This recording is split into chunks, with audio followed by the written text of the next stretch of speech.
Welcome to the Kings of Tallinn 10th anniversary edition here in Tallinn at the Olympic Casino. I'm joined by Krista Lasse. How are you, sir?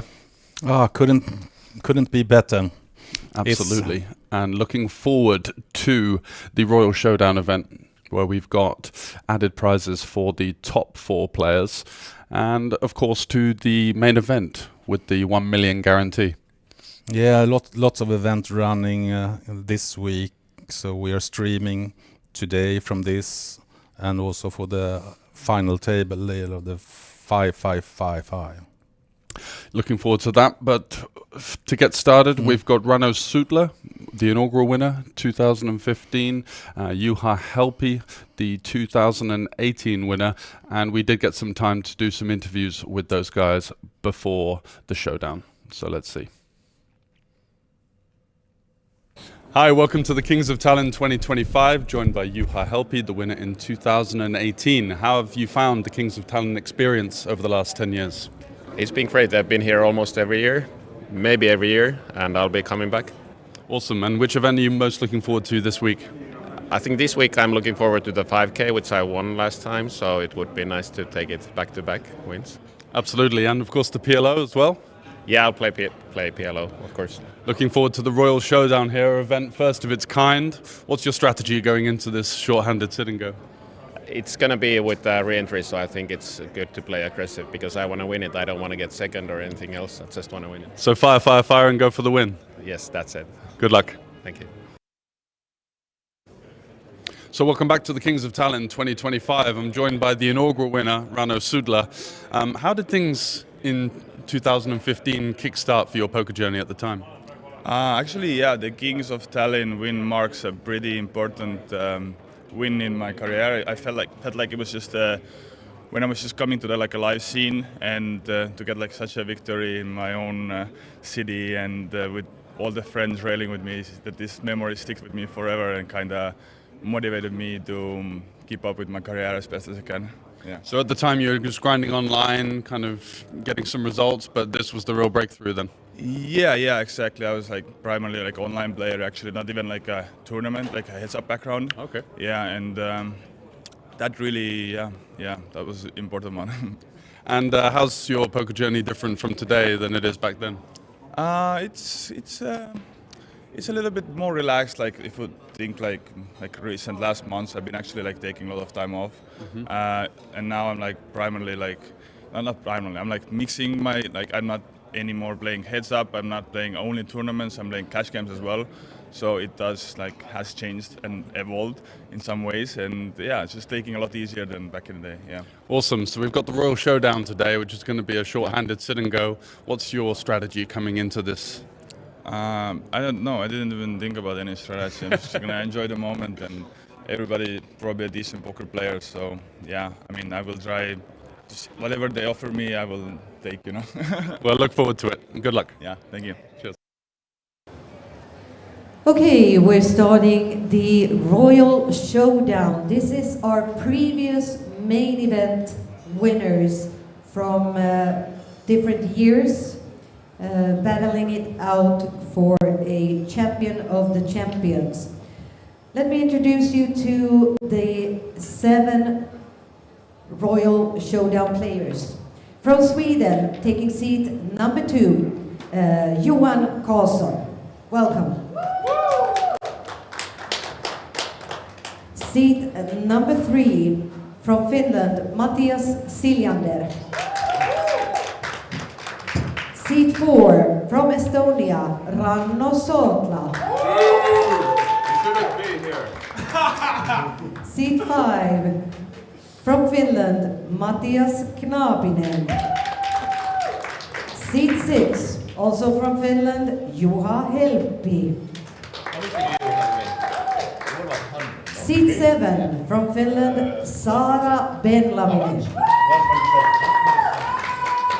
And finally, taking seat 8 from Finland, Kai Lehto. We have 50,000 in chips, 20-minute levels, and we're going to start the shuffle.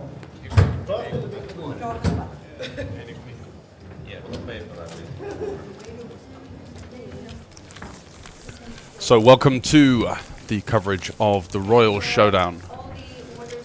Going to be getting started soon in the sit and go format. We do have 7 players to start with, 4 paid, and over 10,000 of added value for these previous winners of the Kings of Tallinn and the Queens of Tallinn previous editions. So we'll get the information on the players to you as that gets going. But for now, it's going to be shuffle up and deal. We are playing on a 20-minute clock. And there will be re-entries open for the foreseeable future. Juha Helpy coming in there saying that he's going to be playing for the win and going for it, so we could see some rip-roaring action. But only time will tell, of course. And enjoy. Thank you.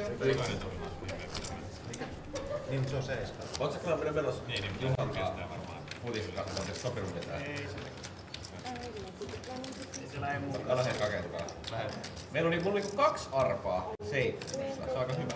Vittu, jos me ei niinku saada sitä lippua, me ollaan ihan surkea. Jos jompikumpi meistä ei voita uutispakettia, se on vielä väsynyt suoraan. Mikä peli se on? Pyörättiin on farmus. Juha ei edes lähde sinne reissuun.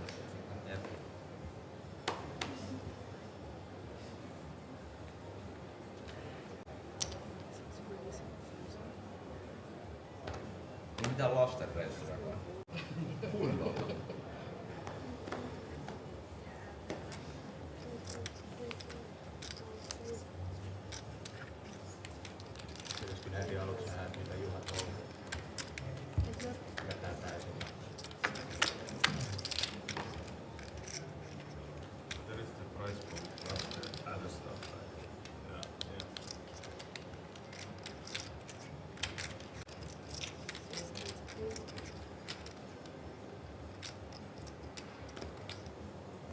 Pitäisikö ottaa näyttöpakka? Se on ihan kiva. Everyone agrees? You have to show your hand when you win? No, both.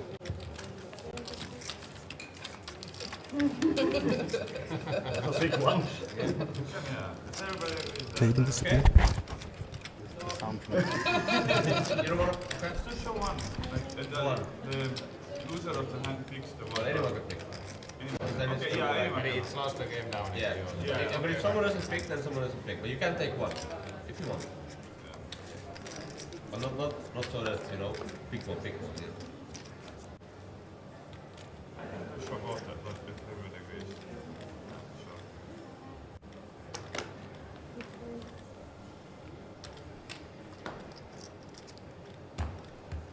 1,000.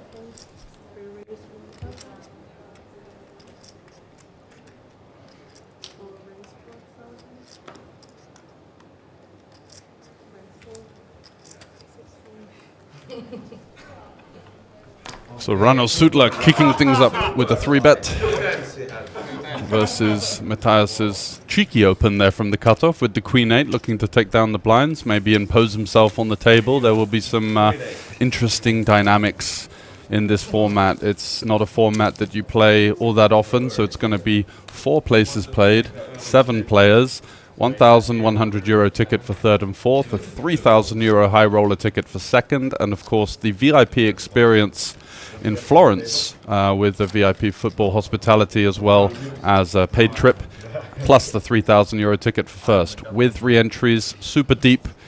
Who's your eyes on? Krista?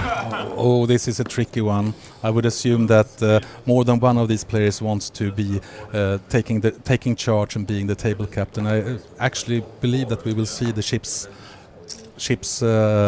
going in quite often here, you know, to start with. It's also 500 euro re-entry, so basically it's good value for players to build a stack and also to bust players out, because re-entry and rebuys will end when 5 players play. Precisely, right? So even if they have to pay 2 bullets and they get 3rd or 4th, they get their money back in the form of a ticket with the equity of being able to go for one of the top prizes. And gain some value out of the, of course, invitational free roll for these guys.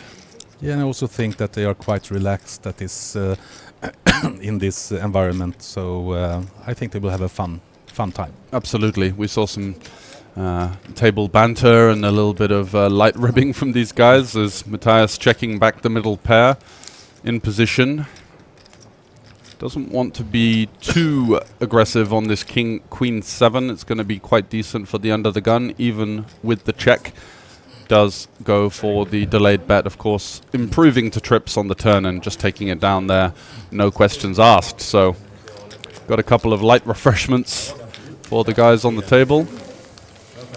Yeah, it's a mix of players from Finland, Sweden, and Estonia as well. So a good mix. Absolutely. Some really high-level players. For example, Rano Sutla, who's transitioned into playing super high stakes these days. But in the interview, he said that the 2015 Kings of Tallinn was really the sort of springboard to his poker success and notoriety in Northern Europe. And it's amazing how one win like that for a big sum of money can really start the momentum. So yeah, and he's been playing, like in Estonia all this time. I haven't been around for all time, but I know he's been playing for many years here, and but now also traveling quite a lot. Absolutely, and grinding his way up from the live local tournaments into the higher stakes around Europe and even the world. So it's definitely a poster boy of the Kings of Tallinn, which is good for you, right? Oh, definitely, and also he's a really nice guy. Yeah, good to be around. But we also have the legend Juha Helppi at the table, right? Of course, yeah, he's a formidable player in just about every format going. And look at this, we've got some action here. A huge 3-bet sizing from Rano Sutla here. Hijack versus +1. And he's going to shove, I believe, with the ace-10. Snap called by Matthias Silander there with the ace-king suited. And already the lights are glaring in the background. Yeah, as I said, I think they are pretty relaxed. Yeah, to say the least with this kind of action.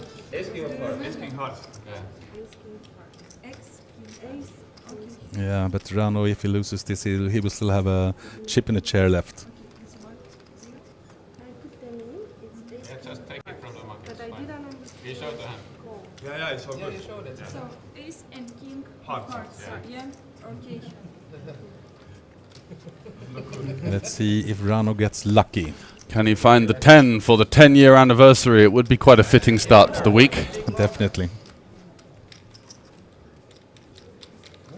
All in for infinite big blinds with ace-10 off. Not the conventional way to go, but he feels that Matthias could have been goofing around with the 4-bet there and sent them into action. For sure. Can he find a way to get out of trouble here? Queen in the window, 8-3, so a couple of backdoor straight draws, maybe a 9 or a jack. Would also share some outs with Silander, but the heart on the turn, it's not looking good. 3 outs once, and there is the ace wrapping it up for Matthias. Rano indeed with the chip and a chair, just over 3 big blinds remaining. I think he will run to the cashier.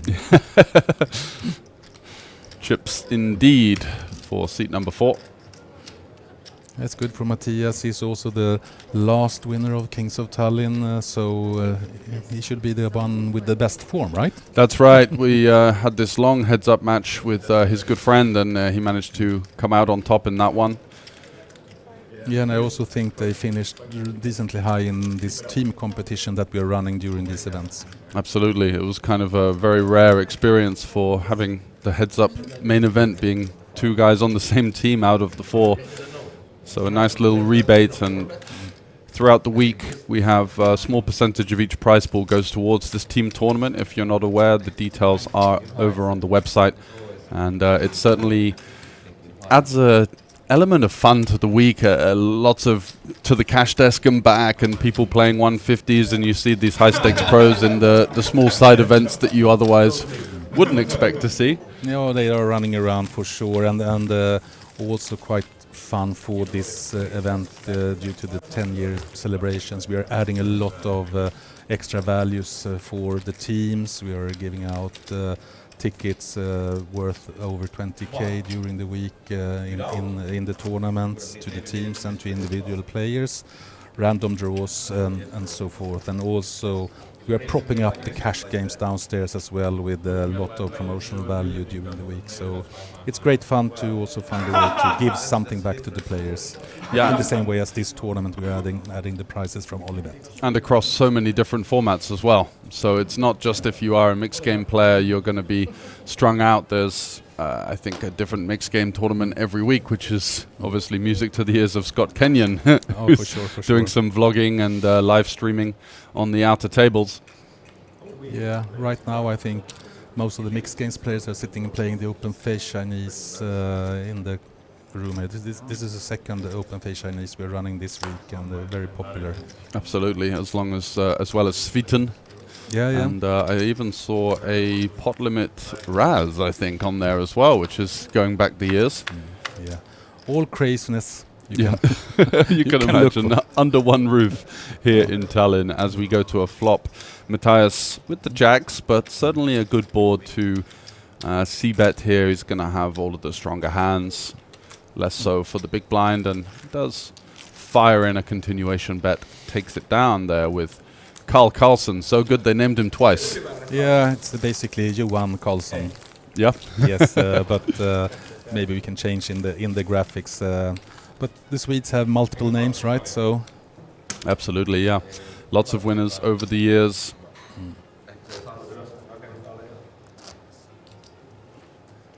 Yeah, but it's also great to see that we have one of our Queens of Tallinn winners, Sarah, with us as well. Unfortunately, Marta Porter couldn't come for this event, but great fun to see a Queens of Tallinn winner battle it out with these monsters of poker players, because this is good poker players. We see Matthias Knappinen has been around forever, and it's really strong results over the years as well. I played a lot with him online. He's a very strong player. He's both in the live and online format, of course. As you see here with the pocket fives, looks like he's going to isolate this small all-in from Rano Sutla, who is just trying to gamble for the big blind ante, and maybe... I'm quite sure you are interested in this spot. Absolutely, yeah. It does go for the call. Positions are quite early, I think. Oh no, he does. This is a 5k chip, potentially. So that's going to be a 4-bet there. Double isolation. Absolutely, yeah.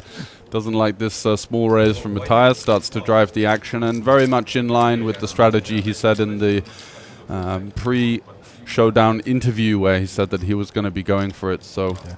Normally Matthias folds here 9 times out of 10, but I think he doesn't really care now. Exactly.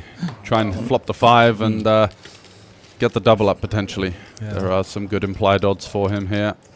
They're super deep, so there's still going to be over 150 big blinds behind, but the pot is getting rather juicy. 16.8k in the middle, and the effective stack 42.3, so gonna need to see a 5 for Matthias, otherwise it's gonna be quite difficult for him to negotiate this one out of position to a titan of poker such as Juha Helppi.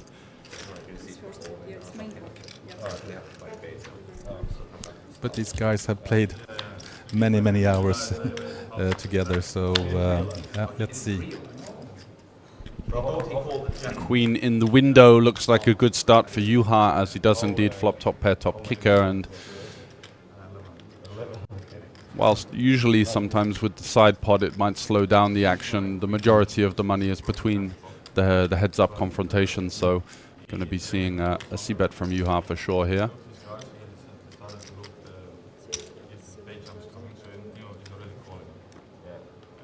Scouting 7k, yeah, 7. Yeah, going for sort of a 40% sizing there. Does get rid of the 5s with the backdoor flush draw. Not unreasonable amount of equity, so nice to isolate. Rano again running for a backdoor. Yeah, he's backdoor straight. He's going to need some help quite quickly, and the deuce of diamonds is going to be the end of the first bullet for Rano. Okay, see you later tomorrow. See you tomorrow, guys. Taking it in good spirits as always. Certainly a player that has kind of branded himself on such a friendly table presence, despite his rather unfriendly poker style of high aggression, and of course playing at the highest level outside of Northern Europe. I guess we will see him shortly. Again. One would think so, with the added value. Certainly incentive to jump back in.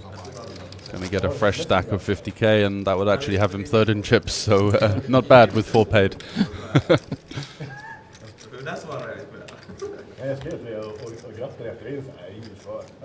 So certainly a roller coaster start so far. Lots of inflated pots, lots of action, and I think that that's going to be the trajectory you're likely to see in this kind of format. Very much incentivized for these guys to play for the top 2 spots. A 3,000 ticket for second, and a 3,000 ticket plus a VIP trip worth between 2.5 to 3k up top. So definitely the onus is on these guys to amass a stack, play for the win, and look to seal their trip over to Florence. Yeah, I think the prizes are nice for the players, of course, but I think actually the bragging rights is even more value for them. Absolutely, yeah. Nice bit of momentum before the main event, before we've got the high roller events as well. And the apple juice is on the tables. It's flowing for sure. Won't be the first and won't be the last of the week, I think, for Matthias. I think re-entry should be like 1k. Yeah, we also have Kai Lehto, who is also a strong Finnish player, and Johan Karlsson has also been around for forever, and it's also a very strong player. So we have it's of course main event winners, but it's not only main event winners. All of them have a career in poker and are super strong. Yeah, absolutely. I mean, the combined Hendon Mob earnings of the table is well into the millions. I think we're looking at Juha Helppi alone having 9.3 million on the mob. You have Rano with over 1 million, Kai Lehto with just under 1 million, also Knappinen just under 1 million, Siljander just under 1 million. So already you're looking at, sort of 7-8 figures there between the players. It's quite an eye-watering lineup. Oh, both hitting a pair, bottom versus top pair.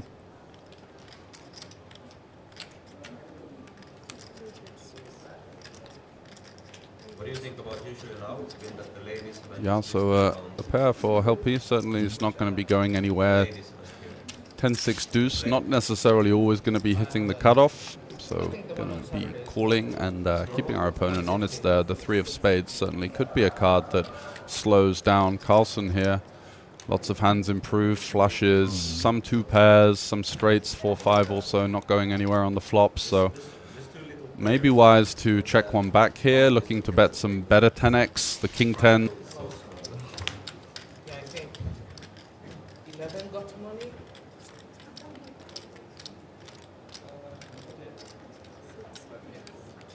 There was like 85 entries.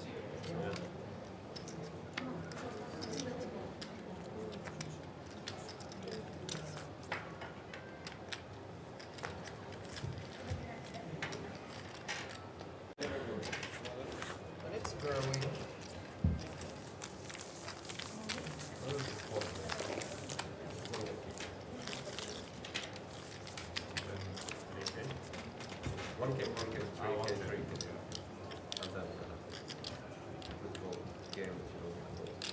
You don't like football?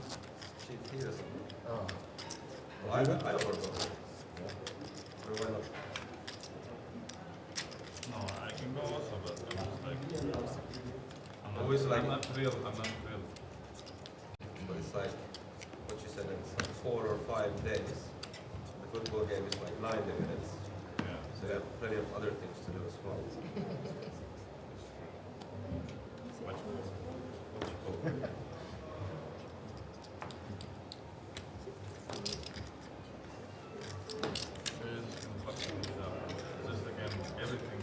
I got what I wanted. I'm going to grab myself a beer. Thanks a lot. We're real friends. Well, if to anyone from here, then to you. And you know that.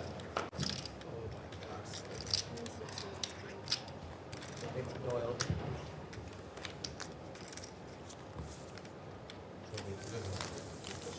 Ei muuta pieni. Joo.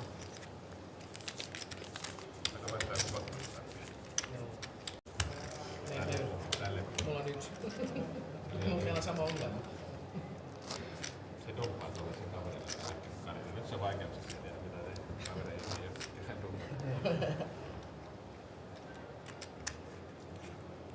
Olisi parempi, että ne on tuolla.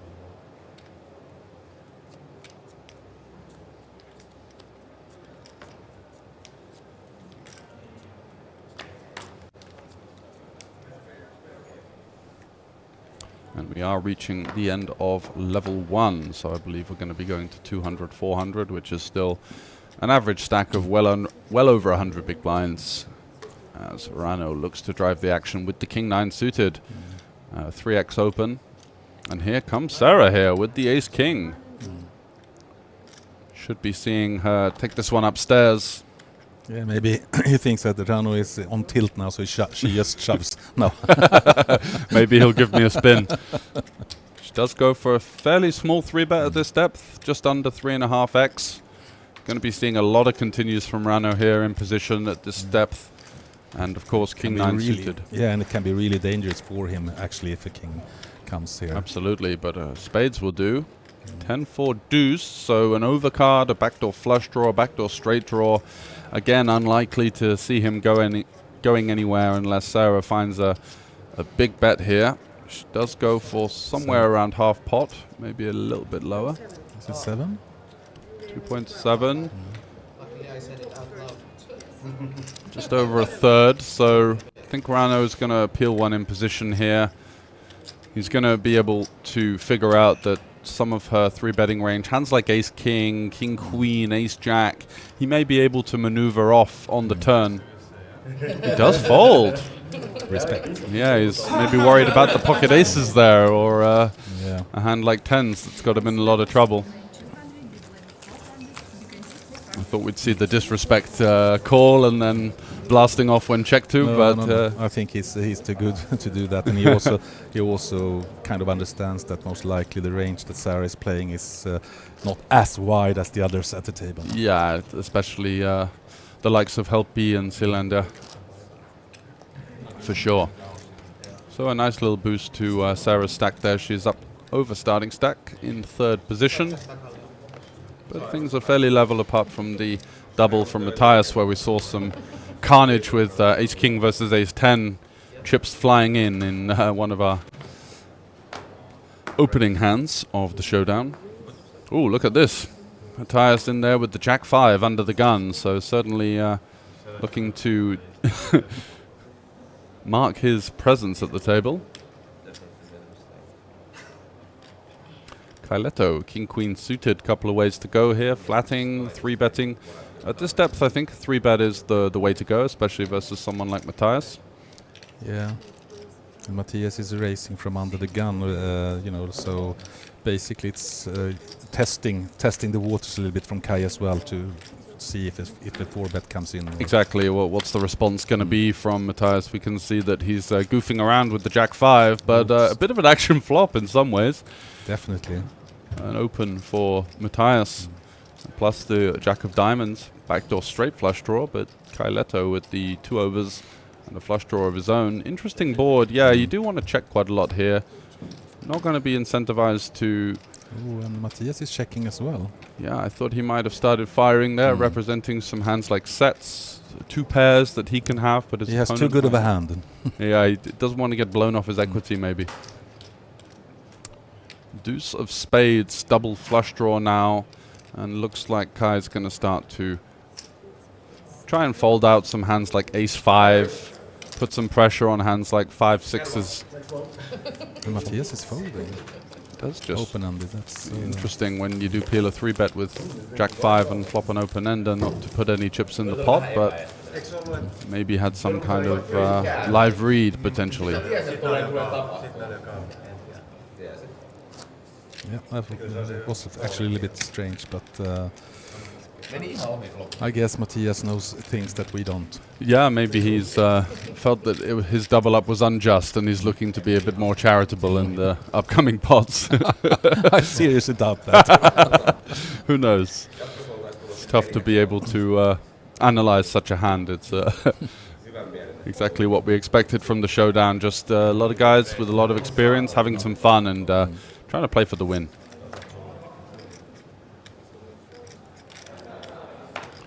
So Kai Leto with the king 8 suited on the button, certainly a formidable hand in this position. Johan has been a little bit silent, but now he's in. Yep, gets in the mix with the queen 9 suited. Could 3-bet, could call. Certainly folding is out of the question. Spade in the window for Kai Leto alongside top pair, so likely to be seeing a bet here. Yeah, most likely bet fold. Yeah. Carlsen could have some intentions of potential check raise with some backdoor equity, but again, it's a bit early in the day. He's going to be running into a lot of strong hands here on this board, and he does elect to just muck it and fight another one. Yeah, but it's also like playing with these players. It's not super easy just to outplay them. No, exactly. You've really got to fight. You've got to be committed to going the full 3 streets versus strong players that are not going to be scared money. We've seen that for sure. And they will for sure also spot weakness when it comes. Exactly, and be able to hand read to a high level. It's quite imposing actually being in a lineup like this. I can take his seats, no worries. Especially if you're not getting great card distribution, you just got to kind of fight for pots and face a lot of resistance. Maybe you guys should just forfeit now. It's already paid my hotel. 3K. She wasn't gonna walk, she was supposed to. It's not like taking. You is making everybody comfortable around the table. With his classic style of humor. He's actually a sneakily funny guy. He's got some really kind of Finnish dry humor going for him when we were doing the interview. Yeah. Always the perfect gentleman. Absolutely, yeah.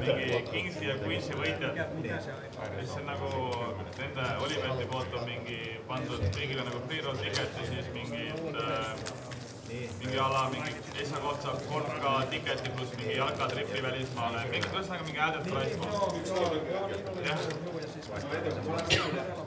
Nice, davai. Silleen, että jos mä sanon, että mä mieluummin, tossa on vähän eri asia, mä mieluummin menisin katsomaan vaikka Barton Champerin peliä Barcelonassa, hän silleen, että maksakaa mä vaan mun liikkeelle. Yeah, maybe he was promoting Olibet. You got the tape cut on him. So on to the next one. Action has slowed down a little bit, but likely to see chips flying across the line for sure.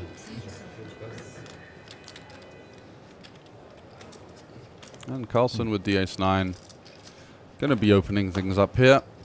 Pretty tough lineup of players behind him, but certainly not going to justify folding a hand this good, as Matthias is straight in there with the 3-bet with the 8-4 suited on the button. Knappinen out the way, not looking to cold call the 3s, and Carlsen does muck his ace-9, as Matthias is making everyone aware that there's not going to be any easy opens with him on the left.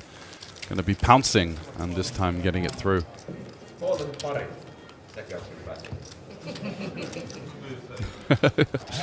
My finish isn't so good either, but I think the other Matthias said I folded pocket 3s, and he said, wow, that's ridiculous. Most likely. Yeah.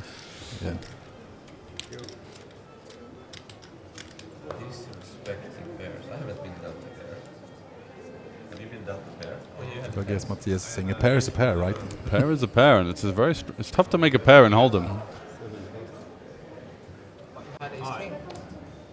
This time it's ace-9 for Kai Leto, who decides to let it go with the lineup behind.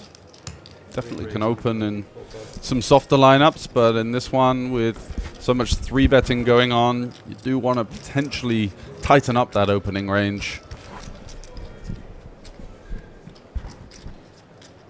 Sealander opening from the cutoff. Queen-Jack off is definitely a good candidate for a 3-bet here. And Knappinen elects to go for the large size as well.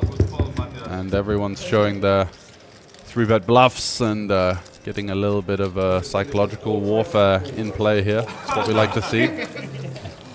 Yeah, you're harassing me for folding 3s, right? Have some of this. Exactly.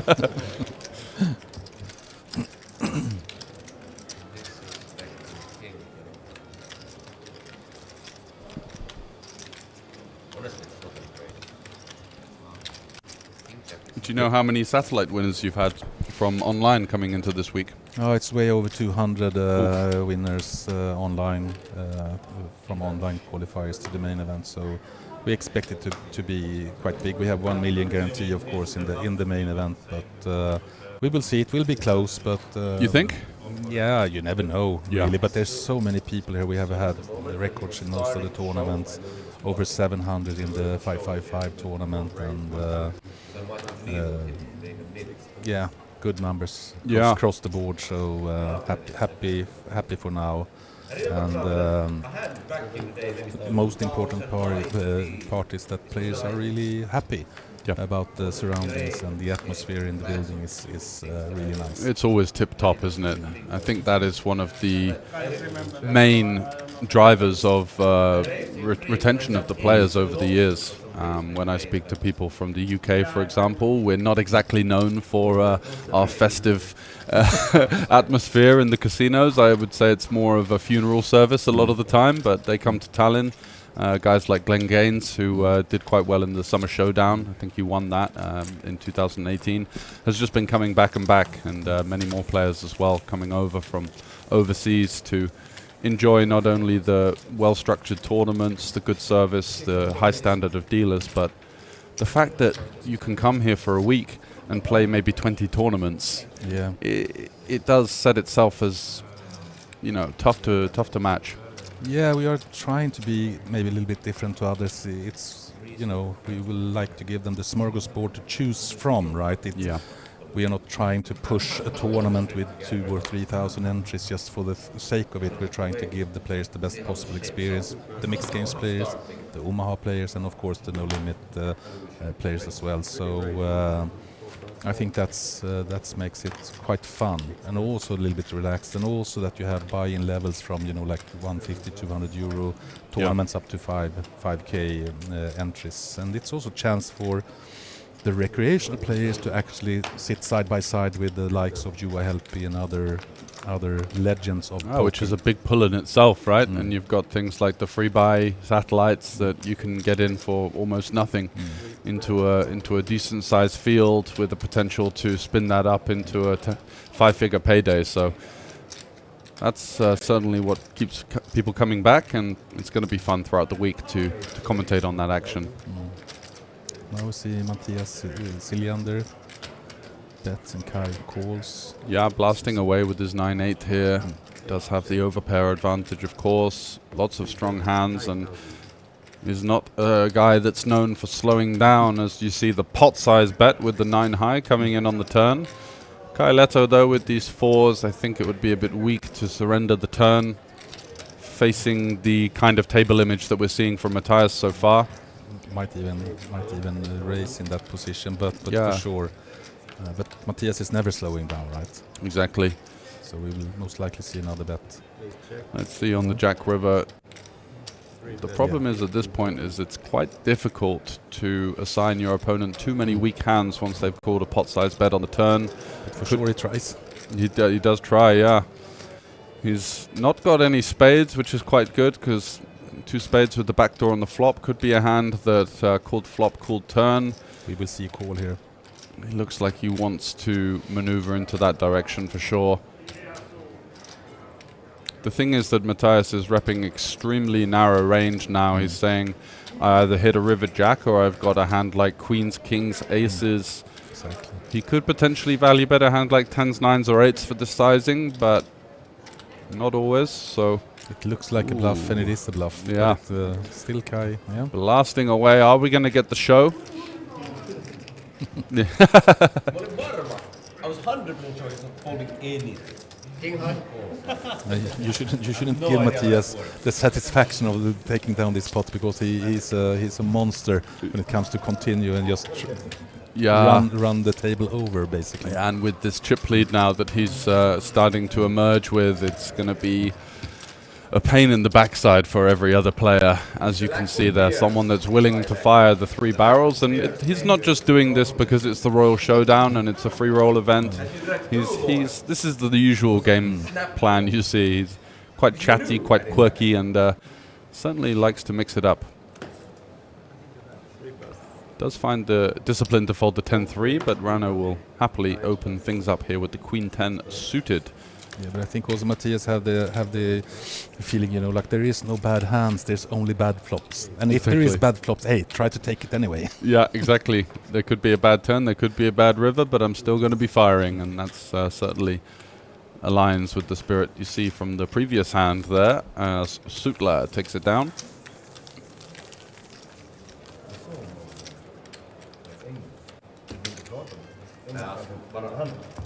Bara engelska, mitä hän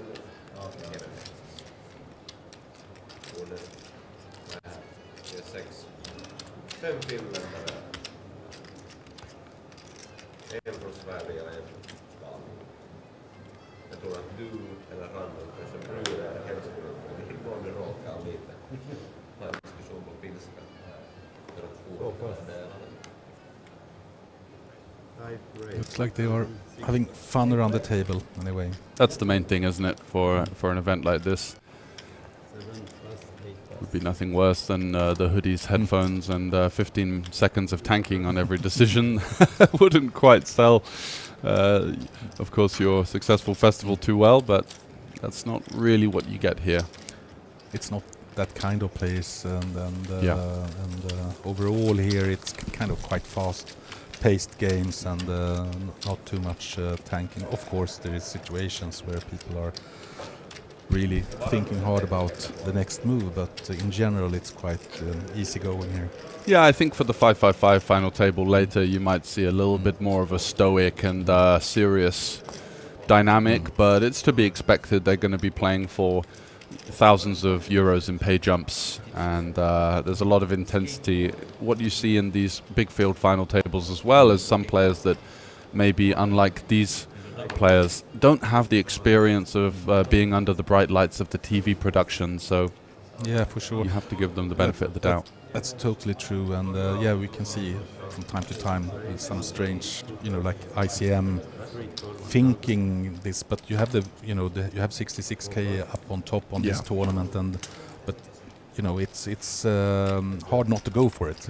Exactly, and you know there's no points or no extra money for making quick decisions, but obviously experienced players will have some decent awareness of what to do in these quite rare situations. So check on the flop. Gut shot for Matthias. Yeah, I was surprised he doesn't start firing, although the king isn't ideal. It will interact with a lot of checkbacks, ace king, king queen potentially.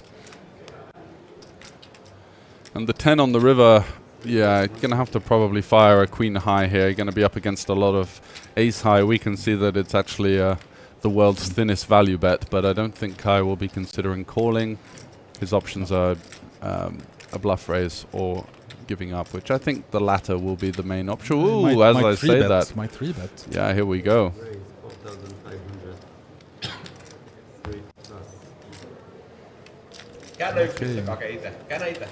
Okay, the Finns, they know how to bluff. They certainly know how to mix it up here. And it's not particularly an unbelievable line. He could definitely raise a 10 for value in that spot versus the small lead. So it's not like he's full of it in that spot. And he does lean on the fact that he does still have some strong hands on this board. It's quite a tricky board to maneuver when you're at early position versus the blinds. Takes it down. Very nicely played. Good maneuverability there.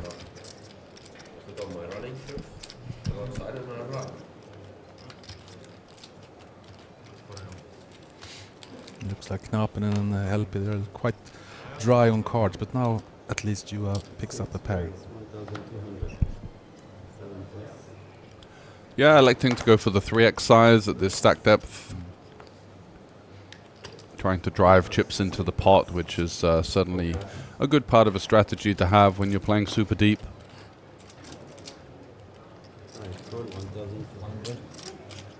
Does get what he's looking for here, has his opponent dominated, so queen 9 versus 9's going to the flop here. Advantage Juha, as both players flop the same gut shot. It certainly is a board that you can consider some leading. Matthias with 2 overcards, it's not a bad hand to consider check calling. Potential check raise if you had a club. At this depth, you want a little bit more equity. So I think Queen 9 here is just quite a nice check call and take a turn card. We've got some decent maneuverability. Cards like a 4, we could lead as a bluff and maneuver our opponent off some ace highs. But the ace shouldn't hit either player too often, although Juha does feel like his 9s are going to be best here. Targeting hands like an 8, a 6, a 5, straight draws, flush draws, and does take it down.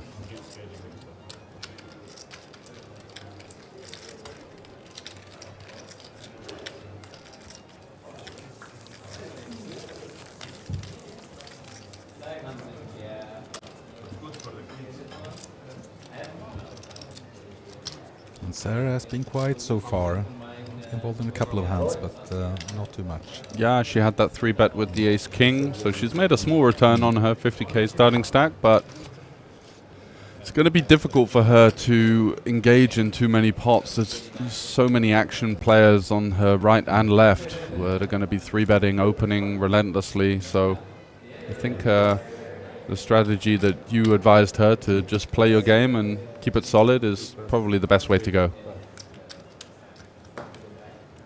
Rano with the 8-6 suited, certainly going to be opening here on the button, has positional advantage.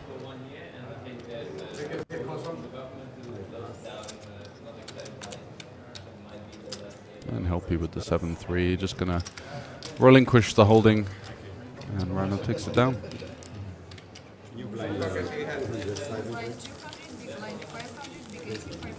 So 3rd level now, 200, 500, 500.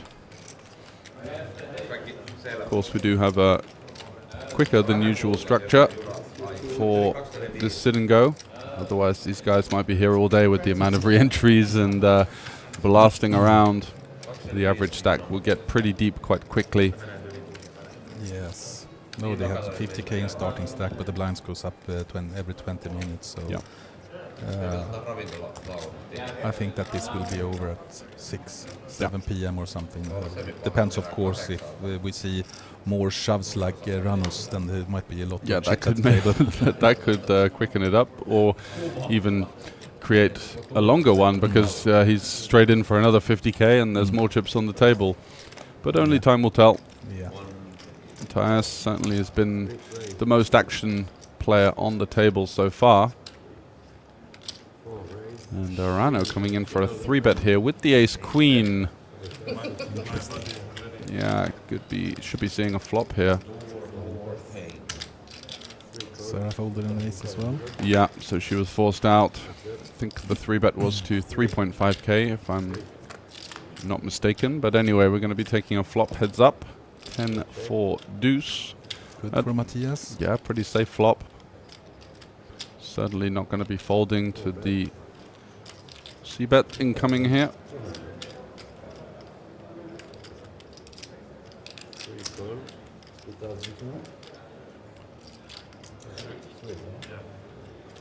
So half pot from Rano. Does find the call. King of diamonds on the turn. Good card for Rano to represent here with the ace-queen. Going to be lots of weak hands in Matthias's range. We've seen him goofing around with the jack-5 off and things like that. So I think when we do turn this over card with a gut shot here, it's a good one to fire away. But look at this, some resistance from the Finn. Matthias still going nowhere with the 6s and the ace on the river. Certainly spells. That should beat. Yeah, that spells disaster, right? All of the bluffs get there. Hands like Queen Jack, only really hands like Queen 8, Queen 9, maybe 6-5 suited as the bluffs, but this river is gin for Rano and takes it down.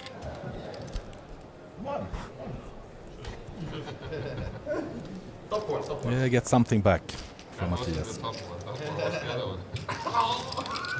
Healthy 14k pot.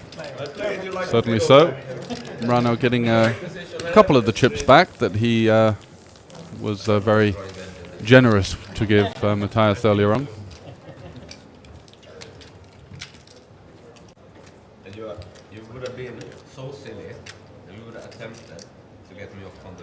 Maybe Rano made some marketing early. Yeah, a little this bit is of this is how I will play. bit of table image. Yeah, Yeah, absolutely. He has a chance to get hearts, maybe. He's gonna have to spend like 3.5. Then he might have a chance. I really think I'm throwing that. Yeah, but you can really see that from the first couple of hands, everybody wants to be in, bum bum bum, and now after a couple of levels, the game is like settling down a little bit, and it starts to be serious. Yeah, kind I think everyone's kind of looking to impose their presence on the table and get in the mix, and now it's, as you say, settled into a bit more of a normal style of game. There's still a very much of a home game feel about it. Lots of chatting, lots of showing cards. Matthias there grabbing Rano's hand when he was trying to put it in the muck, as if to say, you got to show me what you had there.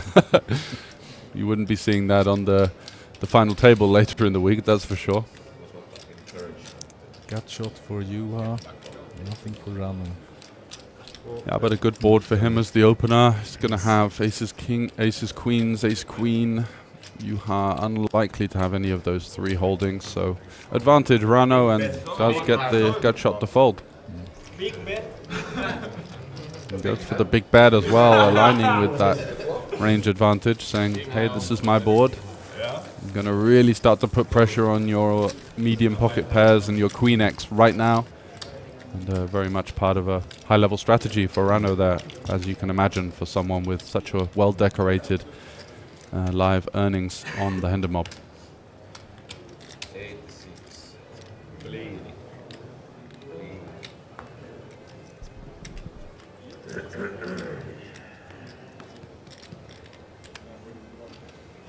It's going to be a long day for you, George, with 2 tournaments to cover today, right? Absolutely. So for those of you tuning in, we do have the final table coverage of the €555 multi-day phase event, which has, you said, over €60,000 up top? Yeah, 66, I believe. Lovely. So big money, and of course lots of leaderboard points for the team competition in play as well. So looking forward to seeing who emerges on that one. I think one of the players who couldn't make the Royal Showdown was Prit Parmisto, who had a big stack in that. So we might be seeing him in at least one event, hopefully. For sure. Yeah. That's he had a big stack in the 555, and he was like, I have to prioritize this before this event. But if he busts out early, he will join the table. Absolutely. Until end of late dredge and re-entries. So some rake back, and maybe that might change his strategy a little bit in the 555, who knows. But for now, we continue with the 7-handed duel here, as Kai does turn a gut shot, blind versus blind. And the other players was decently happy to not have Prit at this table as well, of course, because he's also another really, really strong Estonian player. Absolutely, yeah. So no float there from Carlson with the ace-7, just going to give that one up. Could consider calling with ace-high, blind versus blind. Quite a wide limping range there, and maybe doing something funky on a diamond river, but nevertheless... Poor position. Yeah. Facing a couple of barrels there. Can be dead to a 9. Certainly don't have great equity versus a lot of the betting range. And also Johan, he knows that they will continue. Exactly. They will not slow down. It's not like you're going to get the 2 and done. It's going to be 3 streets and stacks of high society flying over the line.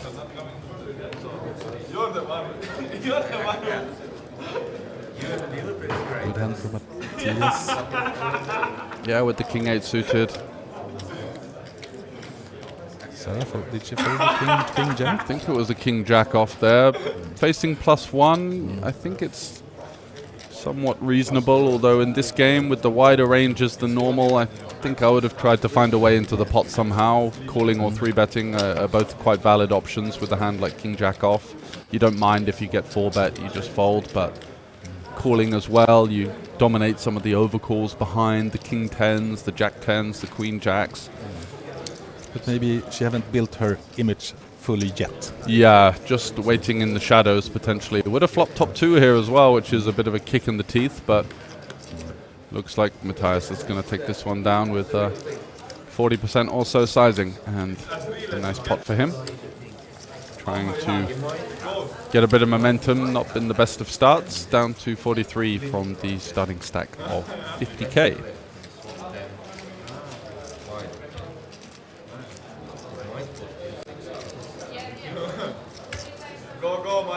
Looks like it happens things on the outer tables.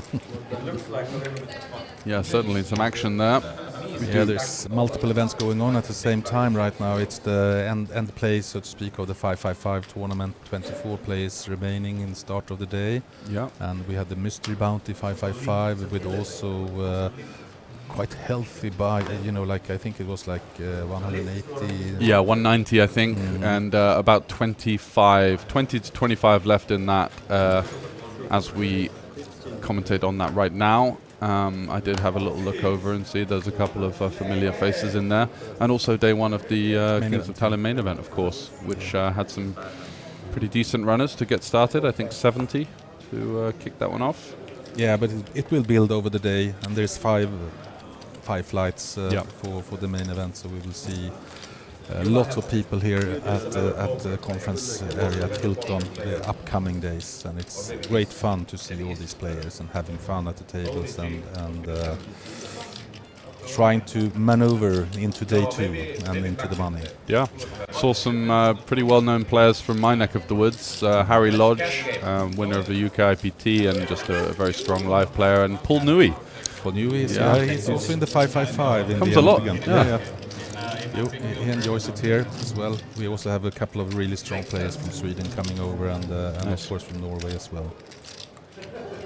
But the big field tournament, Rope or Matthias Siljander?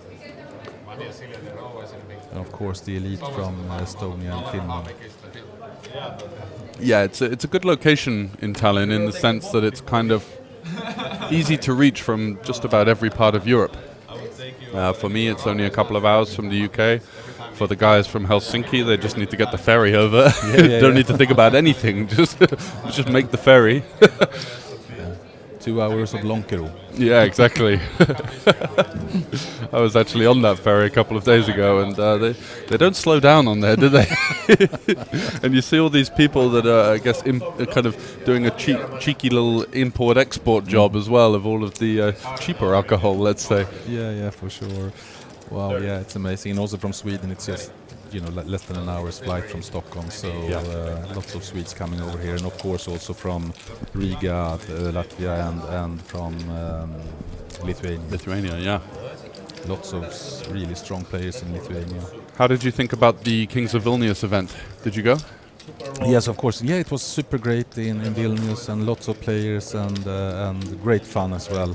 And Vilnius is also, like Tallinn, a very beautiful town. And we also have now in the end of March a festival all about Showdown in Voodoo Casino in Riga. Okay. With an 1100 main event, so we expect quite a few players to this event as well. Yeah, that maybe convert over from this week as well, so keeps things ticking for you, that's for sure. Rano with the 9-4 suited. There was a little hesitation there. He thought, do I? But two strong players in the blinds. As Knappinen limps in with the King 5 suited. Going to go for a limp call here with this kind of hand class. And Helpy waking up with the pocket 10s. 2K raise and call from Matthias. Yeah. So not much interaction for Matthias. He does have some backdoor equity, but just king high here. It's a good board for Juha. Could be seeing a fold, although the sizing is rather generous, 1.6 only.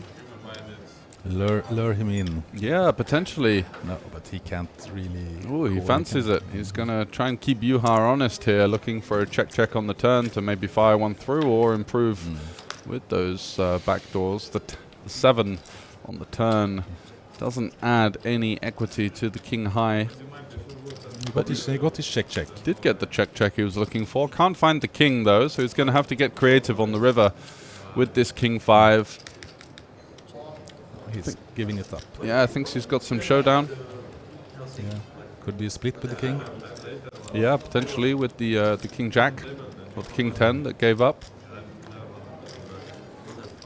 But Juha takes it down. Yep. Seasoned pro, pulling in yet another pot throughout the week. Said he's looking forward to the 5K, which he won last time. So defending his crown in that one. Yeah, I think we might see some action on the 5K tomorrow. And, quite a few players here that are interested in and joining up. more than bankrolled for it as well. Yes. Lots of big action in Tallinn right now. Yeah, we see big cash games every night here. Yep.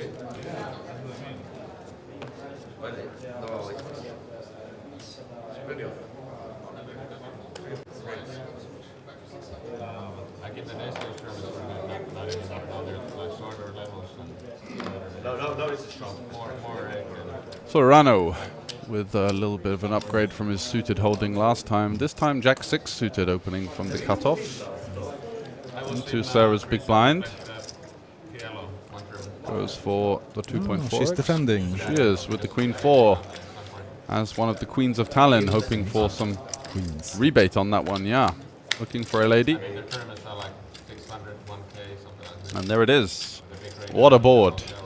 Top pair, dry flop, rainbow texture, and a backdoor straight draw, and a backdoor flush draw. Can't really ask for much more from the Queen 4 as Rano is going to start firing with the Jack 6. Looking to... Let's see if she only calls on the flop. Yeah, very small size. She does go for the min raise. I think she was trying to call, but... Yeah, it looked like it. Yeah, although has she got some tricks up her sleeve, do you think? Is she going for the angle here? It would be a bit cheeky, wouldn't it? Is Rano thinking of 3-betting the flop here? Oh dear, oh dear, oh dear. Oh no, he's going to call with the Jack 6. Yeah. Got some devilish intentions as the 8 rolls off on the turn. No help to Rano. How does Sarah play this now as we are in a slightly more inflated pot than potentially she would have hoped for with her low kicker? Just going to go for another bet. Looking to target some hands like 10s, 9s, Ace 8, Ace 5, King 5, 6 5, all of these kind of hands. Ace 3, Ace 4. Yeah, with the 3.5k bet as well, it's hard for him. He needs to put a lot in the middle if he wants to steal the pot. So yeah, very tough. Would have had to float with no equity and blast off on the river. And again, respecting Sarah there, he didn't defend the King 9 suited earlier where he had some backdoor equity and an overcard. Just relinquished that one. And Sarah once again up above starting stack, 52k now. Sinlander with the early double Ace King versus Sutla's Ace 10 still in the top spot. Can a 15-year-old like run a cashier? yeah, but it starts to even out a little bit. Yeah, absolutely. And as you mentioned, the slower pace of play, not seeing anyone really rise up to the top of the rankings. It's only going to be one medium-sized pot that could get someone else there, really. So Matthias now with the King 7 suited, opening it up for a min raise. Knappen Ace 6 suited. 3 bets. Yeah. 4k. No, 3k. I think he said 3,000, so smallish size at this stack depth. Lots of clubs gone as well, so yeah, unlikely to see the cooler flop of 3 clubs, but let's see. Oh, it was a 3.5k rebet. Oh, no, it's a 4-bet. of course. Okay. When in Rome. Now we're cooking, yeah. So Matthias with the ace, with the King 7 versus the Ace 6 of Knappen. Usually with the normal dynamics, you'd be snap folding the Ace 6 here. Yeah, but it's versus Matthias. You so never know what he's up to. Yeah. He can actually 5-bet as well to really get like an answer. Yeah, it's all options on the table. I completely agree. I think calling, given the range that we know that Matthias is capable of and is certainly doing. He's doing what he should do, but it was painful for him. It was. I think he was aware that he might be considered a bit weak to get away from the suited ace in this kind of dynamic, but hey ho. Yeah, but you know, anyway, if he just calls in that situation, Yeah. and an ace comes, you know, like he's totally stuck in the pot. So actually, you know, he can fold or he can raise again. Yeah, it takes a lot of heart to call down 3 streets on an ace high board with the ace 6. So yeah, it's by no means a comfortable spot, but I think I might have peeled one off there in position. Tough to say.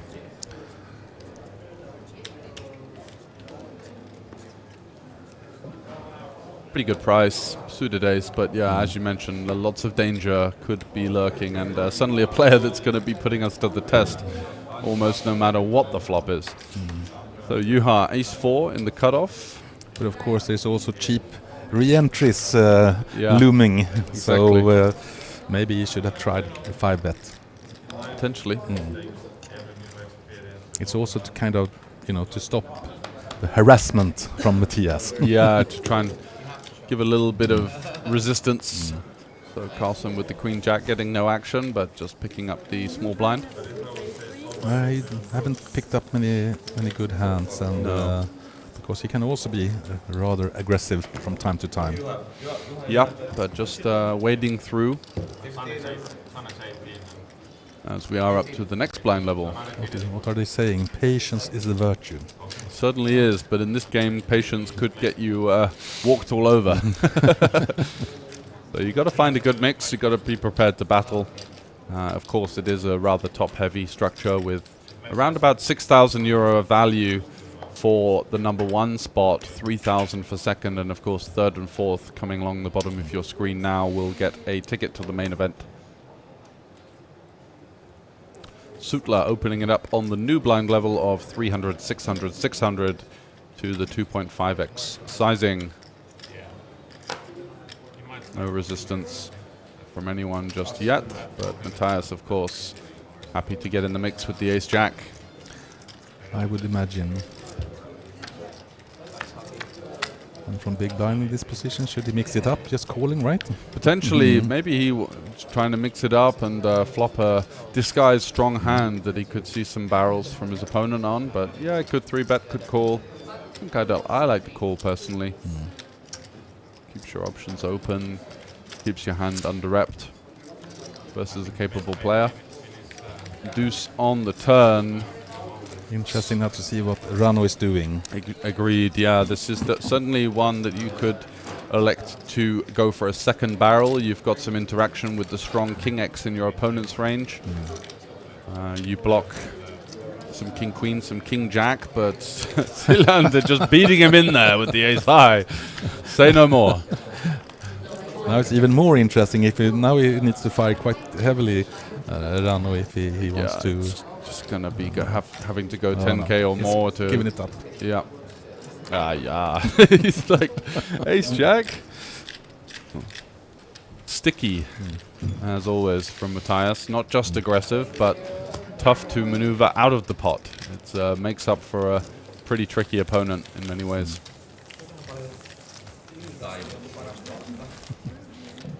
And some little bit of a trash talk as well. You always get that with him. Once the hand's over, it's not over. There's a little bit of post-mortem as well. Of course. Yeah, I can imagine there might be some needling at this table. Oh, for sure. But in a good way. One would hope. We can't quite get the translations, but...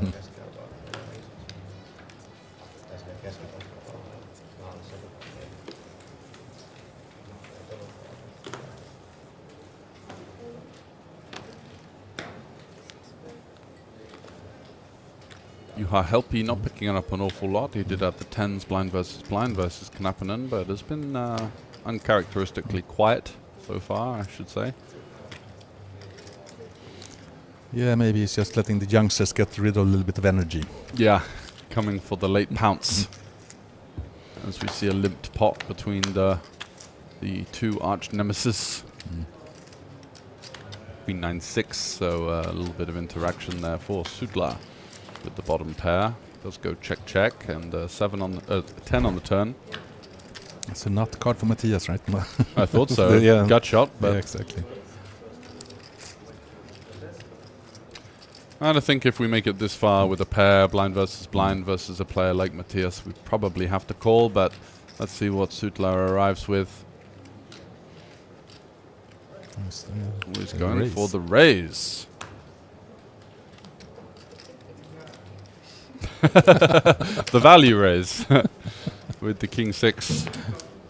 No bite from Matthias. Maybe he was looking to induce some kind of river sorcery there with another raise coming in and beating him in there, but who knows? Only Sudla. Yeah. And Rano got to stare. Yeah, less table talk. Well, actually, it's still coming, but maybe in a slightly different wave than the hand before. And there will not be any redraws in this tournament, right? No, so they're stuck with each other, which is obviously slightly more favorable for Rano there in position, but as we've seen so far, a tricky customer there on his direct right. Yeah, because with the activity from Matthias, it also blocks opportunities for Rano to act, right? So it's like a blocker. Yeah, exactly. Lots of 3-betting going on, lots of raising. It's quite difficult to enter the pod, and it's been quite difficult for Sarah as well, with so many aggressive players on her right and left to get a foothold on things. But ace-10, certainly a good enough hand to open it up. Should be getting it through to the blind, big blind. And Kapanen just snap folding some offsuit trash, so pick up there for Sarah.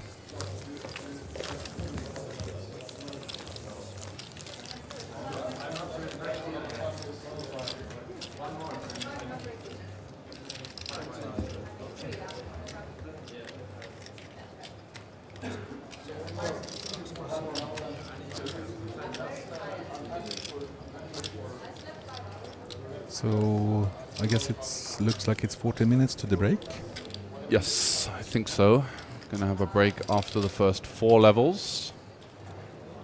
No re-entries apart from Rano's early cameo appearance with his first bullet. Yeah, the which is first quite 10 minutes surprising. had more action than the last Yeah. 3 levels. It's kind of false advertising from these guys in some ways. As you mentioned, they were just trying to get a foothold on things, and it's definitely become a little bit more standardized here. Rano opening it up with the offsuit connector there on the button, 7-6. See if Knappinen fancies doing anything. He just lets it go, and Juha with an even worse holding, the 9-3. But I also think it's a little bit of a prestige in this event, right? Yeah, exactly. I think, we did see some fireworks and a bit of fun early on, but let's face it, there's some really good added value for these guys, and it's certainly not small money. Even with the highly decorated players on the table, 6,000 euros worth of value is nothing to turn your nose up at.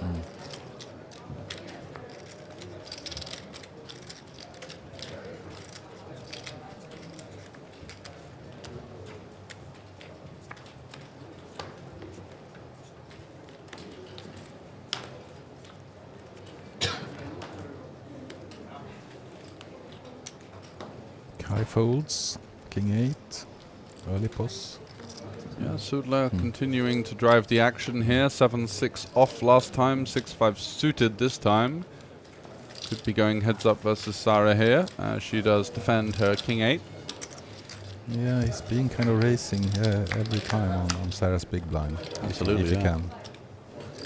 Maybe targeting, but she's also found some decent hands. The queen 4 last time, flopping top pair.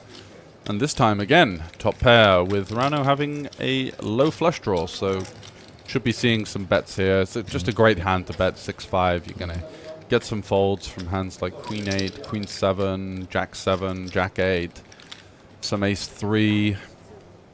So a lot of efficiency in the c-bet. Are we going to see any fireworks? Not exactly. The 10 of diamonds might slow Rano down here, although he does have still some fairly strong hands in this opening range. With a big bet, he could certainly get a hand like 9-8, 9-7, 9-6, 9-5 to consider folding. No, I guess he needs to bet on this street as well if he wanted to fire a big bullet on, Yeah, the river. So to keep his story credible for Mm. sure. It does continue to fire, and Sarah there doesn't look exactly overwhelmed by the prospect, overexcited by this hand, but certainly can't be folding top pair on the turn here versus a player of Urano's capability.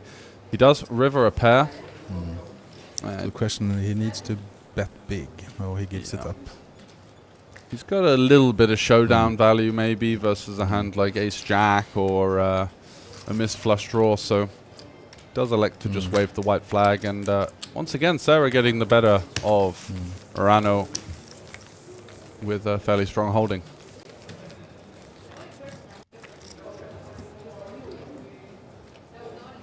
Yeah, still no smiles. Though.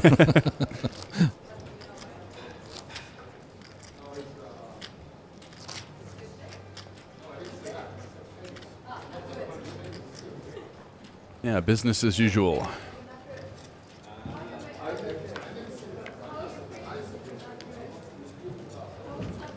Around about 10 minutes to go until the break. Be interesting to see if we get another big pot in that time frame.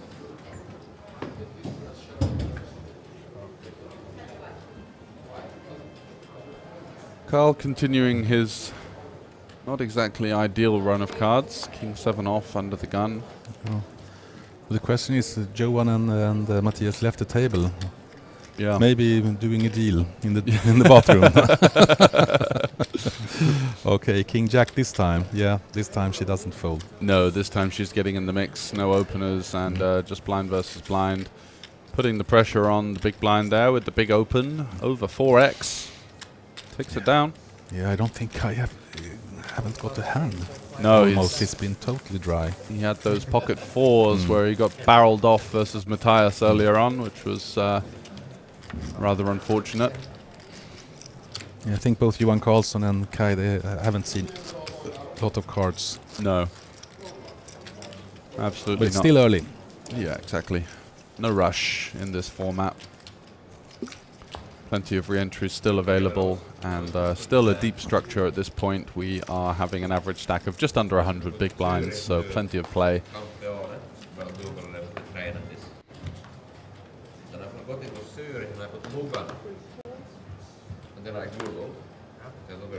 Rano once again driving the action, this time getting a bit fruity with the Queen 7 suited.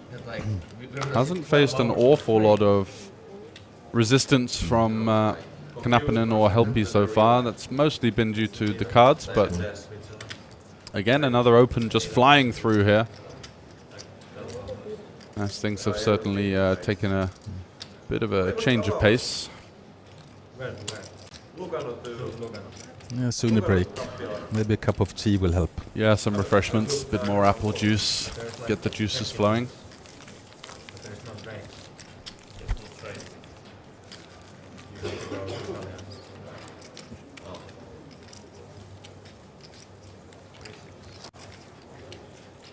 That's what I remember quite.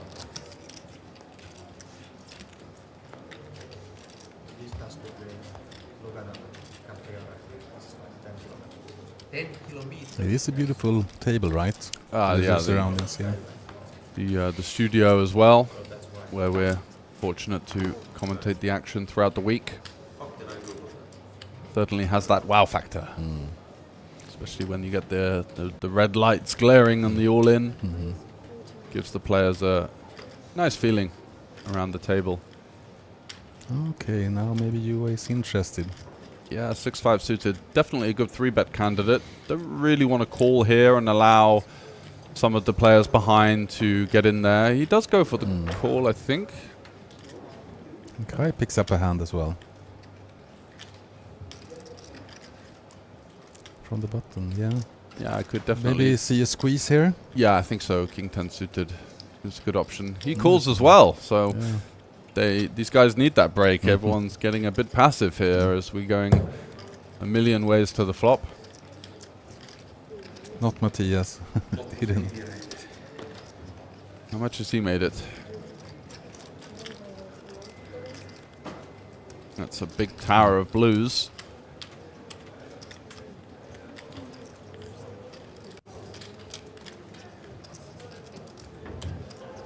Oh, he does go all in. Yeah. Okay. I was wondering, it's a random looking amount of chips. Oh, and Matthias is calling. So a big yeah. flip. Mm-hmm. And We this see the is- lights. We do see the lights, the beautiful lights. So Center Matthias stage. Knappenen is in decent good position here. Yeah, we saw a king 10 folded, right? It says 50-50 on the reader, so maybe they know something we don't. But a safe flop so far for the nines. A Now jack on the turn spices things open. up, but slightly less outs. And a deuce of hearts on the river. Comeback from Matthias Knappenen. Yeah.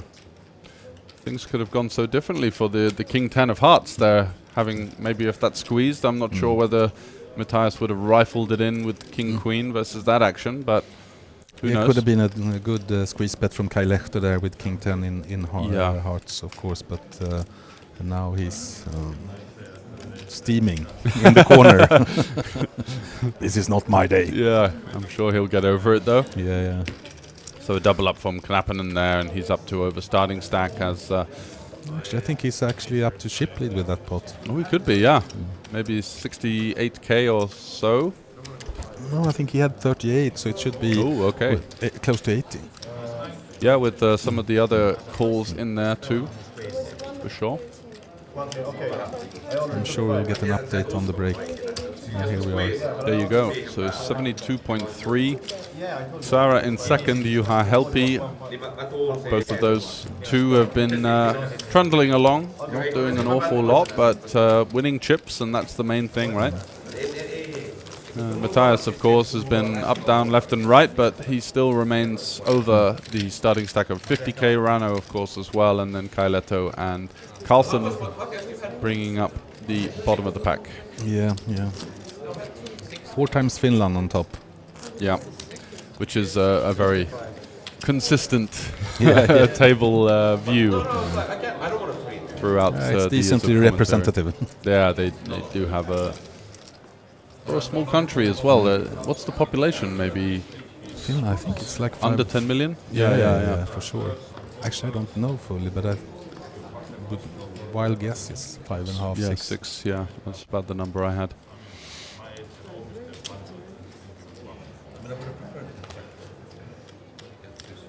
But a formidable poker nation. Maybe it's because they don't get much sunlight. So what else? But you can place them online, right? Yeah, but they were also early starters in the poker boom back in the 90s. Actually, when the game started to pick up pace in Europe. So they have the Irish and of course and from UK, but then Sweden, Finland was quite adaptive.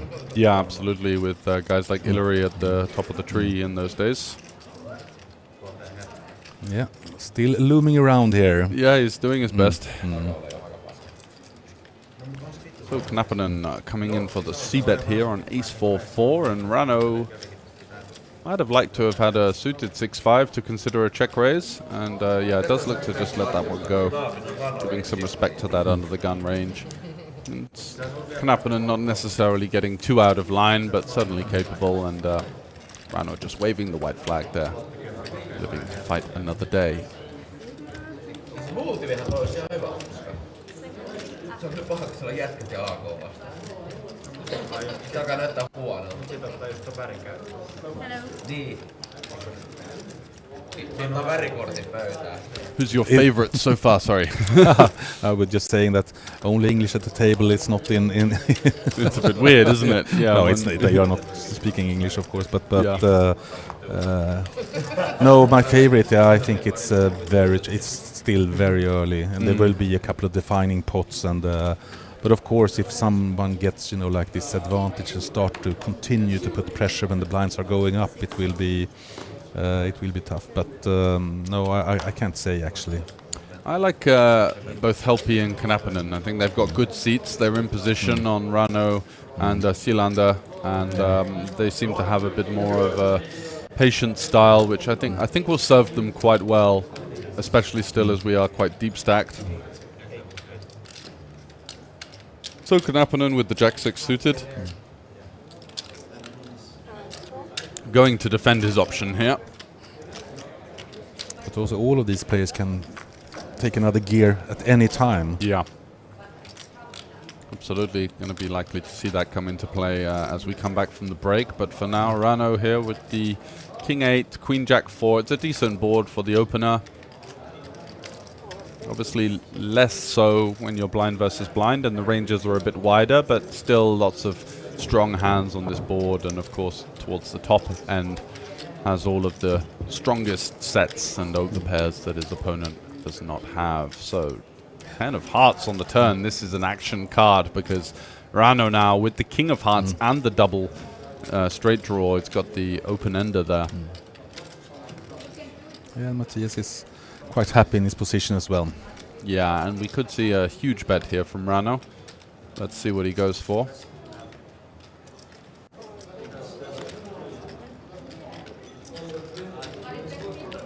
Let's go for sort of this 2/3 sizing. Looking to apply some pressure onto some 4x. But it's a little bit, you know, for Matthias, this is an easy call because also Rano's been into the hands, so many hands he's been in, and now he actually hits the king. Wow, yeah, that's a weird way of getting there, and it's going to be not a river card that I think that we can value bet. I think that check here. Yeah, maybe. I don't think Knappinen is going to turn his jack into a bluff here, but he's also going to be a little bit sus of not having the best hand when Rano. You can see that little look of disdain there. He's going to get shown a winner a lot here, and yeah. No, Rano bets. Yeah, I think it's gone check, but yeah, Rano showed his King 8, and he's been like, oh, God. Luck box. Yeah, absolutely right. Yeah, but he has earned it. Rano's been involved. Looking at VPIP, I think Rano and Matthias is the guys. The top guys, for sure. Siljander. Fortune favors Knappinen the as brave. well has been quite involved. Been fairly active, yeah. Queen Jack 10 you bet. Well, there was no break. Oh no, we're going to have another level by the looks of things. My eyes deceive me. I'm same for me. quite struggling. I think that says, yeah, I think that might be one more, but who knows? We are enjoying ourselves in the booth here, so no rush.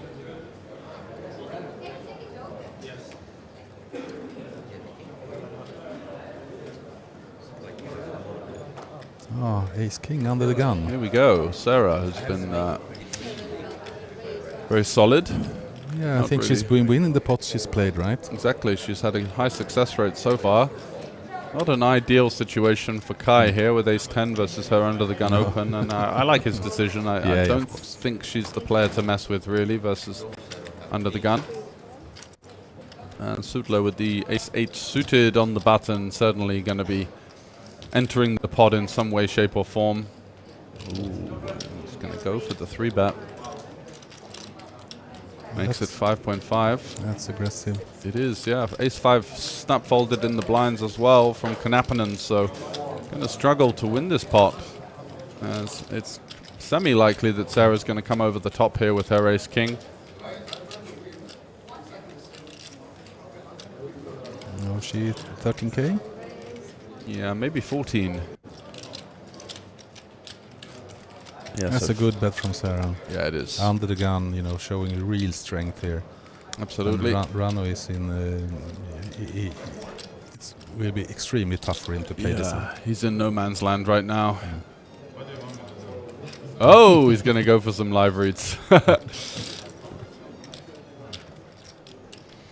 She doesn't say a word, which is probably for the best. Rano's definitely got a good feel for things in the live realm. He knows he's in deep water now, so I think he understands that Rano, this you is are on TV. Yeah. Maybe it's a little bit of theater. I don't think he's going to jam here. I don't think calling is really an option versus this kind of situation. Oh, reaching for the chips. Having a little side-eyed glance there. Going through the playbook of looking for a read, and Sarah holding strong as she will be with the ace-king. She's pretty much delighted whatever happens if she takes it down. It's a nice pot. If she gets a call, she's going to be ahead, dominating a lot of the time, and if she gets shoved on, well, the cards are on their backs, and good luck.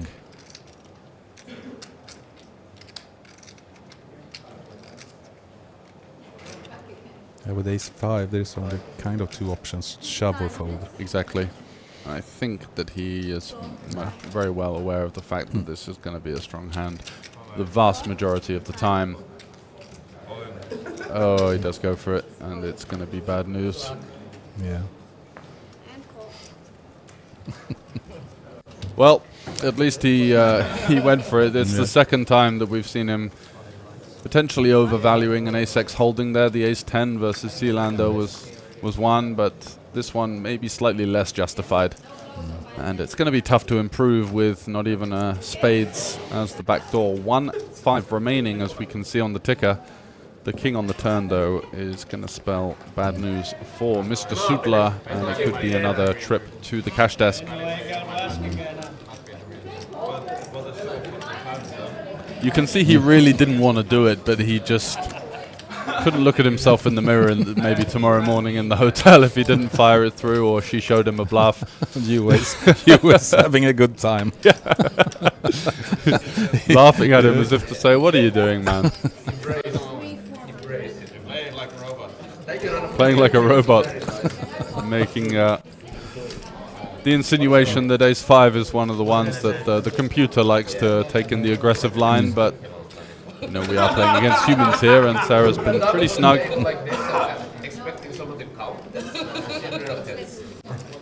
All smiles, though, as she's going to be our new chip leader. Yeah, and with that, maybe I should leave you for now, George, and let some other good commentators come in here and take my spot. Absolutely. Thank you very much, Krista. Been a pleasure, and I will see you later this week for sure. Absolutely. Looking forward to the jam-packed schedule that we have here at the Kings of Tallinn, with not only the 1 million guaranteed main event, but the PLO 1K 4 and 5 cards. You're going to have the 5K high roller that Juha Helppi is looking to defend his crown in later on in the week as well. And we are now joined by Andreas, Mr. Wise Guy. How are we, sir? Hello, sir. I'm all good. And I'm coming to a female chip leader, I can see. Yes, and the only female on the table, so she's facing some adversity here, but getting it done. Yeah. Playing nice and solid, and maybe a little bit of a donation there from Rano.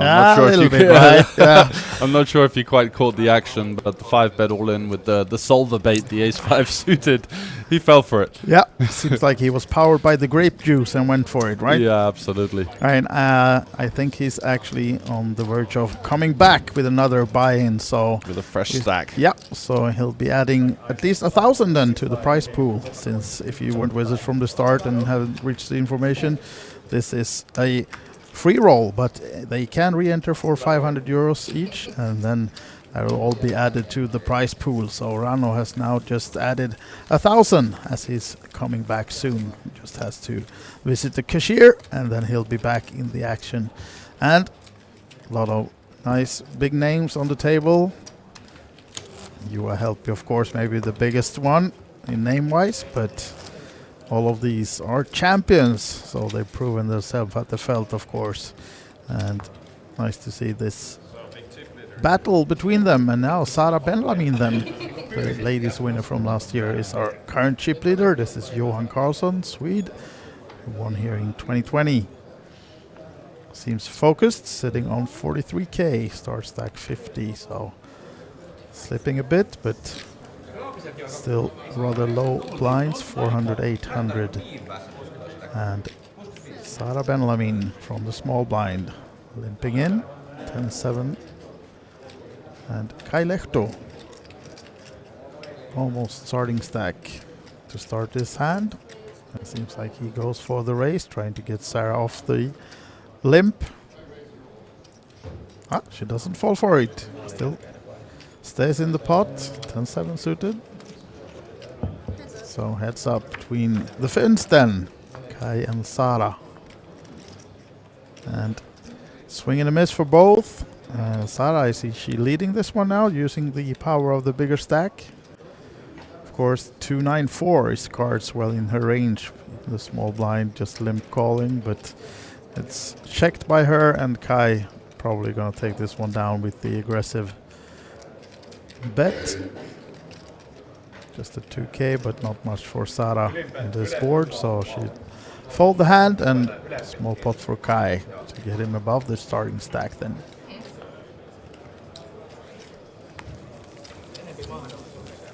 So I hope you enjoyed the first hours of coverage of this one, and we are gonna follow the Royal Showdown, as this is, until the end. Still, the 7 players that started are in, because now Rano Sotla is coming back to the table. The fresh buy-in, 50k chips, 500 euros added to the prize pool. And he's back in the game. I'm just thinking like she never has a bluff, but then give up. Explaining himself why he did what he did. And yeah, I spoke to him in the break as well, and he said that he's adding action and money to the table. And apparently he's won 11 buy-ins for the main event for this series, so he can use them at least now than one of those buy-ins to get back in the game for this one a second time. And right in the mix will be handed a fresh starting stack with 50k and Jack 9 suited. Surely he's going to be playing right away. Has he even looked at the cards? I don't think so. He'll be happy to see the Jack 9 suited, but I think he made that race blind actually. 1.8, 1800. And let's see if we... Oh, he's surely going to get some action from Kai. Will it be another 500 euros right away for Rano, or can he fold this time for the 3-bet of Kai? I think he, as we said, raised it blind, and surely when he faces the 3-bet from Kai, he'll be probably wanting to see a flop. Let's see how much Kai makes it though. How expensive will it be to defend? 8.4. Well, it's a meaty size, isn't it? Yeah, he made it 1.8 without looking at the cards. So let's see now when he finds the Jack 9 suited. I don't think he's folding this one. No. But at least just calling this time, not punting another stack right away. Gonna try and at least hit something this time. Yeah.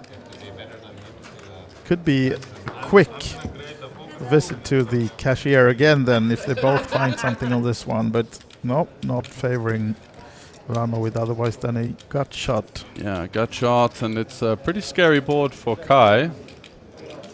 Not really any interaction at all. Could potentially be up against some strong hands here, but he is going to fire a c-bet here versus what he assumes to be a pretty wide range, although that works in his favor in terms of lots of hands, but could be bad in terms of having more 10x. So I'm going to start with a small size. Here we come.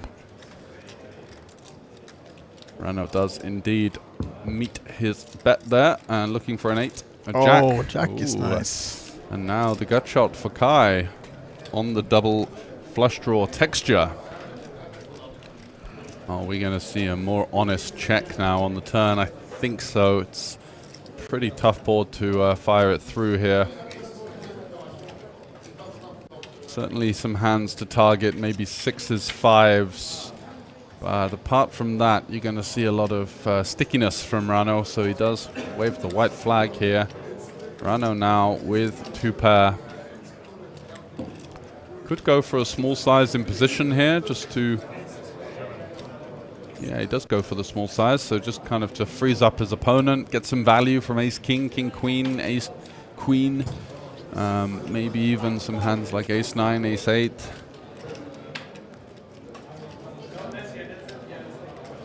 Bit of protection from flush draws and overcards. Seems like a solid, well thought out sizing.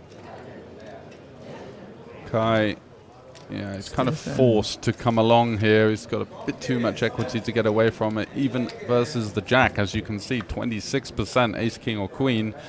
But the 6 of diamonds on the river, no good.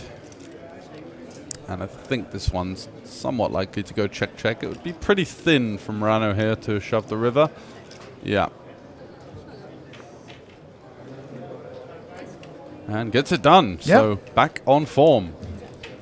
3 bullets in, and unless I missed anything on my toilet break, the only person to have re-entered so far. He is, absolutely. So adding 1k to the prize pool by himself. And actually had a chat with him, and he said that he's bringing the action and the money to the table right now. So the other people are happy to see him splash away, but that was before he came back into this second re-entry. So, but he's in second place now with that pot. Absolutely, that's how quickly things can change. And second place is good for 3,000, so he would have made a profit if things stand in this fashion. But of course, plenty of play left. Yeah. And he also mentioned that he's won apparently 11 buy-ins for the main event on the online satellite. Wow. So he's used one of them now then, one of the 1Ks. Yep. To getting back in this one 2 times. Some serious grinding going on there. He must have been firing satellites for weeks. I guess so. And now he'll be facing another 3-bet from Knapinen then. Yeah, one would think. 5.5, smaller one than Kai chose in the previous pot. Yeah, in position this time for Rano's opponent. And the ace-10 hitting the muck there. So, from us who hasn't been here from the start, how's the game been first hour or so? We saw some rip-roaring action. I think it was Rano versus Sealander there with the ace-10 for Rano in like a 5-bet jam in like one of the second hands, meeting ace-king suited and not improving. We've seen some uncharacteristically maybe conservative play from Juha. He's not really been in the mix that much, but he's still added to his stack, and he's a wily old bastion of the game. He knows his way around, and I think he's realizing that a couple of the guys on the table are a little bit out of line, and he's going to counter that with a bit more of a conservative style, and it's certainly been working for him so far. Nice little addition to his stack. Of course, we've got Sarah, who won the Queens of Tallinn in 2023, I believe. She's had some decent hands and has got the better of Rano so far. Won two medium-sized pots and one really big pot, as we saw just 5 minutes or so ago. Not a lot for Kai. Been kind of battling away. He's unfortunately been trending in the wrong direction from his standpoint. Down as the short stack right now, but still plenty of play, of course, as Sealander has been certainly the most aggressive player on the table. And we've seen him 3-bet with hands like 8-4 suited. We saw him open Jack-5 off under the gun and call a meaty 3-bet, so... he's creative. Yeah. Woke up on the creative side of the bed. Yeah, to say the least. All right. And as we mentioned, Sara Ben-Lamin, currently the chip leader at the table. And we are playing 20-minute blinds, so it'll be not a quick one, but rather rapid structure as well. So, of course, they need to act on time. And Rano then adding some extra chips to the table as well, so a bit more room as well. Propping up the prize pool, but still very much incentivized to get back in when you've got 6,000 euros worth of value up top. Not a big field, of course, as well, so definitely. And also the stack distribution, it's not like it's impossible to forge your way back into it, and we can see that he's already won a decent-sized pot and is sat in the top 3 spots. Yep, so exactly. Certainly a good format for re-entries, and I'm surprised that we've only seen 2 so far, to be honest. Yeah, one might think that likes like Juha and maybe some of the other guys, they're not shy to play and maybe make it more of a splash game, but not yet, not so far. No, we haven't quite seen that. So Knapinen checking the Queen 6 of diamonds here, facing a bet. I think we're going to have to call 1 with the overcard, the backdoor straight draw, the backdoor flush draw. Not a big size either. It does fold. Seen a couple of situations from him where he could have elected to 3-bet, chose to fold. There was like an ace-7 and an ace-8, small blind versus button and small blind versus cutoff. So he's been quite active, but he's not been fighting for every pot, put it that way. Certainly a selective style so far. And heavily Finn-dominated table as well. 5 Finns, 1 Swede and 1 Estonian, trying to be the Royal Showdown champion. Yeah, we've got used to that over the years, haven't we? Yeah. The Finns do seem to be, well, in their senses anyway, the top dogs. And they come here and they battle hard, and they've got such a strong sort of group of players that come here and just fight for the team competition and such. Yeah. So no surprises there. Huge turnout in the team competition this year. Over 100 teams, I think.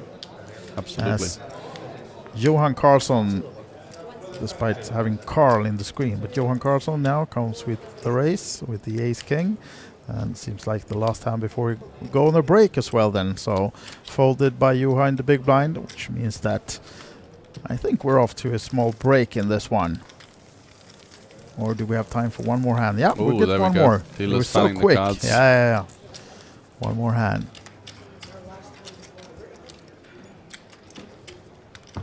Before they have a little well-deserved break, and then we'll be back in just 15 minutes or so to continue. And of course, we're gonna show this tournament or this sit and go until the end to see who is really the king or queen of Tallinn. Absolutely, and as we do descend into the later stages of this sit and go, we might even get some of the outer table coverage from the 555, where we do have a cameraman set up to show us some of the all-ins, maybe grab a couple of players, see what's going on over there.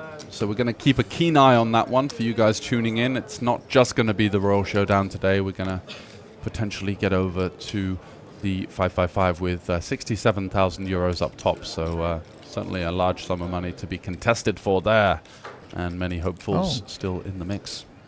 Now then, maybe some Swedish and Finnish action in the final hand before the break, as Johan Karlsson raised it, and Juha is 3-betting, big 3-bet with the sevens, 8.5. Yeah. So that's, they make Johan steps out of the way and go off to the break instead. Then Juha help be 62k, building. Right about average stack, and good situational awareness there, realizing that Matthias was maybe a little loose on the button there, coming in for the cold call. Yep, absolutely. So now the players in the Royal Showdown are off to a 15-minute break, which means that we're also going to go on a short break, maybe freshen up with some water. Absolutely, some light refreshments, a little walk around the block, and we'll bring you more coverage of the Royal Showdown as we continue here into the Kings of Tallinn. Absolutely. Back in 15.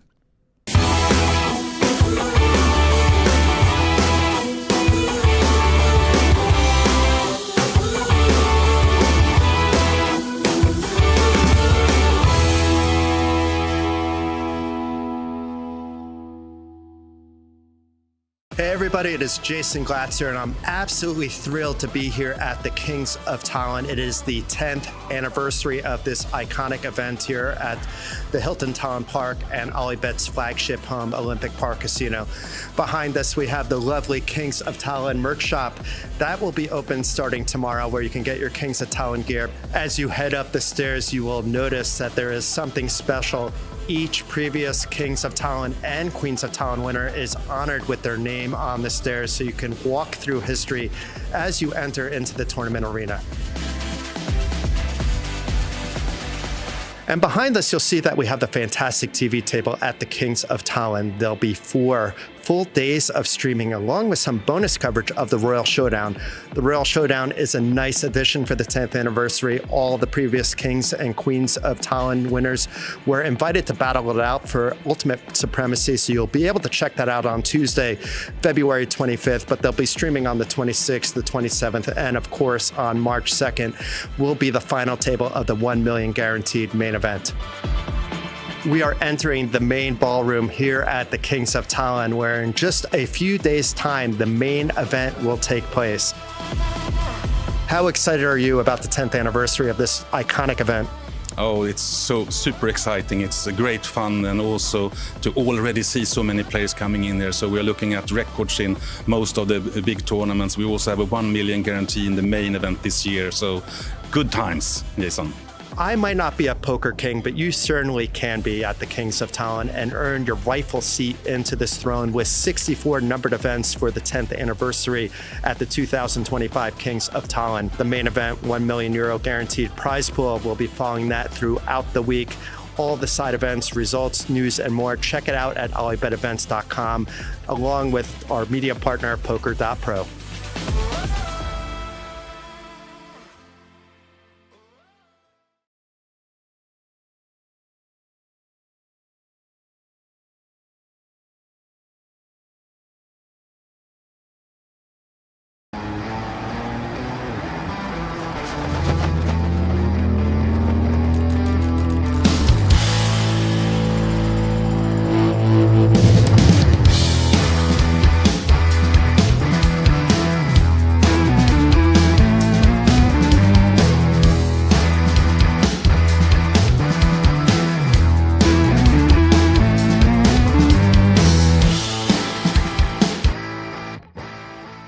Teresa, we have a new game this time in the festival, and it's called 5-card stud. And in Finnish, I also learned it. It's sökö or sökö nullo.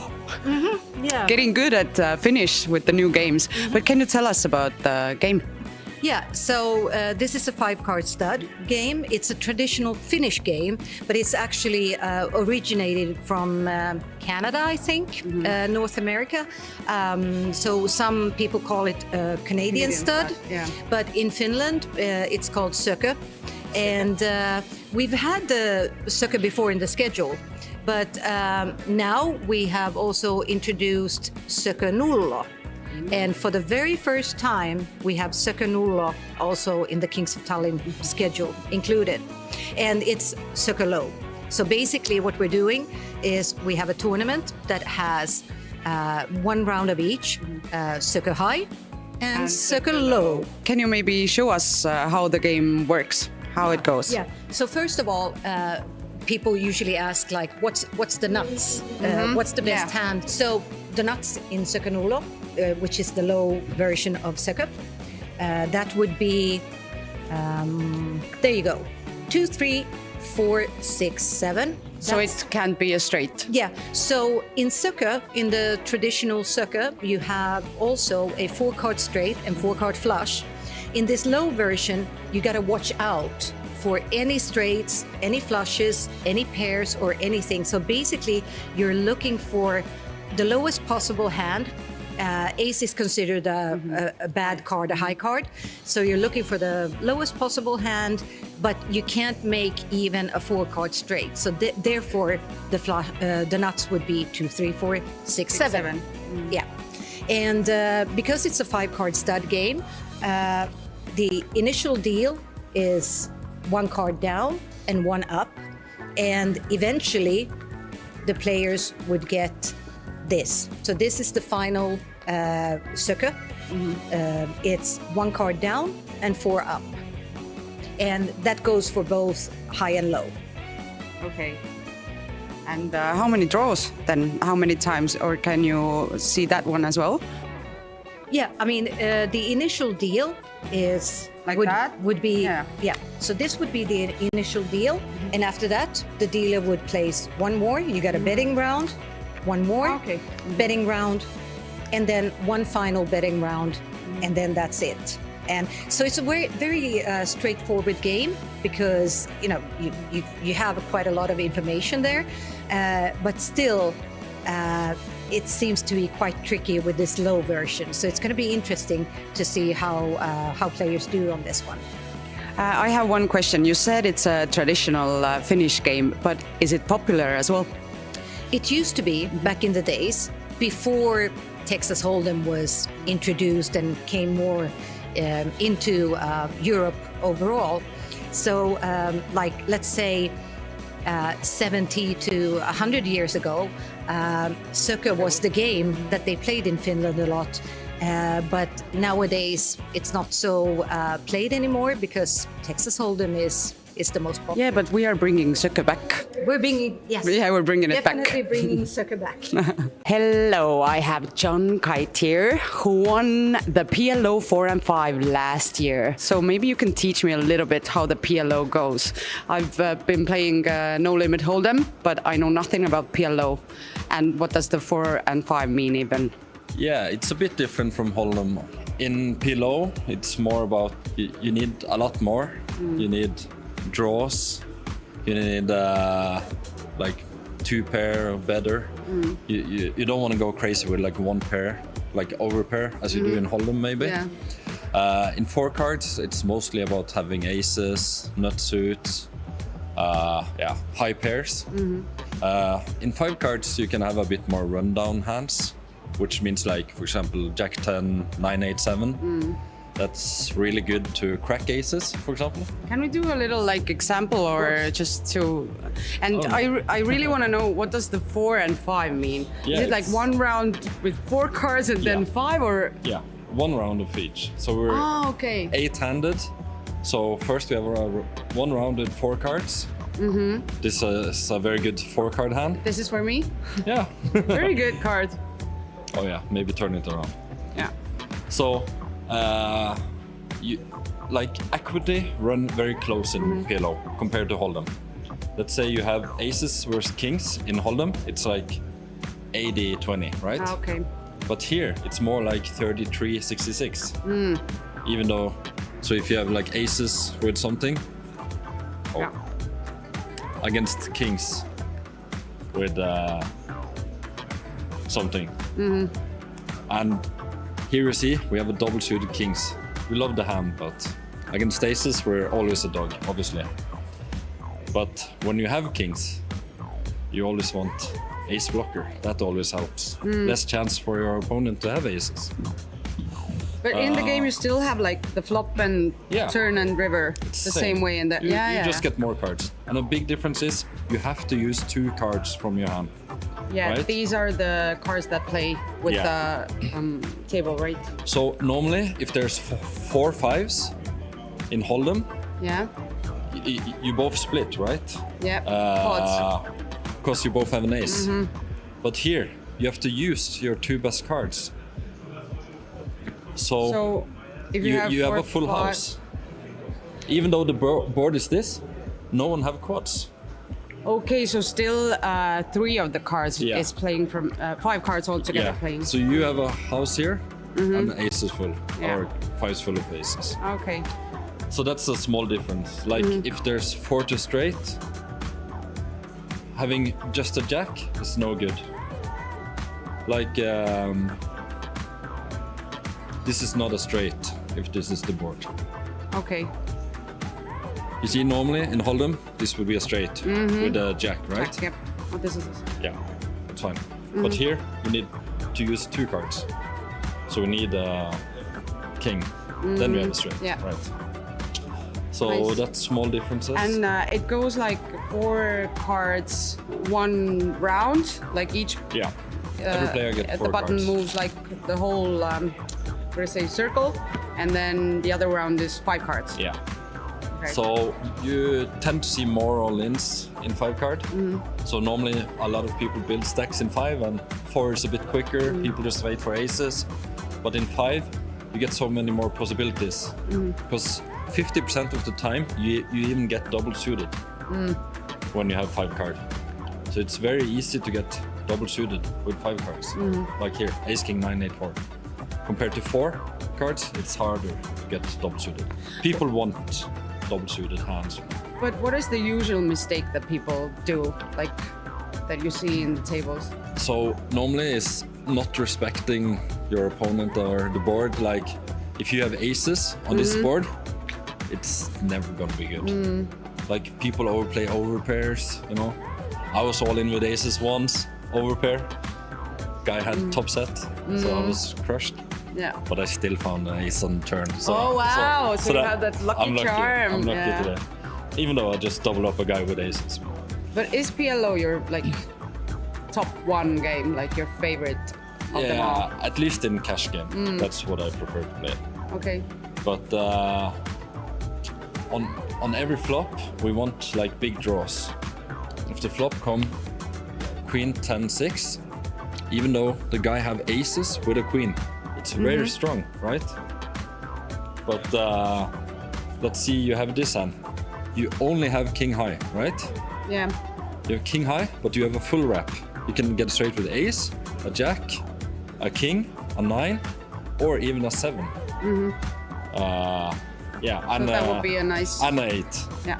So this is monster flop. And we even have a flush draw. So even against aces here, we have like over 60% equity. Yeah, it's so different from Hold'em. We have no pair. So it's about putting a lot of pressure. You know your opponent have aces, and like I have no showdown value. You can just go all in on this flop, and he kind of have to fold. It depends. Someone calls, but yeah, you know. Anything else that I should know before I enter my first PLO 4 and 5 tournament? I don't know. It's like in every poker game. You just have to pay attention to your opponents, see what they're doing, and I mean, some people like to look at every flop before they go all in. You know, see that you have something, and some others just, if they have a good starting hand, they just always try to push their equity. It depends. So you should be a little bit smart, and you should have luck as well, like in every poker game. Of course, yeah. Okay. Thank you, John, so much for joining us and explaining the PLO 4 and 5 to me.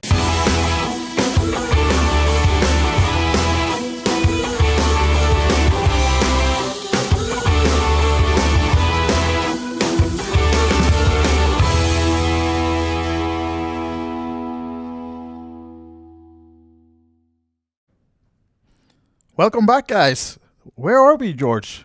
We are at the Olympic Casino upstairs in the Hilton Executive Lounge Extravaganza. Extraordinaire! And we're here for a reason. We're watching the Royal Showdown, which is a sit and go between the previous winners of the Kings of Tallinn and Queens of Tallinn. And it's actually the sole queen, Sara Benlamin, who's the chip leader in this sit and go currently. And they started with 7 players, still 7 remaining. And if you haven't been with us, we do have a nice prize pool in this one, George. Yeah, absolutely. So there's about 10,000 euros plus added, plus, of course, the re-entries go back into the prize pool. So we will have the payouts across the bottom of the screen, but up top is a 3,000 euro high roller ticket alongside a 3,000 euro VIP hospitality package in Florence for some Italian football and some other shenanigans, such as I think it was a Michelin star restaurant and a 5-star hotel. So certainly a nice little trip for the winner and their partner, of course, or friend to go along to. Yeah, really nice. And that prize actually can be won also by one of the teams in the team competition in the series as well. So all the teams that will be in the top 20 when come Saturday, I think, will be able to be in the draw, and they will send also a full team of 4 players then to this VIP treatment. So beautiful added value then. Yeah, absolutely. And well over 100 teams in the team competition so far. Still open entries for that one, I think. So yeah, that's been growing over the last really, 10 years. absolutely. Yeah, I think when we first started commentating on the team competition being inaugurated, it was maybe 20 something of like the that, local right? teams, Estonians, of course, the Finns, and now these days you've got people coming over from far out of even outside Europe. I think there was a Canadian team last time. So just goes to show that things are picking up here as Rano Look at running this guy. back to his seat. Stand-up poker.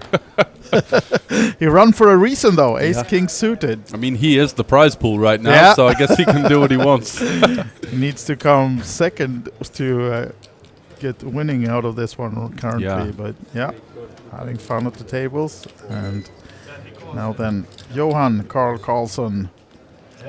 Is Carl his middle name, or is it? It is, yeah. His real name is Johan. So, the Swedes, they have like 3 or 4 names. So, when you sign up for that card downstairs in the casino, you probably often they use your middle name or the first name. So, now then, at least finding some outs.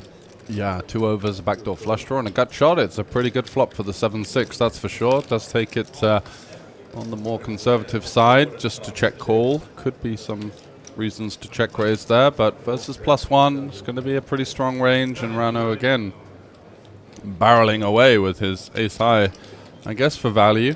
Yeah, to make it 2.5, so still cheap to find that gut shot. Yeah, small sizing from Rano, looking to just get some value from straight draws.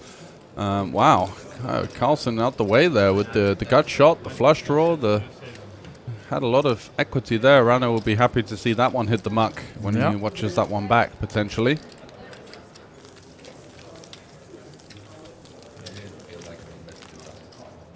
And they can see as well, as we talked about, the prices in the bottom of the screen. So third and fourth place, the 1100 ticket, which of course is good for the main event. That's just started today, day 1A.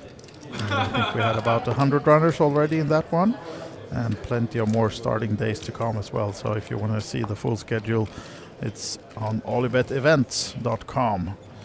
All the information about the event, and of course other social media as well, updating with results from all the events and other stuff happening here in Tallinn as well. So we're just not quite halfway through the week yet. No, plenty of action to come, especially of course the main event, the PLO 1K, the 5K high roller. There's always so much action jam-packed into these event schedules here in Tallinn. Customary for not only the individual players but the team tournament as well. Yep. Certainly plenty of chances to find your way into a big payday. Absolutely. Now then, Finns, Kai and Matthias playing a small pot, and I don't expect it to grow much as it's checked by Siljander, and Kai takes it down with a small bet.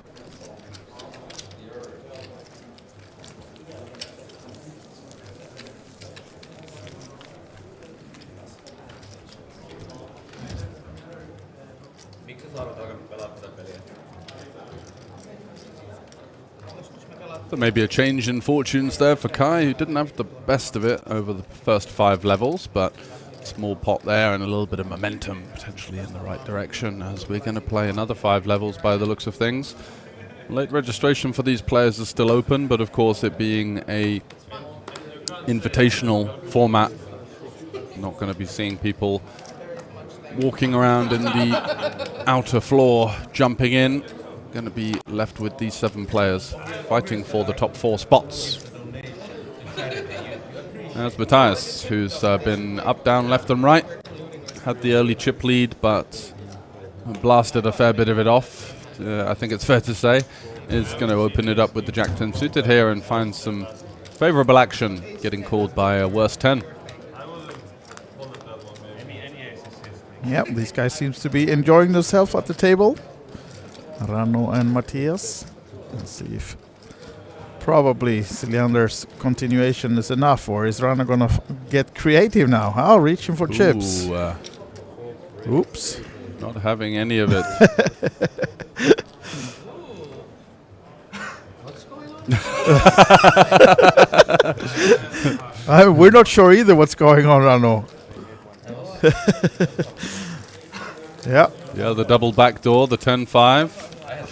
Getting the job done. Yeah, absolutely. And a bit of a resurgence there from Rano over the last couple of orbits. Yeah. As he is, of course, propping up the prize pool with those 2 re-entries, but 6,000 euros up top, why not, right? Only going to be 7 players, and even the top 4 would get his money back, so it's kind of inevitable that you're going to see the players that are getting eliminated jumping back in. And jumping back in the commentary booth is actually poker wizard extraordinaire, Mr. Poker Pro. Jason Glatzer is joining you, George, for some commentary. I will go make some interviews with these guys.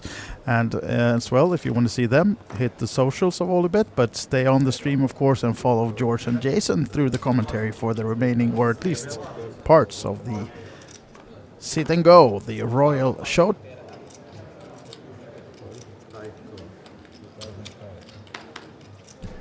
So very warm welcome, Jason. How are you? You've been rushing about a little bit. Yeah, it's been a fun day. Yeah. I've been up since 8:30. I was actually reporting and listening to you up until about an hour ago, but now we have that already settled, so I can join in some fun. But it's been a really fun week here for the 10th anniversary, I have to say. The red carpet rolled out. This is just one prime example of some value added. This is to the former winners, but there's value added to everybody here, actually. Giveaways every night.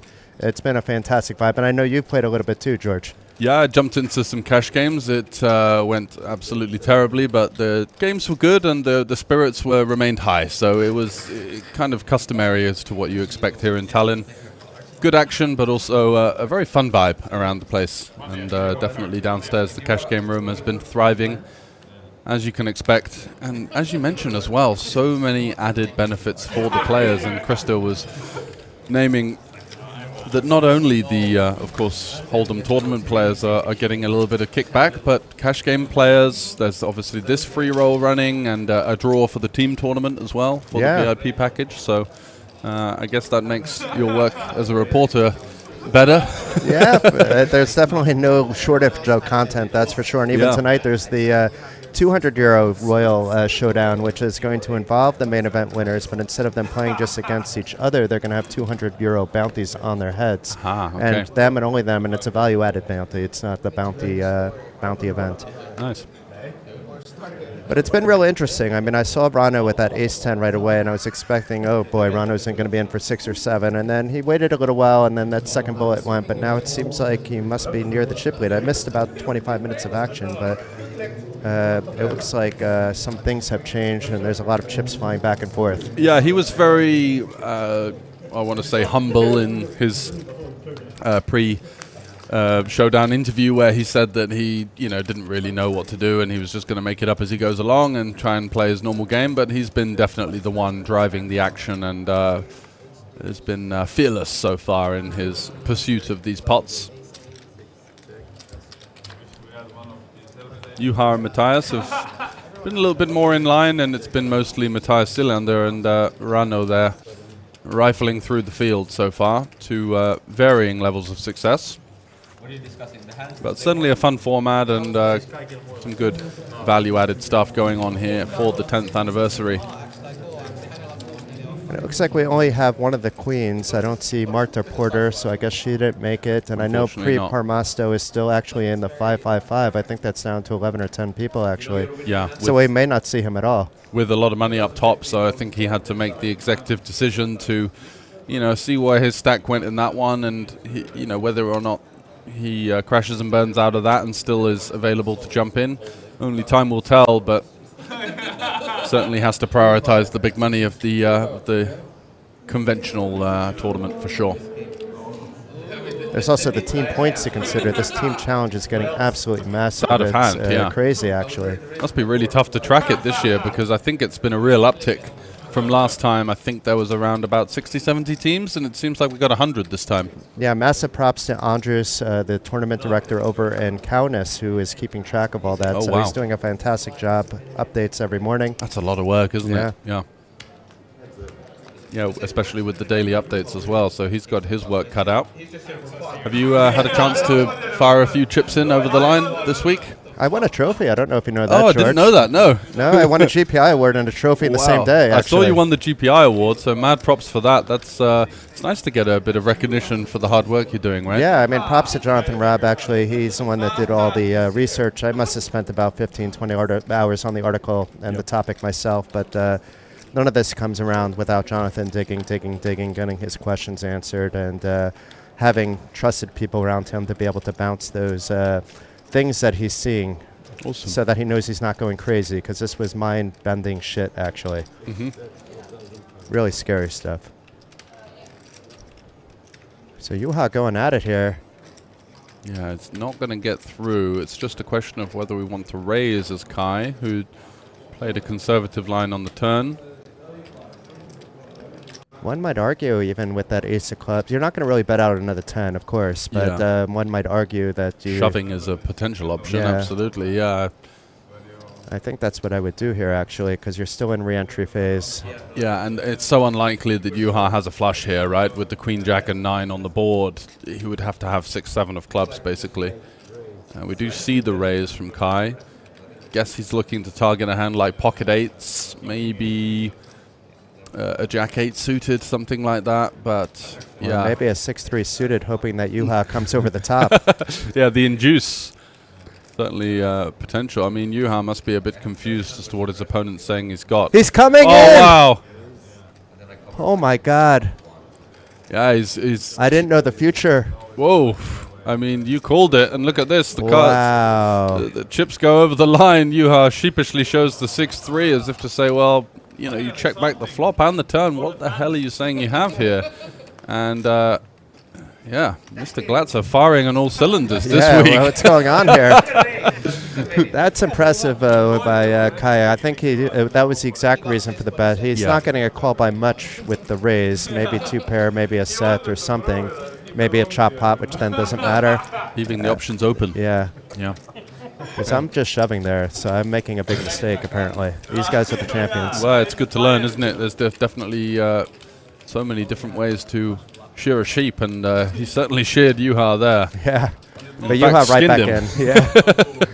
The 500 back on the table. Oh, yeah, for sure. No, I can say now that I am the best pot limit stud high-low player in the world. ... based on one tournament and winning one tournament. Yeah. 1 for 1 in that format. They don't even have tournaments like that in Vegas, or? I'm just saying I'm 1 for 1. Who else is 100%? That's true. I mean, it's an unbeatable record. And 1 bullet as well? 1 bullet. Okay. Wow. I mean, I did fire a bullet in the Hold'em event right before, but as I'm sitting down, I said, I hope that I lose this fast so I can go win the stud tournament. Oh, wow. And that's, you almost kind of willed it into existence. Yeah, because I took a pretty bad beat in that one, too. So pot limit stud, right? It must be quite difficult to maneuver because the pots get pretty big on early streets, right? And anything can happen on your board. So we were playing so deep, though. It was 20-minute levels, but we had 3 repeating levels, so it was deep throughout the whole thing. Okay. So even though you're not necessarily, if it's bet, then might get it in early, but often it's being bet on 3rd and then checked on 4th. Okay. People were understanding pot control, and those that weren't and were overvaluing what they had were blasted out. Yeah, makes sense. Yeah, it's very much a game of pot control, board management, and taking any available chance, because you can really put some pressure on in the pot limit format, right? I had a lot of fun when I had the chip lead with 12 left. I didn't give that one up. No, that's a great spot to be in, right? Meanwhile, Rano here, not the prettiest of aces, not the prettiest of boards to connect with, but it still should feel comfortable here. Yeah, so Kai's check called the flop with the king high, but I think we're going to have to turn our hand into a bluff now. We can definitely consider that we're going to get some folds from hands like 6s, 5s, these low pairs, even a hand like a weak ace. But... Or that Jack 5 that I saw Siljander play with, just calling a 3-bet. I was trying to figure out what the logic of that one was, and then I realized that it's just messing around. Just messing around. They even flopped some equity, checked it back, folded the turn. It was all a little bit all over the place, but I think he was maybe trying to set up a bit of false advertising for the table image, potentially. Because he's been somewhat more in line since that. We saw an 8-4 suited 3-bet, but apart from that, it's been relatively normal action so far, as now Juha, after failing to get that one through with the 6-3, walking straight into the set of Kai Leto, is now propping up the leaderboard in 7th place here of 7 remaining players.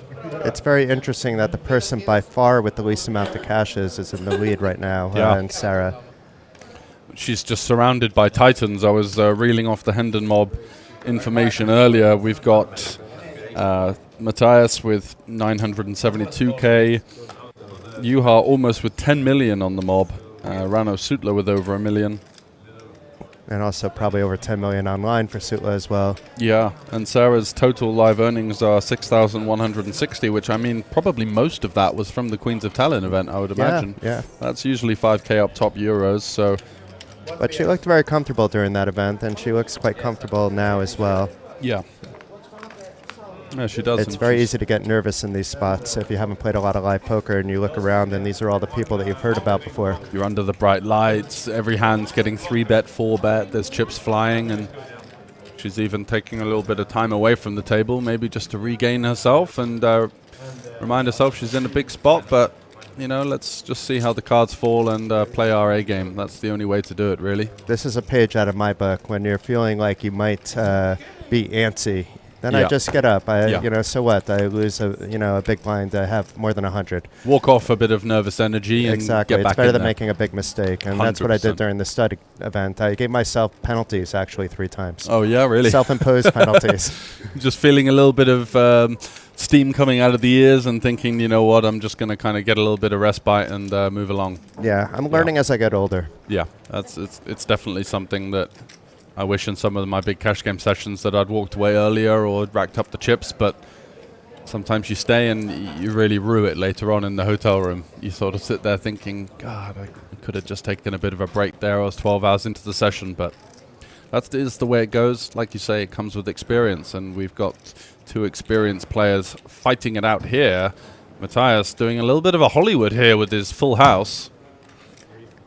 Putting Juha to the test. Juha's priced in the call, but especially against Siljander. It's basically not priced in against, he either has an 8 or he doesn't, but with Siljander, most of the time he actually doesn't have an 8 there. Doesn't have an 8, yeah, he's going to be shoving in hands like maybe 7, 6s, flush draws. And he's dead, yeah, so unfortunate for Juha there. Kind of priced himself in with the turn bet. Could have checked back and just... Oh, quads! Chop it up. No, not quite. So that's going to be a full lock on the board for Matthias. And some momentum back in the right direction for him as he eliminates his fellow Finn. I'm sure we'll be seeing Juha jumping straight back in. Yeah. Definitely some value to be had there with the added prizes and the format. I haven't seen much out of Johan yet. I mean, both now and in the stream. I know he's listed as Carl right now. I guess that's his given first name, but he's 2020 Kings of Tallinn champion Johan Karlsson from Sweden over there with a nice blue shirt in seat 1. Maybe I missed a hand or something, but has he just not played a hand? Pretty snug. Okay. Yeah, I think he's well aware that there are a plethora of much more experienced players.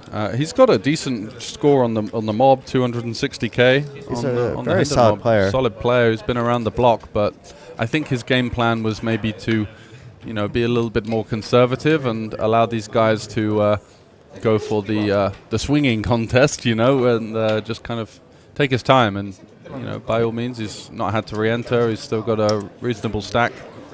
I'm sure we'll see a bit more of him as the action continues. Normally he would be in the right seat given the position that he's in, but both those players are going to recognize his tightness as well. So Siljander and Sutla will probably give him some level of respect at this stage. Yeah, he's probably got the worst seat on the table, to be fair, with that lineup there of the 2 Matthiases, Juha Helpi and Sutla on his direct left. That's not a situation that you really want to be in. But here we go. Speak of the devil here. He opens and gets 3-bet right away by queens. Yeah, and he's been so splashy that you wouldn't fault Karlsson for coming along, but the 9-8 suited a little bit on the weaker end of things.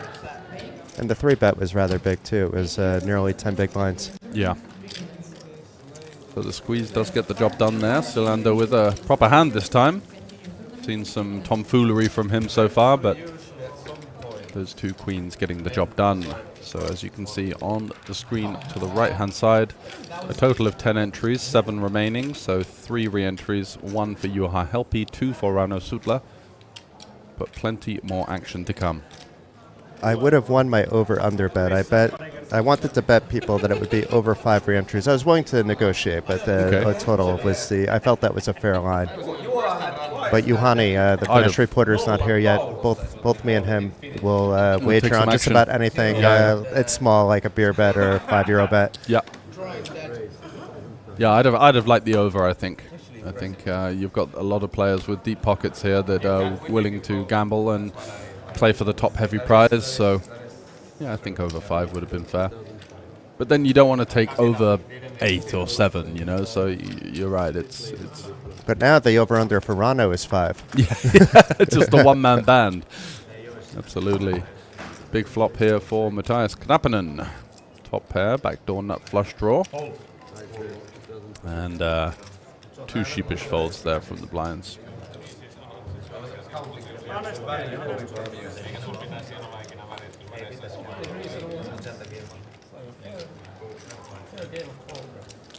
Going to give a quick shout out to Frank Visser, who's been working hard the last few days. He's been on that 555 event. You can check out those updates on poker.pro. Also, the back office for Poker Pro has been quite busy with what you've seen for social media today. We're actually clipping as we're talking, putting the hands in the reporting. So people that don't get to listen to us live can go back tomorrow and replay some of those moments that they just read about, which is fantastic. So just wanted to give a thank you to everybody helping out this week. Yeah, Frank has been around the block now. He's been here for a fair few festivals and always is a studious observer of the action, as well as a pretty fearsome player himself. Yeah, I mean, I probably wouldn't have won the stud if he joined that one, actually. He's the one person that can figure out those games quicker than me on the fly. He's very strong, that's for sure, in the mixed game format. But I took out Senkel. Yeah? Oh, nice. That was like, just like when I took out Danis and the horse and I won the trophy there. You take out somebody that you put all the way on the top of the pedestal, it's I'm friends with them, but it's for them no big deal, but for me it's like a notch, Exactly. No, Frank is very good. Frank was working a tournament for me once, and it ended, and it was like he had a choice whether to enter like last second. He still had a recap to write, or write a recap, and he chose to do both. And the recap was really good and done faster than most people would do, and he won the tournament. So certainly this happened last spring. Not here, somewhere else. Yeah, capable guy. Okay, we got Johan here playing some cards.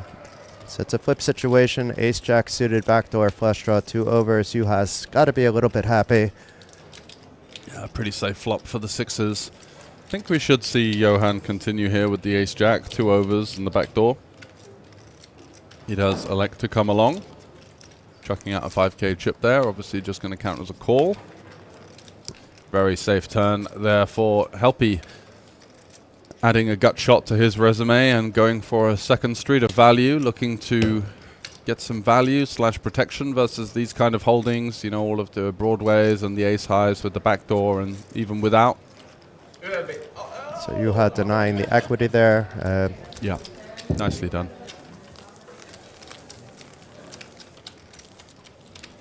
I always enjoy watching Juha play. He's also a gentleman away from the tables as well.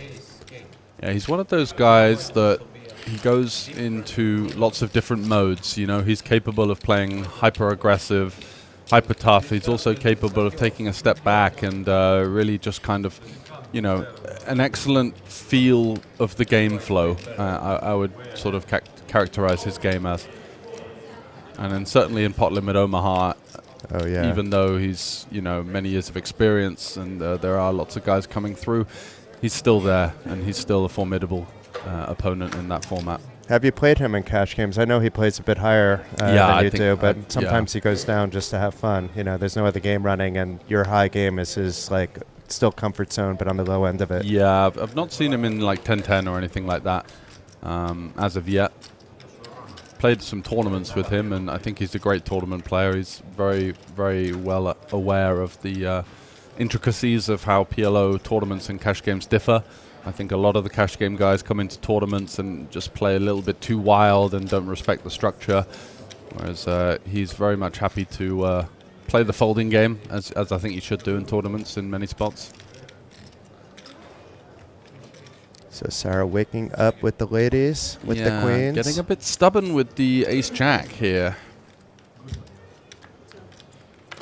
Under the gun versus small blind. And it's not a player that's been playing out of line pre-flop at once at all. And she could get into a bit of trouble here. Jack high board. There is 3 clubs, but flushes are obviously a little less common in these positions.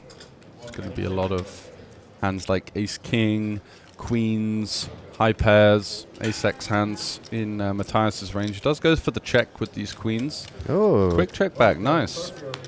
So she does play some pot control here. Monotone board. Don't want to overcommit early. Facing a check raise with this hand would be uncomfortable, to say the least.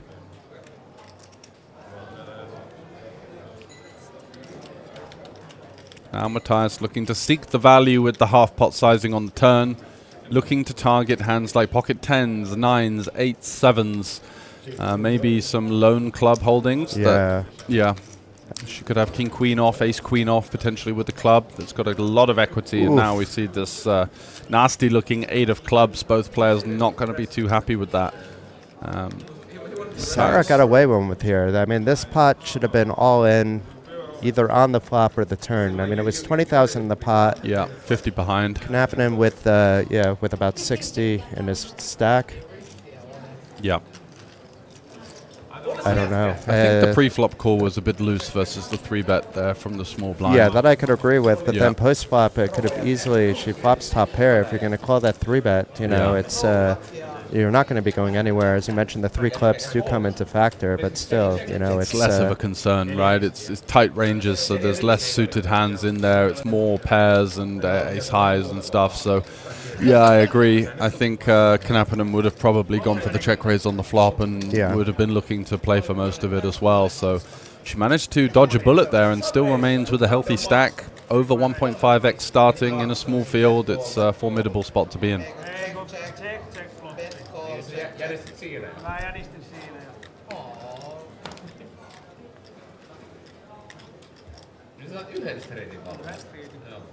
Maybe they'll move the 5-5-5 final table next to this table so we could see Preet, Parmasto 2 table, the final table, the 5-5-5, and this event. That's exactly right. I think they will be broadcasting some outer table footage. Got the green light there from Edgar, head of media here, so we will cut across randomly and see what's going on, see if or see how the action is developing over there. A lot of money in play. It's 67,000 up top, right? So it's a serious chunk of change to the winner of the 5-5-5. Another great tournament, another great phase event. You've already had the 200, which my good friend Max got second in. That was 10k up top. Then you had the 350, that was well over 10k up top, and now of course the 5-5-5. So things are hotting up as we move towards the main event, of course, which will be coming and broadcasting to you guys over the weekend.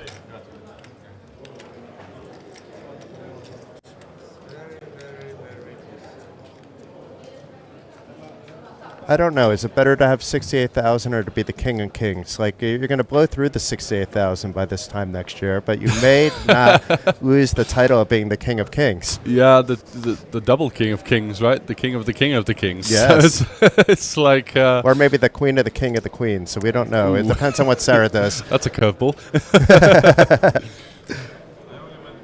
Yeah, let's see if she can take it down. Sarah's chip leading. I mean, we have to say Sarah's the underdog, not because she's been playing solid, but we're talking about people with combined probably close to 20 million in cashes. Yeah, exactly. So it's, you know, I think she's well aware of that. And Krista said that he had some choice words for her, just encouraging her to, you know, she was a bit nervous before the stream table. She's, of course, as we can see from her playing style, she's not scared to get in the mix there, flatting the 3-bet with the ace-jack and kind of getting in a few more pots than at the start. But definitely wise to take a bit of a backseat at the start, which is what she did. Built up some courage, built up some confidence, saw a few showdowns, and she's done a good job of getting herself into the thick of things since then. And she doesn't look nervous at all right now. No. She looks comfortable, looks not necessarily, I know I'm on TV, comfortable. You know, Yeah. She looks like she's just playing at a side table, and that's what you want to do. You want to forget about the lights and cameras when you're playing. Yeah, precisely. It can definitely play havoc with your mindset if you're continually worrying about how you're going to be perceived or what people are thinking about you as they're tuning in. It's good to zone out of that and just play your solid, normal style of poker. So Knappinen here does see the check on the turn. Was correct to slow down there, employ a bit of pot control. But I think the green light on the river as he is reaching for chips, looking to target some ace highs, maybe even a hand like pocket 4s. Ace-5, King-5 suited, these kind of hands he's looking to target, but just taking it down with the bet. It'll be fun if some of these guys are also on this TV table on Sunday. Yeah, absolutely, going for the double-double. So Sarah not in the lead anymore, but very close. And it's a 2017 champ right now. Kai vaihda se merkki nyt. Niin sieltä puhuitte. Tosta me puhuttiin. Sanoit, että sä tulet sekoon. Se sekoot ihan just. Laapinen, vaihda kokeile tuo merkki. Miksi tää vaan kertoo, että mä oon aktiivinen? Ei hidastaa ihan saada. Meillä oli kiire, meillä on ilmastojuomat, hyvä pöytä. Niin, no joo. Mitä herää? Se on kyllä ihan pointti. Verrataan. Pitääkö antaa?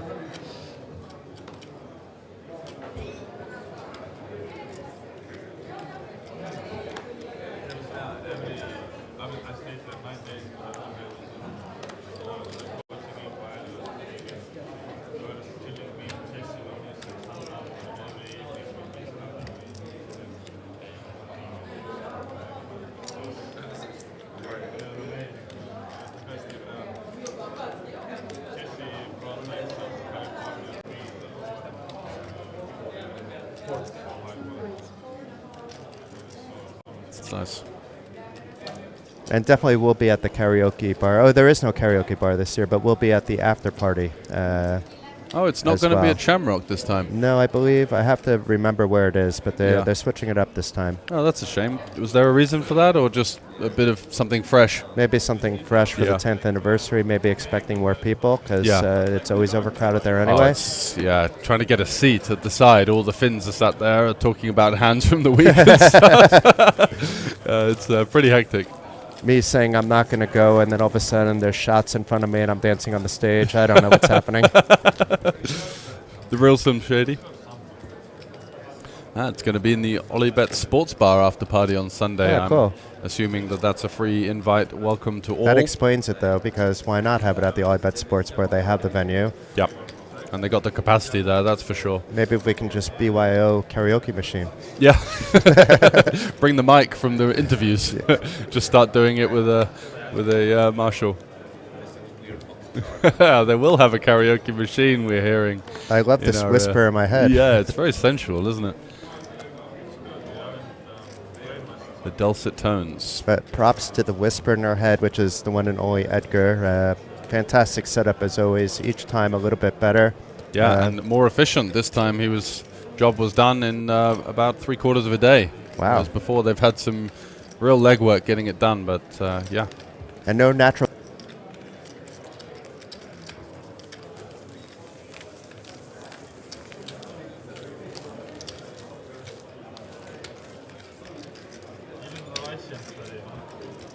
As we've got plenty more upcoming throughout the week. The 5K high roller, I believe that's going to be tomorrow, right? Or is Yeah, the 5K high roller, then it's also day 1 of the PLO Championship, and then day 2 is the following day, which will be on stream, so it'll be quite good. We'll probably see Juha, I guess, back in the 5K, but maybe he'll play in the main event. You don't know with Juha. He said he's going to defend his title in the 5K, and he's really looking forward to it. And Rano is certainly a candidate, but I know he loves main event as well. So it's hard because they're playing today, and today's also day 1A of the main event, but they'll have other chances to play opening fights, but some of these guys want to have as many chances as possible. Yeah, they might have their work cut out. There is 5 day 1s for the main event, so with the sort of obligations with this tournament, as well as, like you said, the things like the 5K popping up, the PLO 1K, I'm sure Juha would like to play as well, but it can be a little bit difficult. They might have to play 2 tournaments in one day, which can be quite toilsome. Interesting flop here. Rana with the flush draw, but we have Cillian there having the best right now with that middle pair. But if Suit was getting cute, could get it quite interesting. Yeah, blind versus blind, wide ranges, of course, not going anywhere with our flush draw. And Cilliander there with his middle pair is fairly happy, and certainly will be now. Look at this. Absolute gem.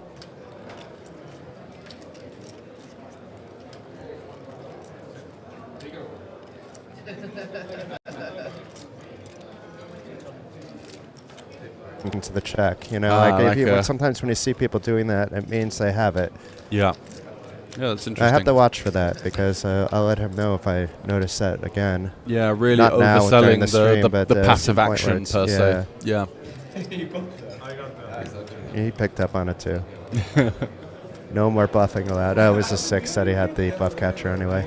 Yeah, he rivets some showdown there. He does beat some hands like Ace King, Ace Jack, King Jack, King 9, 9-8. So just going to knuckle that one back, but bad news this time for Mr. Sutla. That's one thing I'm actually bad at. It's like I have a few different actions I do, but I'm probably not randomizing them enough that I should always do the same action. Yeah. I shouldn't ever overemphasize anything or pretend I'm disinterested when sometimes I am and sometimes I'm not, you know.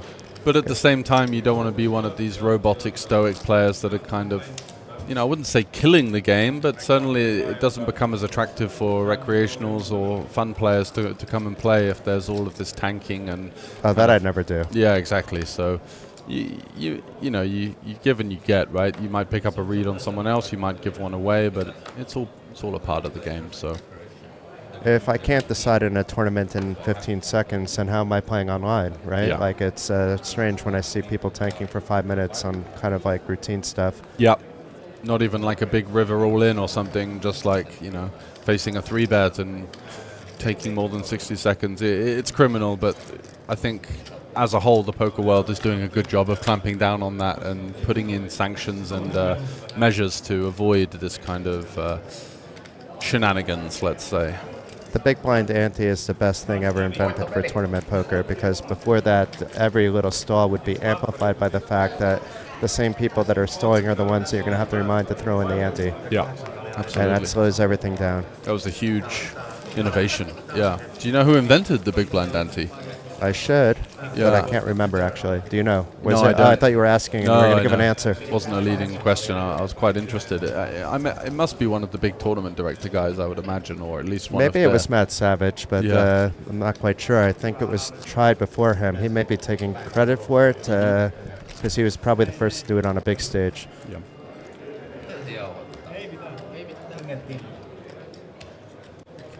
And then everybody doing it differently, and then people liking the small blind ante, and then people doing small blind ante for a little while when it was down to 5 players. Yeah. No ante heads up, now it's ante all the way. So it's taken a bit of time, but I think it's been fine-tuned quite well.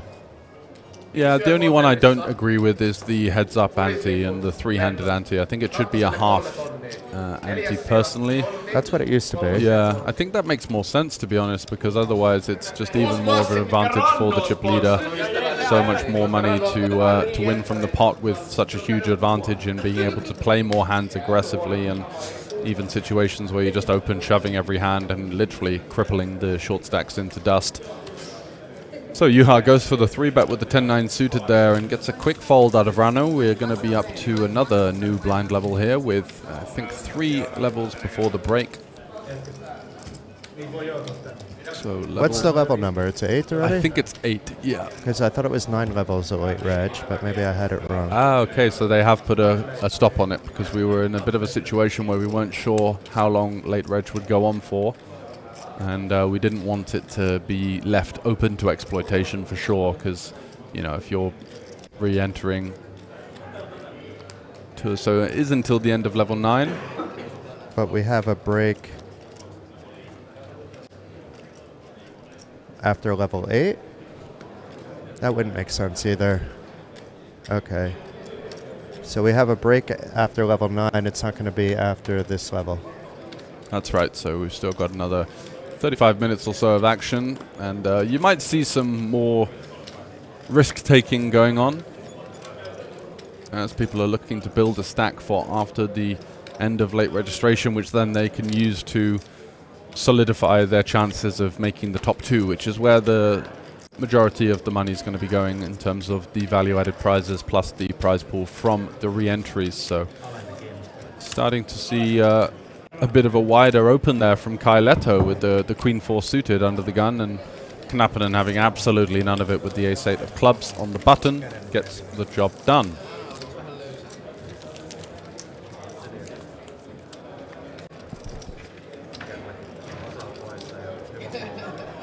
Are you going to play anything else this week, George?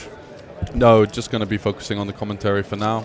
Had my fill. I played a couple of bullets in a few tournaments, and the cash game went horrifically bad, but it was a good game and good action, so No regrets in some ways, but also a bit of a shame. Yeah. Lost a pretty big pot there, but it's just the way it goes. PLO 5? PLO 5, yeah, 10-10, 20-40, I think they were. Oh, it hurts at that level. Exactly. You know, you're getting in these big squeeze pots pre-flop and flopping a good hand, and two guys have got a straight. You're like, oh, okay. Pair me up, dealer, and 2 boards, no luck. So, Johan Carlsen. Here we go. Flying it in with the 6s here. My man.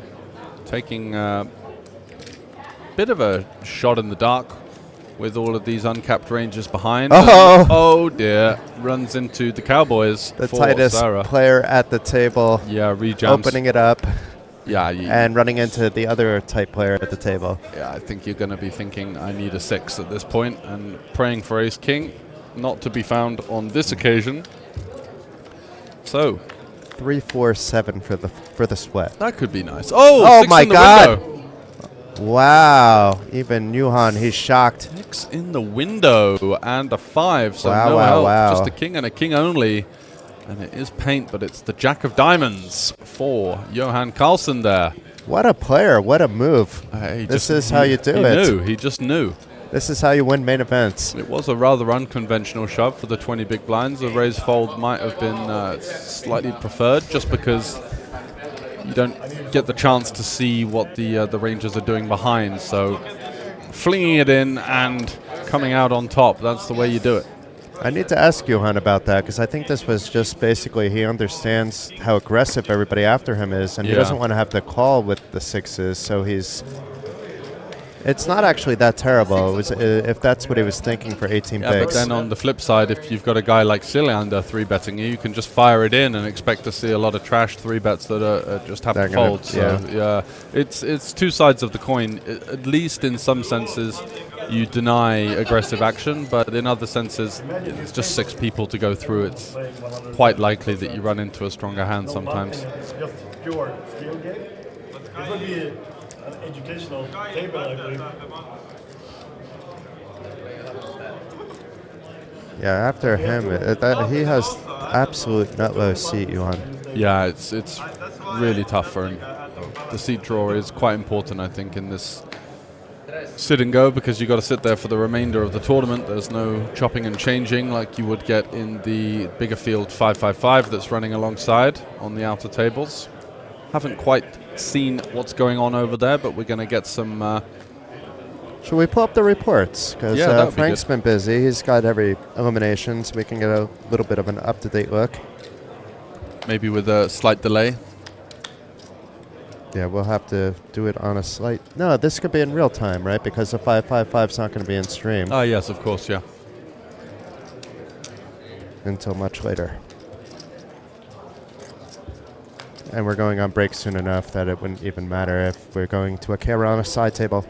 Yeah, I shouldn't cross over. Bad turn card there for Johan Carlsen. Just the worst card in the deck, the ace versus under the gun here. Flopping strong with his king 7, but is facing a very aggressive player who is capable of having bluffs here. You know, just some random hands like 8-7 suited, queen 9, jack 9.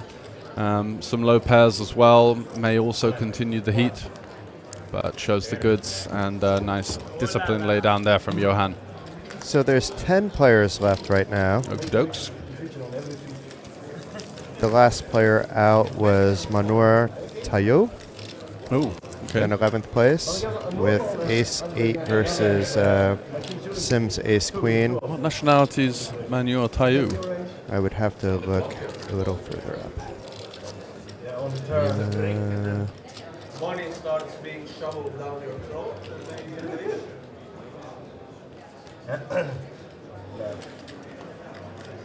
Might have been here. Sweden. Interesting.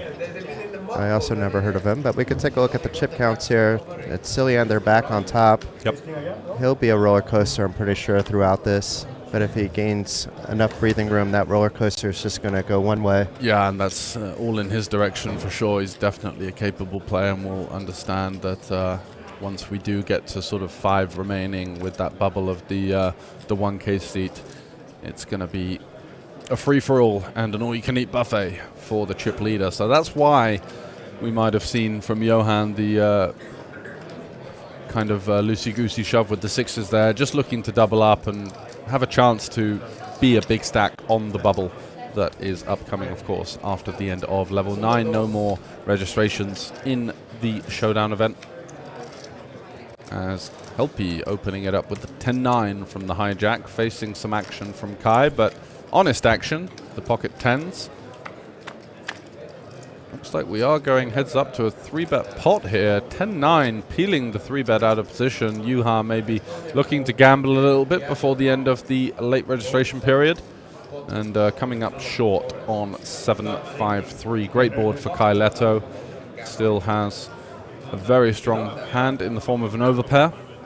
Not really too much to worry about apart from sets. I'm curious about why he did call that 3-bet. I mean, I can understand, let's say, if you don't mind re-entering and then you 4-bet, you even jack up the pot more so you can put some more pressure on flops that you miss, or even when you hit, that you can have that one SPR or something close to it. But it's... But you're just in no man's land in flatting the 3-bet out of position, right? Dominated by even all the bluffs. Hands like King 10, Queen 10, Ace 10 that could be going for a bit of a move there would have you crushed on a 10 high board. So... yeah, I'm not exactly sure as to what the strategy was there, but Juha is a very well-respected player and certainly will have his own ideas. And maybe he has some information about how Kai plays buttons. You know, maybe that's his spot that he plays a little bit looser. Yeah, it's possible. I mean, everybody plays a little bit looser on there anyway, but... for sure. Okay. With the ace-queen and the chip lead for now. Actually, it might be Cylinder, yeah, right? Cylinder's in the lead. That might change just, though, if everybody folds here. Yeah, it's that close at the moment. Oh, no, it's not. Oh, wow, Cylinder this could be a rather annoying situation developing for Knappinen. And he's been getting shown bluffs by Cylinder for the last couple of hours, so... are we calling? Are we taking it upstairs? Do we want a 4-bet call? Certainly not. So I think the only option really is to just call, take a flop in position, keep the range wide. And by that I mean we keep in hands like ace 10, ace 8 suited, ace 5, maybe some queen jacks. And look at that. Ace high board, rainbow texture, just absolute gin for Knappinen. And he certainly might be taking that chip lead, as you mentioned.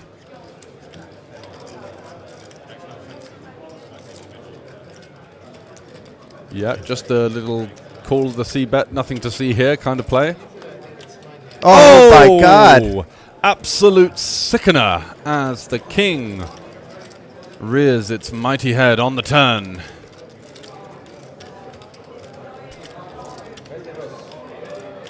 And this looks so much just like he's barreling with air. I mean, it looks the same exact thing. I know I said I had a read before, but this is the same. It's no read at all. He's got queen jack, jack 10. He's also going to potentially c-bet a hand like ace jack for the second barrel. So rather an uncomfortable situation now for Knappinen emerging. He's absolutely stone cold dead. Certainly can't be folding the turn, but once the river jam comes, and it certainly will, any river, even the 10 of course, can't be too worried about queen jack. Once this jam comes, Knappinen is in a whole lot of bother. Here we go. Yeah, you could see right away. He's just like shakes his head with that smile because he understands the capability of his opponent, but he's a great hand reader, and he's looking at this board and he's thinking, where are the bluffs coming from? It has to be queen 9 suited, jack 9 suited, even queen jack gets there. Jack 10, queen 10, rivering a pair. Would they shove? Trying to get you to fold an ace? But would he be doing this with air too? Yeah, but the air would be 3-betting small blind versus under the gun, right? So it's like, it's just so hard to have air. Maybe 7-6 suited is the like one of the only combos I can think of, like a queen 9. But yeah, this is just brutal. Even ace king could be betting like this, you know. Ace king for but sure. I think ace king would have played it exactly the same as the kings did. Yeah, and ace-jack probably checks the river as well. It would be a bit too thin to go for the 3-bet and 3 streets of value for the full stack, first versus second. So I think Knappinen, whilst his hand looks really strong and he even blocks a hand like queen-jack, he just beats no value here. So it's a pure bluff catcher, and you know, when it's really difficult to identify the bluffs, that's when you're in this painful situation that we see before us. And that's Sealander's table presence getting paid off there. And all of the work he did in those opening levels, showing the bluffs, goofing around a little bit, calling 3-bets with Jack-5 off, that's what's getting him paid here. I don't think Knappinen is flicking that one in versus many of the other players at the table. And so maybe Rano. Maybe Rano, yeah, maybe. But just an awful run out and a cooler in many ways. Well, hopefully he gets back in. There's a lot of value for him to do so. He's definitely one of the players that plays all the main events here, so I don't think there's any bankroll considerations. And from an EV perspective, it's a no-brainer. Yeah, it's very high, right? It doesn't get better. I mean, it's you got all this added value with some few people. The added value alone is almost at 2,000 euros a person. Yeah, and you'd be jumping in with that 50k starting stack as 6th out of 7 with top 4 paid. So it's not an insurmountable task to even jump back in for 550 and then get the 1k seat. And that was a pretty good use of your time, right, for a couple of hours work. So it's rake free too. It's just 500. Oh, 500, lovely, even better. Yeah, they rolled out the carpet. And the money all goes to the prize pool. There's no percentage or anything. It's a nice touch. Yes. You can decide it now. You don't need to ask Teresa already. You don't need to ask. You can decide on this last 3. I love how Juha's like. Usually he's always like, he'll talk a little bit, but you know, he's always very not kitchen table kind of player. You know, and this is like he's treating this like I'm playing with my friends at the kitchen table. Exactly. Yeah. Having some fun, making his opinion heard. I think that they were maybe discussing some kind of format regulations on whether or not they're going to be able to get back in or not, this kind of thing. So he does go for the shove here with the ace-deuce. Is Rano calling already? No. Okay. That would have been a little bit ridiculous. Tries to get away with showing the deuce there, and Rano's like, I've played this game before. You've either got another deuce or an ace. So ship it over. And certainly it was correct in that assumption. Juha, though, picking up a nice pot. Maybe he's not coming back. No, here he is. Okay. Maybe went to the toilet. It takes a little time to wash the hands and. Yeah. Little splash of water on the face. Let's get back in there. Let's get back in the game. It's a brutal hand to have to face versus Sealander in particular. Seeing the king roll off on the turn, bad news for Knappinen, but does rejoin the action.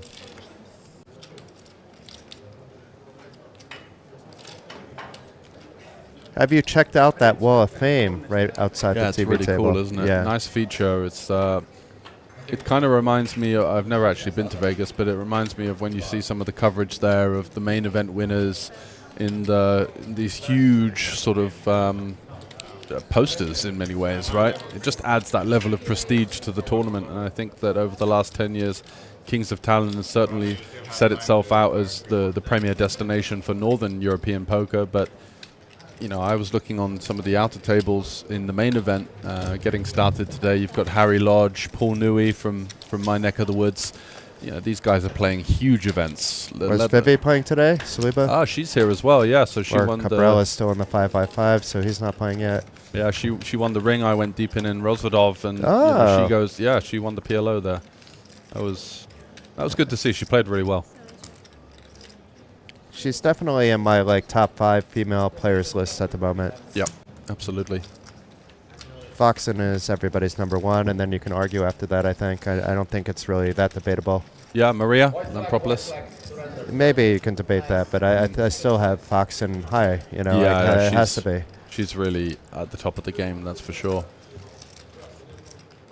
Yeah, but Maria would be in the top 5 as well. Yeah.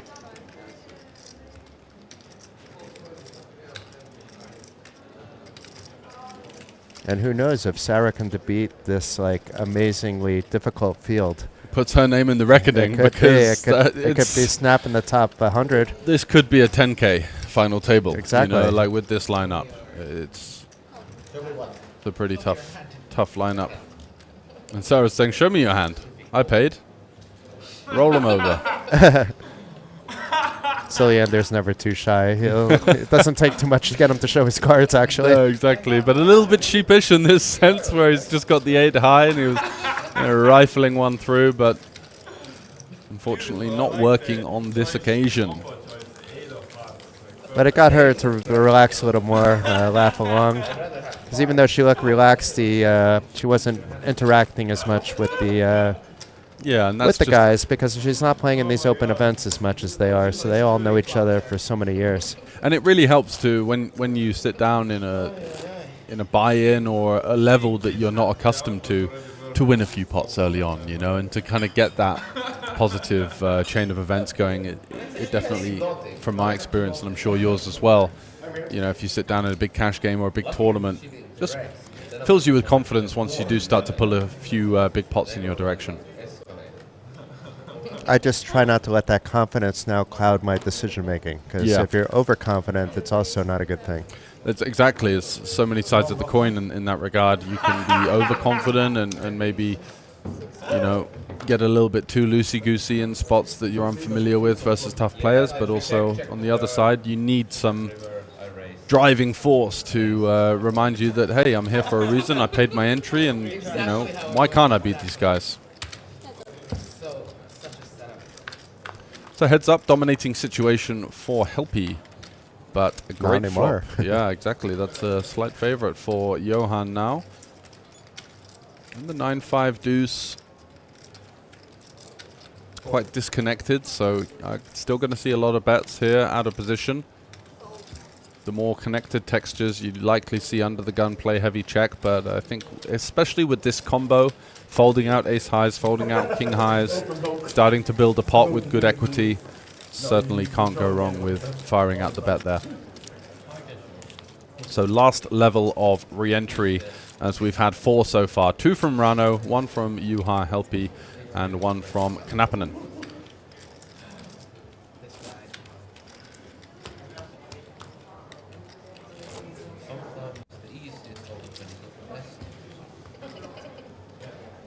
So do you think Cilliander's going to run away with it, or do you foresee some other theatrics coming into play? Well, I think he's going to be here long enough to have about 5 or 6 more drinks at a minimum, so we can at least gamble on how many more drinks he has at the TV table. But I think in general it's his to lose now. It's he's so tough when he has chips, and it doesn't matter even who you are at that point. You know, I've seen him just steamroll. Of course, it just takes a cooler. The blinds are going fast, so it's not a lock on it by any means, but he would be close to an even money favorite, I would say, at this stage. I agree, and I think that because of the fact that we're going to be playing for quite a quick bubble as well, right, for the 1K seats quite quickly for the top 4, that means that there's so many short stacks out there, sort of between 30 and 70K. With the structure going, increasing in blinds, so it's going to be 1K, 2K next, then it's going to be 2,500, 3K. He's in such a dominating situation right now. So I think, yeah, I wouldn't be laying him at even money here for sure. I'd want a bit of juice on my bet, right? Oh, wow, So, okay, so it's even beyond that. With 7 left, that's I mean, that's even mad respect for him. Yeah, absolutely. I think it's because I know how much you respect Juha and Rano and the other guys as well. But those 2 in particular, I know you have you put them higher than I think the rest. Yeah, absolutely. But again, I think it's just because of the ICM and the bubble that's going to come into play so fast. It's such a dominating position to have. I think he's got a third of the chips in play already, or actually more than a third. He's got 4 and a bit stacks, so yeah, it should be relatively one-sided traffic, I would say. But let's see how things develop.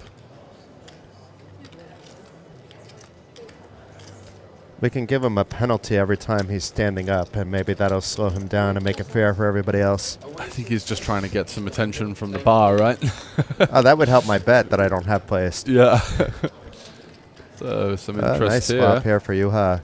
Yep, flatting And the ace-8 suited cutter. and flopping Jin here, and also Jin in the fact that Knappinen has some equity here with this gut shot, so do see a bet from Knappinen. And rather relaxed looking call there from Juha, as if to say, yeah, I'll come along for one more. Even turns a flush draw to boot. He couldn't have more of a lock on this board if he tried. Knappinen, though, with 10 high, and the potential to start to put some pressure onto, you know, maybe a hand like... It's tough to say, actually. There's not much air in Juha's range when he calls the flop here, but we do have 10 high. There should be some hands like King-Queen that come along for one, maybe. If he bet more, he would maybe get one of those flush draws off, but this is too light for getting even a draw off. Yeah, I think he's just going to fire through on a diamond now, and obviously the 7 would be the Jin card for him, but the ace on the river, I mean, it's an interesting card, right? Because it makes it less likely that Juha's holding an ace, but at the same time, what on earth is he calling 2 streets with here?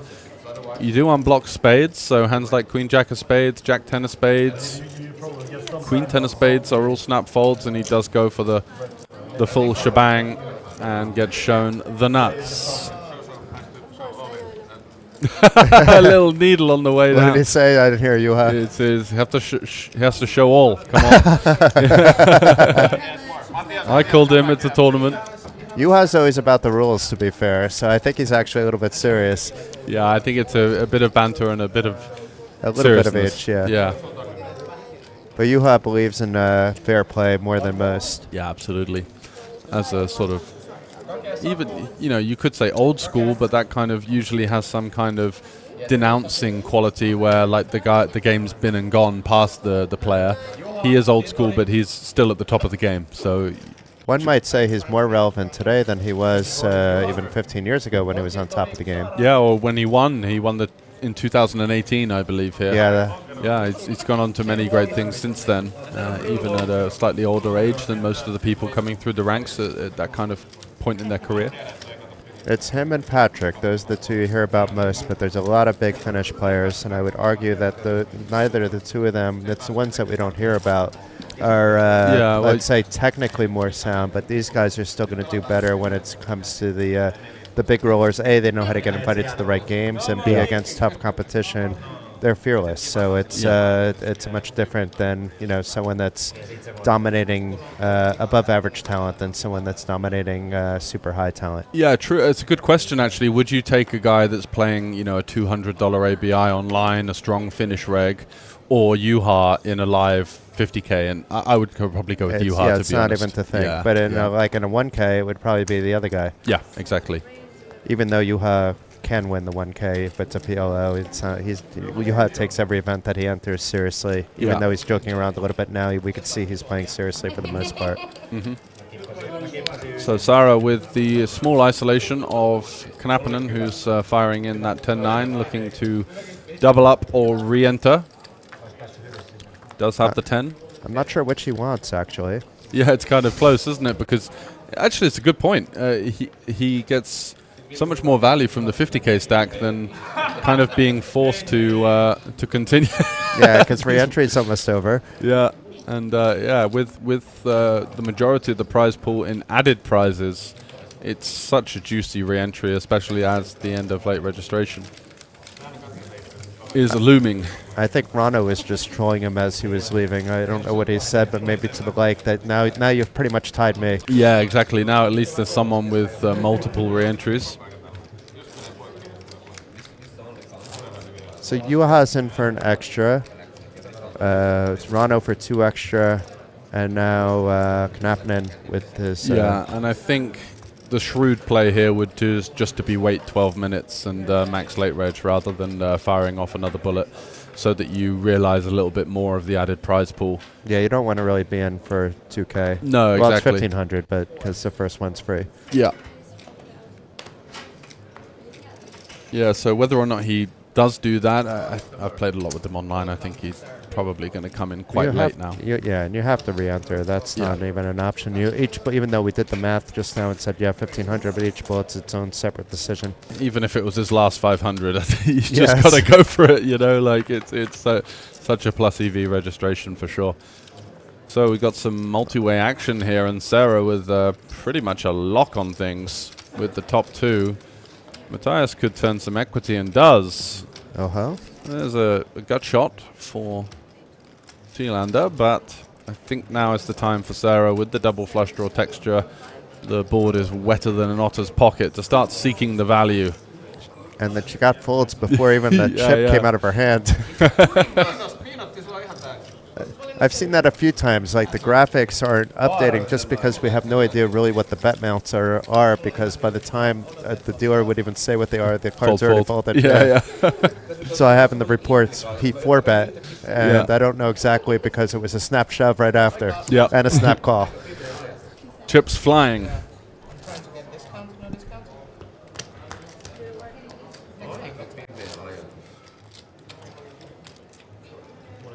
Who else do you have joining today, George? You have other guests, or is it going to be a little bit of a wise guy? Maybe I'll pop back as well. Yeah, I think yourself, Andreas. I think Lena Olofsson wanted to come in for a bit of commentating later on. But yeah, I'm happy to be joined by whoever. I don't mind going solo. It's much more better when you have the dual comms. Bit more extra energy, I think.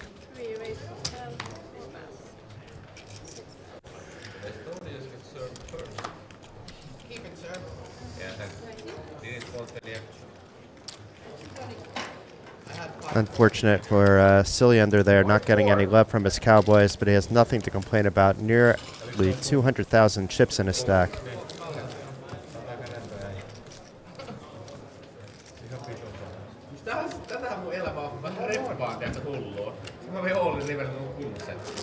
Ja sitten se viimeinen saat joku blindin, sit saat silleen, kaikki on silleen, joo, kyllä, mitä Masa teki 84. Se tulee sitten niinku EU. Got the finish corner over here, so we have 3 fins in.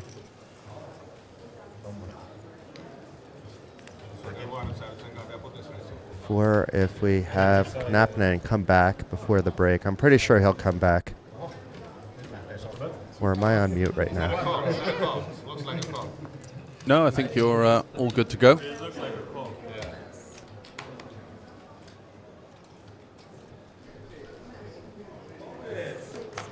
So Sealander with the fish hook. So he had kings the hand before, now the fish hooks. Finding some hands, especially. So good to find hands in this stage as well, just before the re-entry, where you're likely to get some looser action as well. But ace-10 and king-queen, formidable hands for sure. Oh. Juha coming up trumps once again with his ace. Rivering a full house versus Knappinen to get a double up, and now flopping trips multi-way. Sealander goes for a little feeler bet there, multi-way with the 5k with the jacks. A bet designed to get hands like king-queen and king and queen x to fold, get some value from flush draws, and does get raised by Juha and is going to come along. So a jack and a jack only, or it could be a pretty dicey spot here for Sealander. As even the flush now completes, so it's going to be tough to think of hands that he's crushing. That was a good card. It slowed down the action, actually. Yep. But now he's going to face a river bet by Juha once he checks, unless he's going to just turn his hand into either value. I don't know what he'd be doing. It's like such a merged range if you bet here. Yeah, he might block and, maybe expect some hands like an 8 to raise the flop, or a pocket 5s or a pocket 7s, but I think we're reaching a little bit. I think the conventional line is to check or bet like 10% pot here. Let's see what he goes for. I always think it's so face up when people bet like 10% in this spot, because would you really do it with a flush or ace king? I like this, so I like a bet here. He goes for the one big blind kind of. Because he knows Juha's not likely to raise him if he... Yeah. Unless he has the ace of the flush. Yeah, Juha even just calling with the ace-10. Setting the price. Yeah, so that's it. It's kind of a more of a defensive style. I'm probably going to lose, but at least if I lose less. So I'm surprised that Juha just called there, but just goes to show how strong that strategy is by forcing your opponent to have to make an uncomfortable raise with a hand like ace-10. And instead just calling and saving a bit of money, because it would have been in a tough spot versus a meterly sized bet, and I'm sure Juha would have been betting way north of 6k. Yeah. Having been checked to there. So it looks like Nappinen is going to take your advice, assuming the break is after this level. And as I say that, of course, he has his freaking payout seating assignment. Yeah, but he did take 5 minutes out, so I think he was aware that, you know. Also in this, there's a little bit of an etiquette thing. Do you really want to be the EV hunter that's jumping in with 1 second to go? It doesn't leave a great taste, you know. It's kind of a family-friendly kind of vibe. So, but I think you have a little leeway with that. If you're like 10 minutes to the break, you know, you then can take a 25-minute break or something, and you can grab a bite to eat or catch up with your wife or your children or your mom or whoever you want to. Exactly. Interesting here. Johan with the best of it, but facing Mr. I Can Bet Anything. Yeah, and Sealander there, as I was... He calls with the 5-3, just floating it. Yeah. Going to peel one off, turn to 3. Goes for another small, kind of hopeful bet. Carlson here with the ace-jack. Definitely going nowhere. He's thinking, actually, do I want to turn my hand into a value raise now? This sizing isn't really aligning with stronger hands than ace-jack, such as the queens, kings, aces, and 10x, likely to be wanting to try and play for stacks on the river. So definitely something to be read into when you look at this size. And I really like this raise here to 15k. And a snap call. Yeah, and he knows that the snap call is somewhat unlikely to be a 10. Might consider other options, and ace-jack on the river now, so only worried about a hand like king-queen. He beats everything else with 33 behind and 47 in there. Do we go for the shove here? Moments before the end of late registration. I think we're kind of forced to. We want to get value from hands like ace-king, ace-queen. I mean, the way Matthias has been playing, he could even just have like a hand like ace-9 or ace-8 that was just going for a complete non-belief bet call on the turn. And we do see this kind of... This is strange, because custom if he sizing. just gets called, then he was wrong. I mean, he's never getting called if he's wrong, I guess. That's what he's thinking. But it's very strange that you could potentially leave yourself with 13,000 and the clock running out. Yeah.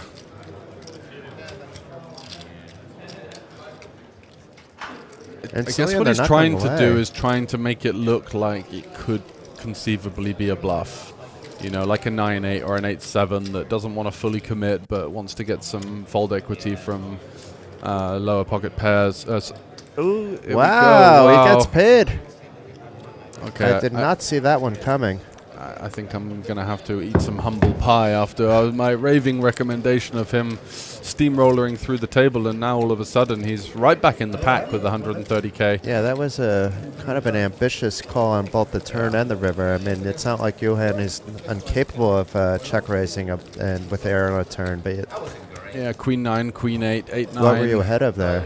Yeah, just some missed straight draws. Really shouldn't really be anything else in that check raise turn line. So again, another misstep there from Sealander, but still with a healthy stack, well above average. As you can see on the right-hand side, current average stack is 85k at the 1k, 2k stage of proceedings. I tried to make my hand look like a straight line.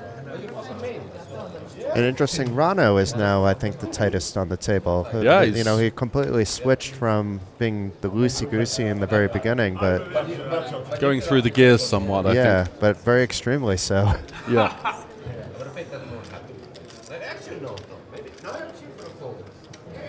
Let's see if Kai 3 bets here. He's just going to call. It wouldn't have worked out too well for him if he did 3 bet in that spot, but it doesn't mean that we're going to look at this results-oriented either.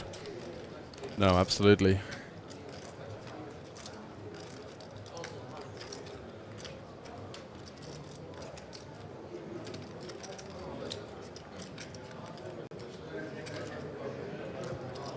The one thing I don't think he's going to do is call. It's either going to be a 3-bet or a fold. Fold is fine there. Yeah, agree. You gotta trust the instinct. Conservative, but definitely an option. You would have peeled? I think peeling or 3-betting, considering what we're seeing from Helpy, is definitely getting a bit wider. Or these guys don't Look have... how dangerous it would have been for him. That's an example of why you don't peel king-queen. What if he had queen-8 suited, though? Then it's, you know, then you're coming up trumps. But yeah, again, it's... I don't think I would have been able to help myself from squeezing there. I think we're... Yeah, I think I agree with you on that. It's a squeeze is fine. But now look at the river. He would have got him there. He should have 3-bet jam, gotten called by Helpy. We're being completely results-oriented. Punished. Helpy down to like 30K, crying that he can't re-enter because time is running out. I think we just have to bluff with the 7-6 here. He does give it up. I don't blame him, actually. It's... yeah, the problem is that like he would get called with anything but a massive overbet. The issue even is, then, yeah, you block 7s and 6s, which is kind of the hands that are folding that you're targeting. But yeah, it's just hard to resist putting chips in the pot when you're at the river with 7 high versus a passive line. So he does manage to avoid disaster. Ace Queen, of course, not going anywhere in that spot, but. Here we do have 45 seconds left, so it's going to be the last hand of the re-entry. Are we going to see last 3 hands? 7-way all-in. Yeah. Oh, not this hand. We have 3 hands. Okay, so it'll be a 7-way all-in and 2 more hands. What's the you price? Heard it here what's first. the price on Sealander being all-in in the next 3 hands? Ooh. Could we have a little? Give me 3 to 1. That he's going to be all in the next 3 hands. Yeah. You want 3 to 1. 3 to 1. Yeah, he's got a lot of chips. That's true. I'll give you 3 to 1. But what are we? Are we betting money or drink? An undisclosed amount with my fingers underneath. Okay. So I have to chop off all my fingers and toes.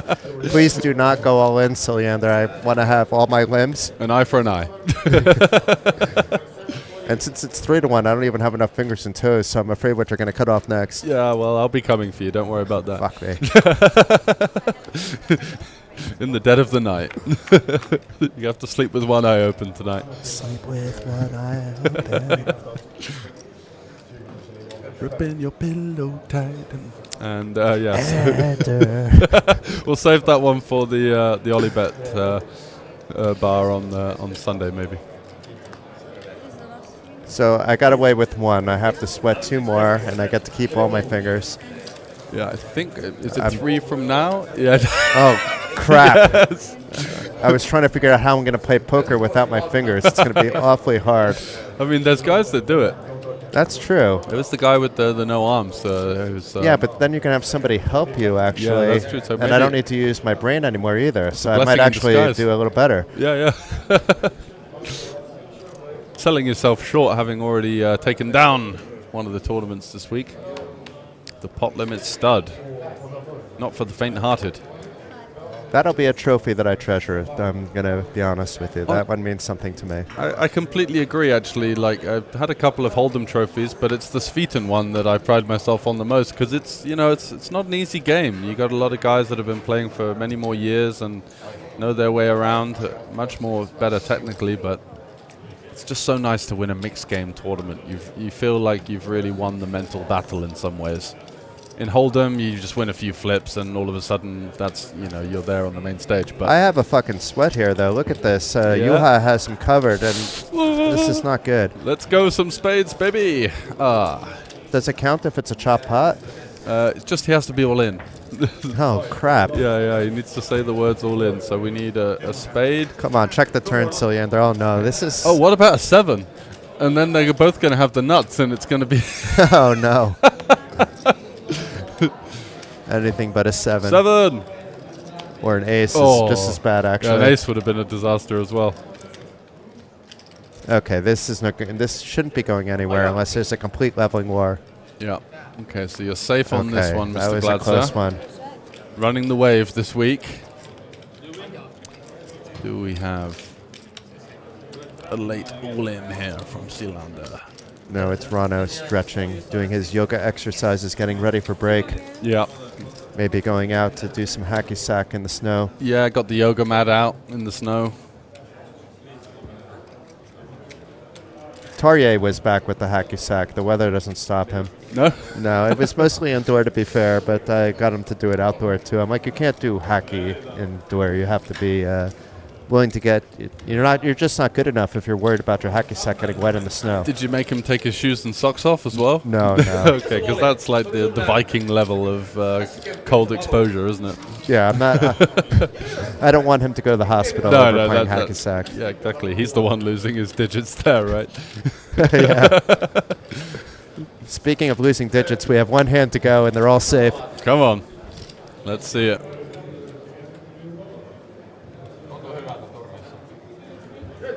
Give me something suited, booted, and ready for action. Sarah out the way.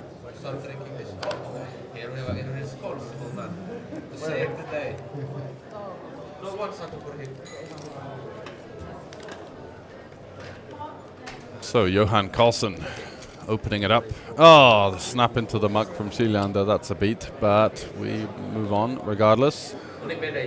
Queen 9 for Knappinen out the way.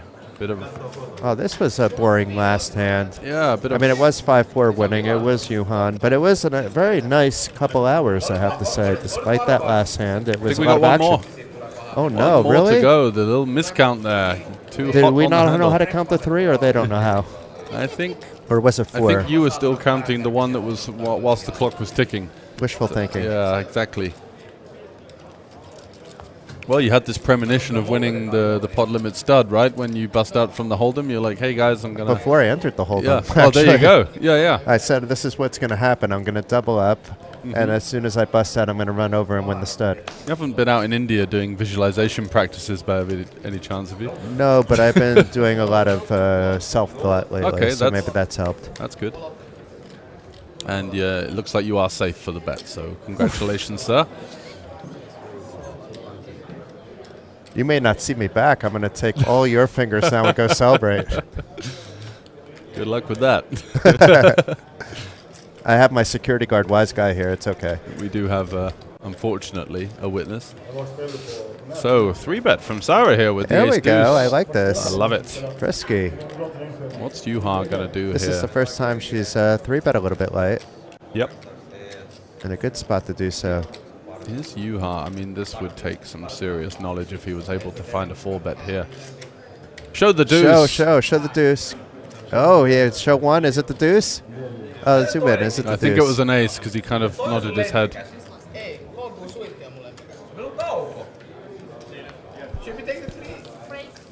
So I guess it's going to close out at 12. Preet still has time to bust out quickly from the 5-5-5 to get in too, of course. Hopefully not for his sake. He could 2-table it now, though, because it's right next door. Yeah, a little multi-table live action. So thanks for joining us here. That's going to be the end of late registration for our showdown.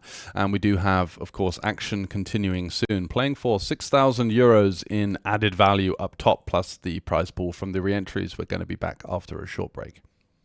Peace.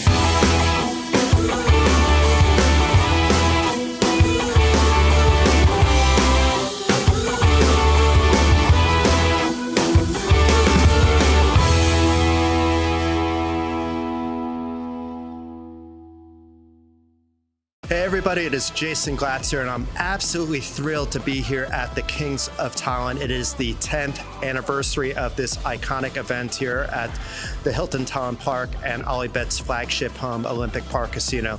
Behind us, we have the lovely Kings of Tallinn merch shop. That will be open starting tomorrow, where you can get your Kings of Tallinn gear. As you head up the stairs, you will notice that there is something special. Each previous Kings of Tallinn and Queens of Tallinn winner is honored with their name on the stairs, so you can walk through history as you enter into the tournament arena. And behind us, you'll see that we have the fantastic TV table at the Kings of Tallinn. There'll be 4 full days of streaming along with some bonus coverage of the Royal Showdown. The Royal Showdown is a nice addition for the 10th anniversary. All the previous Kings and Queens of Tallinn winners were invited to battle it out for ultimate supremacy, so you'll be able to check that out on Tuesday, February 25th, but they'll be streaming on the 26th, the 27th, and of course on March 2nd will be the final table of the 1 million guaranteed main event. We are entering the main ballroom here at the Kings of Tallinn, where in just a few days' time, the main event will take place. How excited are you about the 10th anniversary of this iconic event? Oh, it's so super exciting. It's great fun, and also to already see so many players coming in there. So we're looking at records in most of the big tournaments. We also have a 1 million guarantee in the main event this year. So good times, Jason. I might not be a poker king, but you certainly can be at the Kings of Tallinn and earn your rightful seat into this throne with 64 numbered events for the 10th anniversary at the 2025 Kings of Tallinn. The main event, €1 million guaranteed prize pool, will be following that throughout the week. All the side events, results, news, and more. Check it out at olliebetevents.com, along with our media partner, Poker.pro.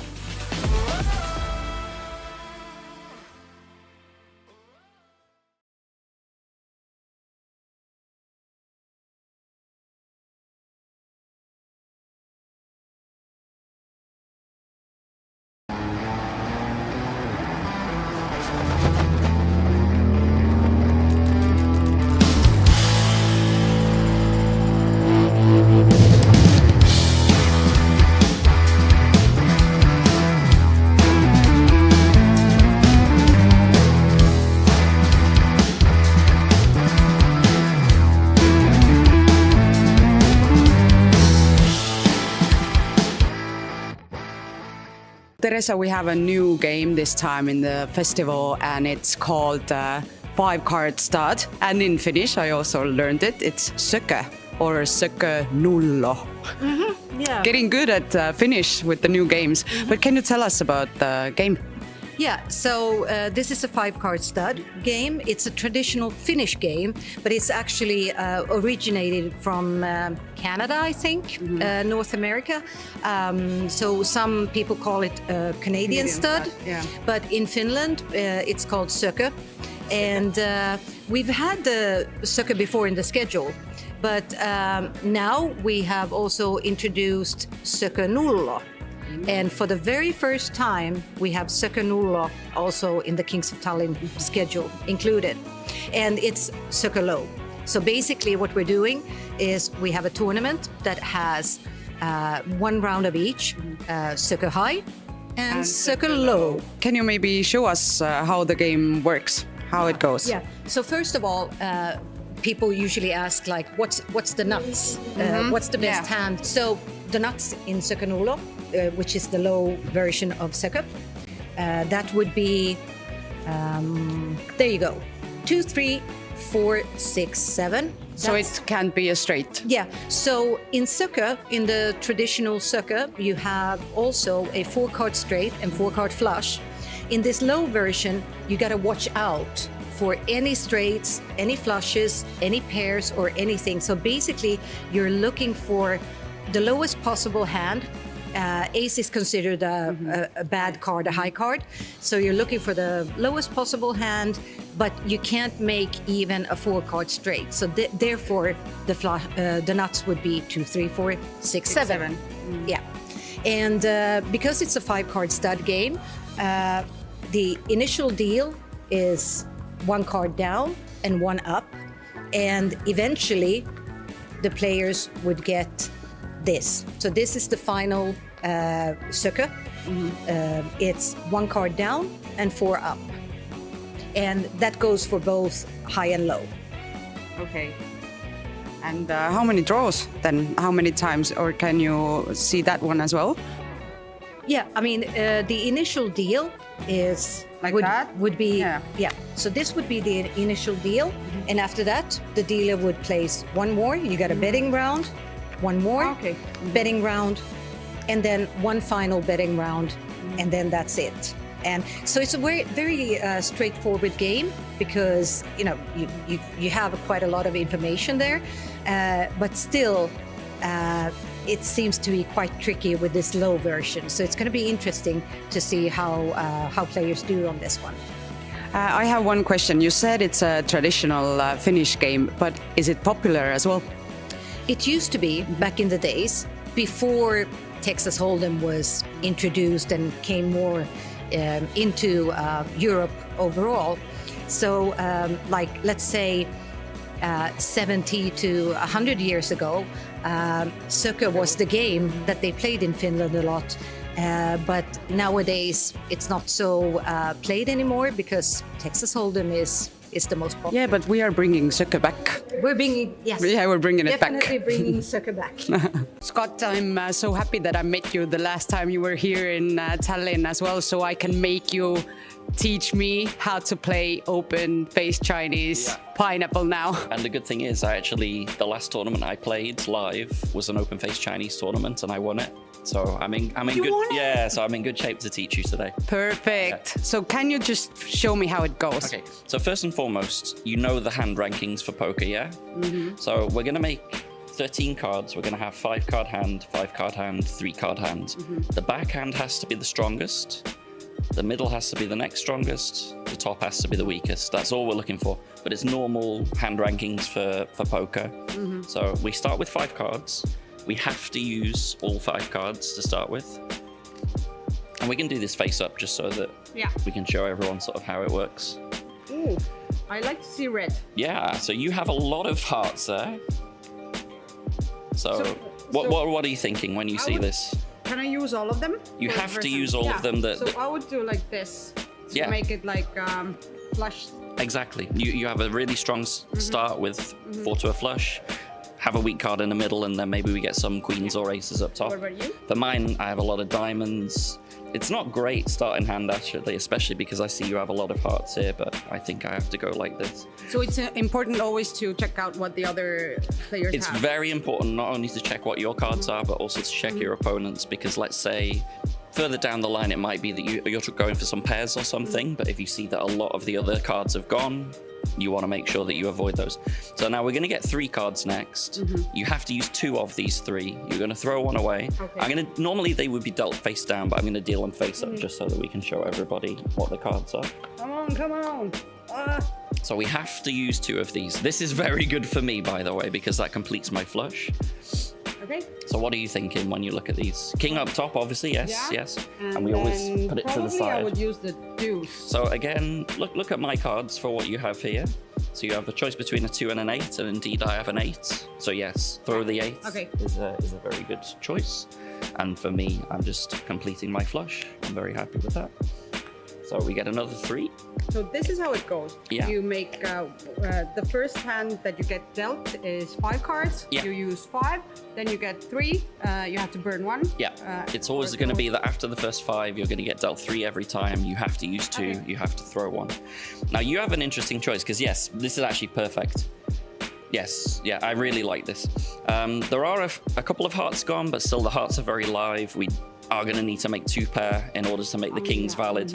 The interesting point with this, by the way, when we play progressive pineapple like we are playing, if you get queens up top or better, you get into fantasy land. Fantasy land is where you get all of your cards in your hand, and that's really, really powerful. So it's important that you do try and get a strong hand up at the top so that you can get all those cards in your hand. Because the last tournament that I won, I got 13 cards in my hand. I made a royal flush out of 13 cards. I got 14 cards in my hand. I made trips up top, and trips up top is a lot of points.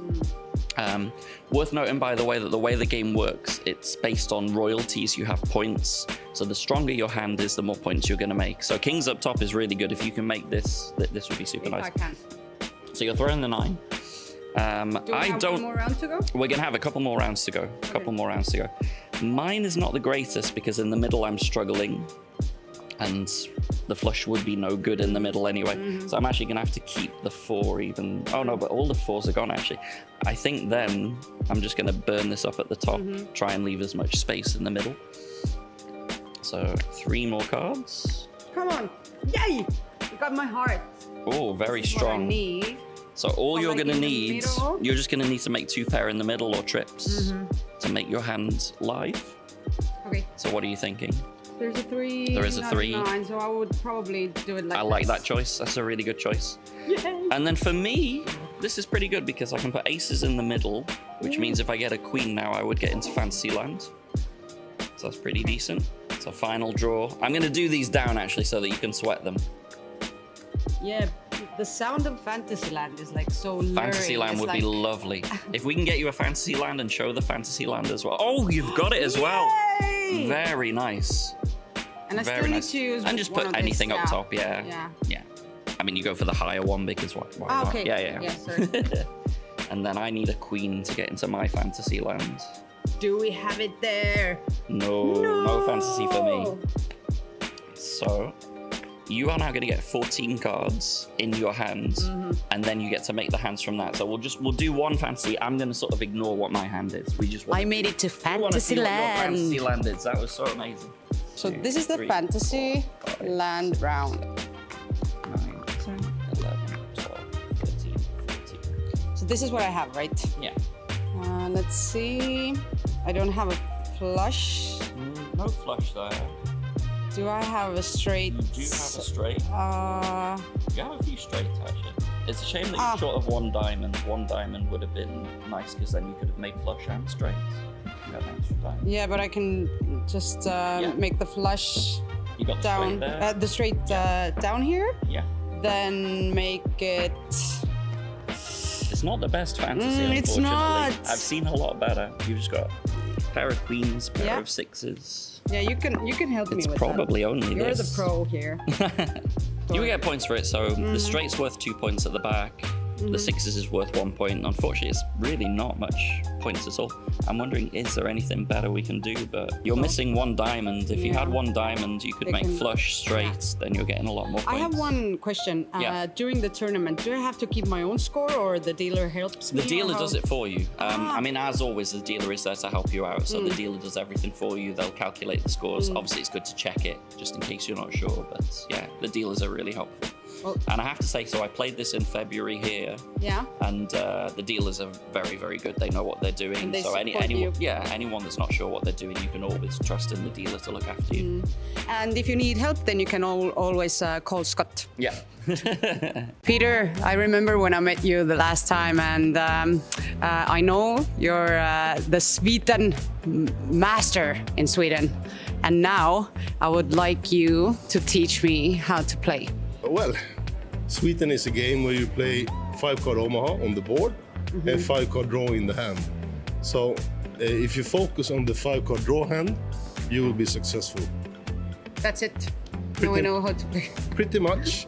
But there are a lot of numbers to consider and a lot of cards to consider.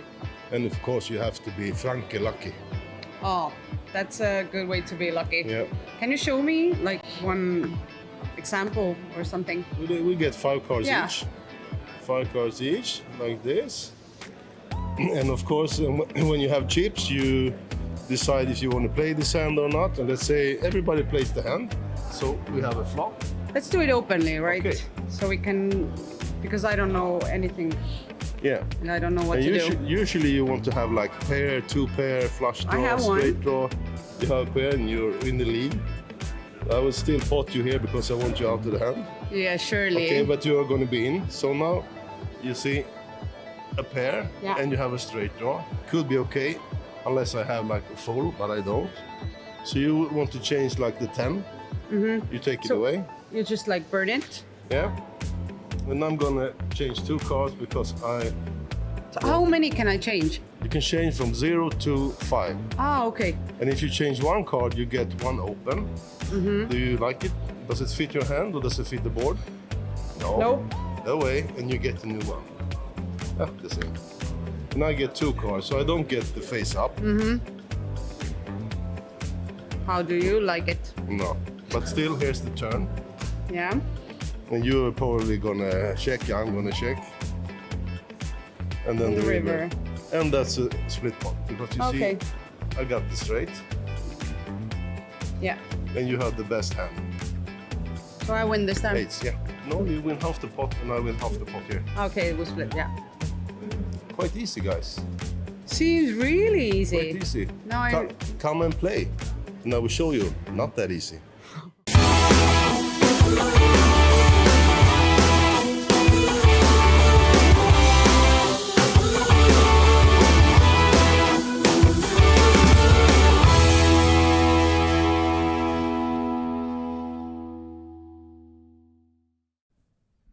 Welcome back, guys, to the Kings of Tallinn 10-year anniversary edition. Me and George are back in the booth, and we'll just sit dancing to the intro. Absolutely, it's catchy. Yeah, and we're happy to be showing you the Royal Showdown. And any newcomers to the stream, George, what is the Royal Showdown? The Royal Showdown is an event first of its kind here on the 10th anniversary edition of the Kings of Tallinn, in which we invited some of the winners of not only the Kings of Tallinn previous events, but also the ladies, the Queens of Tallinn.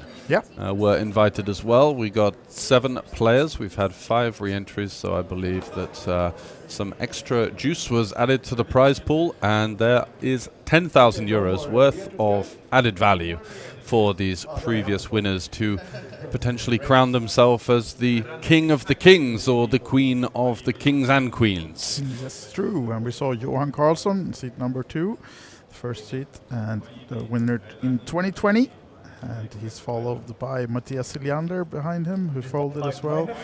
The 2024 winner, Rano Sotla, won back in 2015. In the middle seat, we have Matthias Knapinen. I think 17 was his year. Yep. Juha Helppi, what year? 18. 18, yeah. Sara Ben-Lamin then, the Queens of Tallinn 2024 winner. And in the last seat, Kai Lehto. Do you remember the year of him as well? This is like a quiz game now. Kai Lehto is the one that escapes me. I'll say 22 maybe? Yeah, I want to say early 2020s, yeah. We'll check that out for you. But look at this one now. Action from Helppi, but no takers with the aces. You really want to show them. I can show you one ace, and I can't resist showing... Yeah, I can. All right, then. So, all 7 players still remaining. As you can see in the background, there's 12 entries, but that's due to the 5 re-entries. So these were the 7 players that started this morning, I was about to say, but they started at 1 o'clock local time. And now into level number 10, which means the late registrations and re-entries are closed. So this will be our final 7. Absolutely will, and big advantage for the big stack at this stage with the 20-minute clock and the blinds creeping up, with now encroaching the in the money stage, so the top 4 getting that 1k ticket at the very least. How does it work with the added money? I think that's first and second, right? No, there's tickets for first, second, third, and fourth. Sorry, the prize pool. So from the re-entries. Oh yeah, that should be the first and second. First yeah, and the real money. Yeah, that's true. Yeah, if you talk to the other players, they see that as added money from Rano Sotla as well. That was they told. The Bank of Rano. Yeah, exactly. But he has done 2 or 3 re-entries. 2. And then I know also Knapinen in for 2. Okay. Yeah. And 1 from Helppi, I think. All right. Yeah. Cool. Yeah, I was doing a few interviews in the break with these guys as well, and Matthias Siljander was thanking Rano for the added value, and he actually spilled the beans that he will be bringing Kai Lehto and the other way around if they win the football trip. So nice. Don't expect them to maybe play too hard if they get three-handed. Little light collusion allegations going on there. See through our fingers with that one, but I don't think they will do that. But at least that was the plan for the Finns, and they were open with it. So I mean, the other table heard it as well. Yeah, and Johan Karlsson, he said that his toughest opponents was actually Siljander and Rano, and he has both of them to his left. So he wasn't too happy with his seating. The consensus so far is that he's got the rough end of the table draw, but he's got 2 stacks and very much every chance. Yeah, 50k was the starting stack, and 12. And a snap fold with the 9-5 there. Not going to limp call with the suited hand. With the big blind ante, it's a little bit on the more conservative side, but again, as you mentioned, maybe a little bit of added respect for Siljander. Yeah, maybe, yeah. So as George mentioned, we're on a 20-minute clock, which means that it will be pretty rapid sit and go, but still a few more hours before we have our winner and see who we get to send to the Fiorentina game for a VIP treatment in Italy. Is that going to be at the end of this season, the Serie A? I think so, yeah. There's probably 5 or 6 games to go, so you're going to have to get their skates on. Yeah, exactly. Not sure. Maybe it's for the next season then. Because as you said, it's not too much left of the Serie A. Yeah, exactly. Or any of the elite European soccer leagues. So Kaileto with the burgers, as we say in the UK, the spanners, the bad hand. Knappinen open to 5.5, just 39.5 behind, so one of the shorter stacks, as is Rano. Yeah, I think we're going to see Rano come for a defend here with the 10-8. Closing the action, getting a good price, 3k into 14.5. And he does, but unfortunately on not often dominated by under the gun, but in this case a 10 high flop would spell the end for Rano. 4-4 deuce though, pretty decent board for Knappinen. With the range advantage, also with the backdoor flush draw. Gonna go for 4,000, just south of a third pot. And takes it down, easily done. So a little bit of momentum for Matthias, who's in for 1,000 euros. Of course, still very much happy with his situation, being in, of course, an invitational free roll, 10,000 euros worth of added prizes. And as you can see now, things are starting to tighten up a little bit. So we had Sealander with about 220,000 at his peak, and it looked like, and I even said the commentator's curse, that he was going to run away with it, and you know, there's 4 in the money, so when they get out of late registration, it's going to be bam, bam, bam. But a little bit of a couple of charitable spots where he got into a bit of a weird hand with Carlsen with 6-3 and ended up paying off a lot of chips with a lowly bottom pair. However, still at the top of the rankings and still, of course, very much the favorite. Yep. And the only Estonian defending the home flag, Ranno's outlying picture, is the shortest stack right now. So he'll have to make up some ground to keep up with the Finns.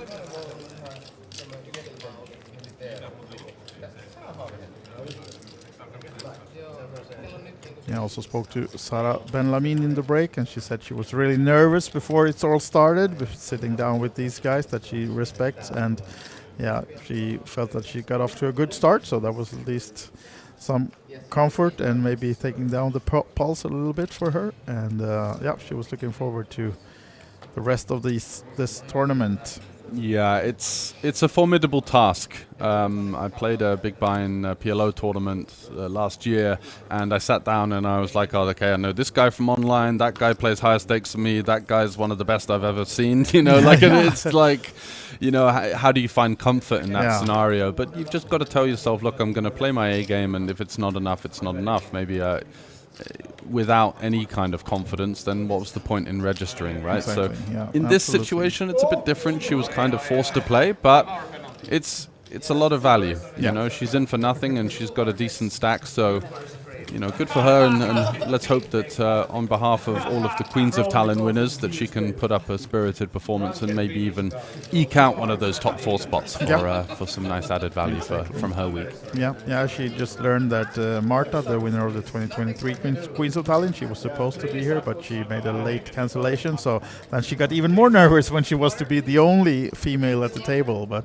so far she's done really well, and I think now the nerves have cooled down a little bit once you get to play against these guys and actually win a few spots in the beginning as well. So she was the ship leader in the first break, and right now in the middle of the pack, as is Johan Karlsson, only Swede at the table.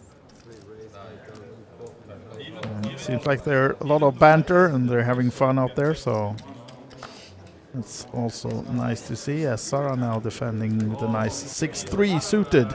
Yeah, and this time the big blind isn't dominated by the opener, so she's got a fair fight, 32% equity going to a flop, but that's about as bad as it gets. There is the 5 of spades there, so she's got 3 out of 5 for the straight flush, but I don't think she's going to be seeing any more as the cards hit the muck.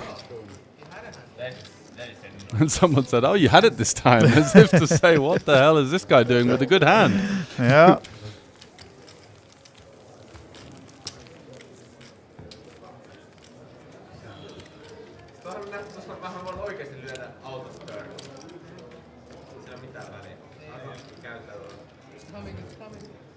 Just 10 minutes into level 10. And as we said, started with 7 players. Everyone's still in. We'll see who will be the first to leave this happy crowd of 7. Yeah, we certainly will.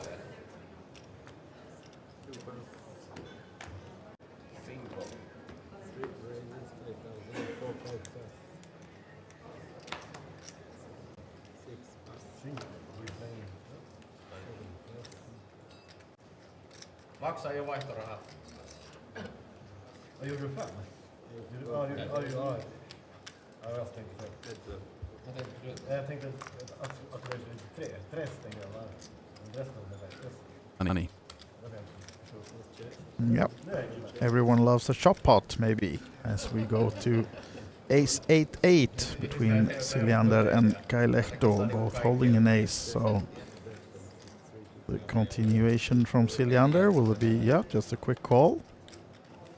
No help for either player, so will we get... Oh, look at this there one. It is.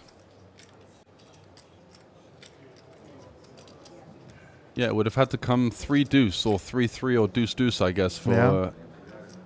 Should have this pot before the break when you and Jason had the all-in Siljander bet, you know? Ah, yes, that would have been nice. More money heading its way towards the Glatzer Fund this week. Not only winning a trophy here, but also coming up trumps in the Poker GPI Awards. Yeah. Yeah, exactly. Nice win for them. Exactly. Now then, the min raise. The click back bet from Siljander. Now, I wonder if Kai is going to go for the re-click here, because I think the only way to get value in this spot is, versus a player like Siljander, is to start to embark into a war that maybe doesn't exist, you know, where you're making it 21k here and giving him the opportunity to do something completely out of line. It's possible that Matthias could... Yeah, this is nice. He's gone for the non-all-in click. yeah, and chop it up between the friends then, Kai and Matthias. As more apple juice is being served. Yeah, no reason for Matthias to raise there. If he runs into 8s or 6s, then... Oh no, not 6s, but... Sometimes you have 8-3, sometimes you have a full house. Balance. And sometimes you have a fluff. And get his missed flush draw. Oh.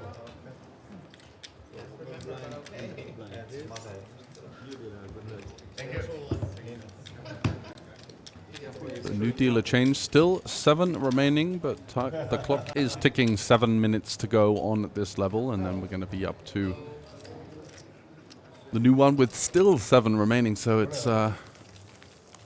kind of people tiptoeing around, not seeing as many big pots after the continuation as we were treated to before, with the registration, of course, still open. Not the case anymore. How are you feeling about Sweden's hopes here? Not sure about Johan, but got a decent stack, so but he'll have to fight all the Finns. It'll be a tough one. Yes. But you just can't hide from the Finns, right? They're everywhere. Yeah, exactly. We'll see. Feels just now it feels though like a little bit like anyone's game, so we'll see who gets a little bit of a rush maybe. Get to knock out a few opponents, build a decent stack, and be able to control the table. For you, have been watched all the plays so far all day. What's your feelings about who's gonna take it down? What's your bet? Yeah, hard to say. I don't think. Oh, that's the other Matthias. That's why I was going to say, because Siljander has got a decent stack and is.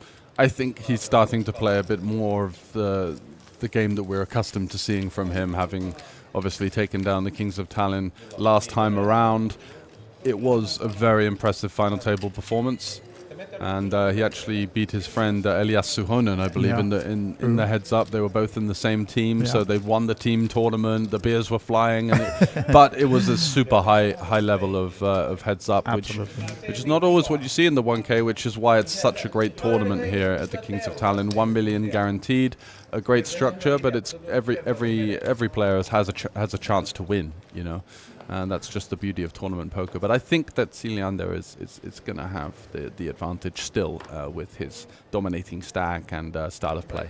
Yep. Right. So some folds around to Kaileto, who's happy to see the ace-10 here.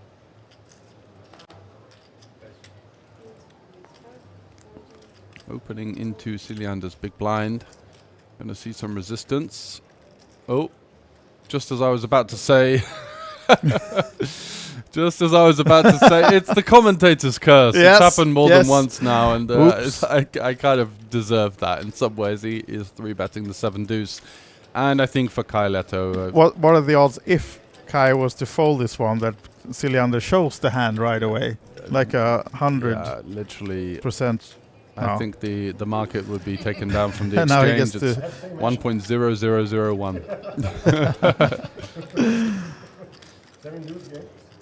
No extra reward for winning a hand with 7 deuce, unfortunately. And it goes for the big blind versus button 3-bet and not having anything this time. Yeah. So if your pick is Siljander, I'm going to pick an outsider to win this one. Can I change after that hand? I'll actually go with Kaileto. Kaileto, yep. Okay. The silent assassin. Yeah, exactly. Yeah, hasn't said much, but I mean, his cards have done the talking. He's played pretty solid. Of course, then you can't ignore Juha Helpi, who's got over 100,000. Of course not.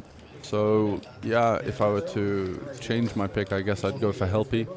With the experience, and also, you know, he's not doing any of this funky stuff that we've seen from Siljander, which I thought had finished, but I'm going to talk my way out of the hole eventually, but it's the unpredictable nature of poker. That's what wins. Yeah.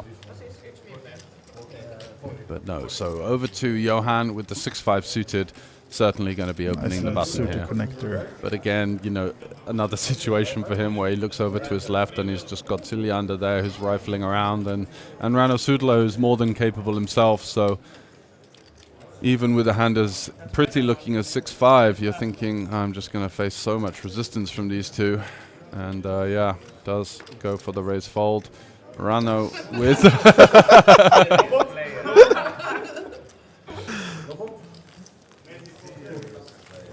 Siljander taking decision himself to show one of Rano's cards, but doesn't seem too upset. No, I think it's good for Rano's Yeah. image there to see the deuce. Anyone would probably guess that he had an ace, a deuce, or a suited king with it, or something like that. But hey ho, it's good fun, and it's been a high morale sort of side event here. This invitational. Absolutely. Showcasing some of the winners from the last decade. And of course, if you are just tuning in now, 6,000 euros plus some of the re-entries in value going for the top place. So a lot of money to be played for here, in the sense that it is a short-handed sit and go. And your pick, Kaileto. Yeah, finding let's the amass some nines. chips. The Bratislava nuts. Oh! Can I change my pick? Oh yeah, well, this is looking nasty. Is Rano going to go for a call here? I think he's deep enough to go for a 3-bet fold. He does go for the call. Okay. Sub 20 BBs, so yeah. Maybe I don't need to change my bet, because of course there will be a 9 here, right? Yeah, it's Come on, always dealer. coming. You can find the 9. You cannot. Oh, wow. Oh. Still though, a flush draw. Yeah. So he's in better shape than he was pre-flop, so that's not a bad thing. Interesting board to navigate here. The ace-high monotone is going to hit the small blind peeling range fairly often. It's going to have a lot of suited hands, a lot of some ace-x suited in there as well, some pairs. Now then, that small 3.5 into 15. Yeah, does Rano go for the raise or the call? Just the call. Yeah. It's going to have some hands dead. You know, there could be a queen jack of clubs betting in this fashion, a king jack off. Oops. And there's the lock-a-doodle-do on the turn for Rano with the little side glance over to his opponent. As if to say nothing to see here, just peeling one off with sixes with a heart on the flop. But in fact, we can see he's got the board absolutely locked, and Kai timing on point as ever. Checking back the nines there, not looking to go for the second street. Gets a bit thin now. It's tough to think of hands that he could get value from. Maybe king queen offsuit that didn't jam pre-flop. Could be in there with one heart. Some lower pairs as well. And the rivered queen, not ideal. The trap doesn't work for Rano, checking the river, but Kai checks behind. Loses the minimum with the nines. Loses the min. Ace 5? 66 down?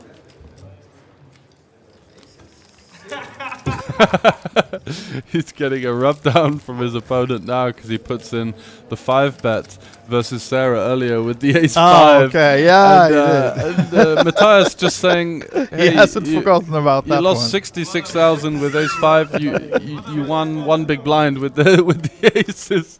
What's going on, man?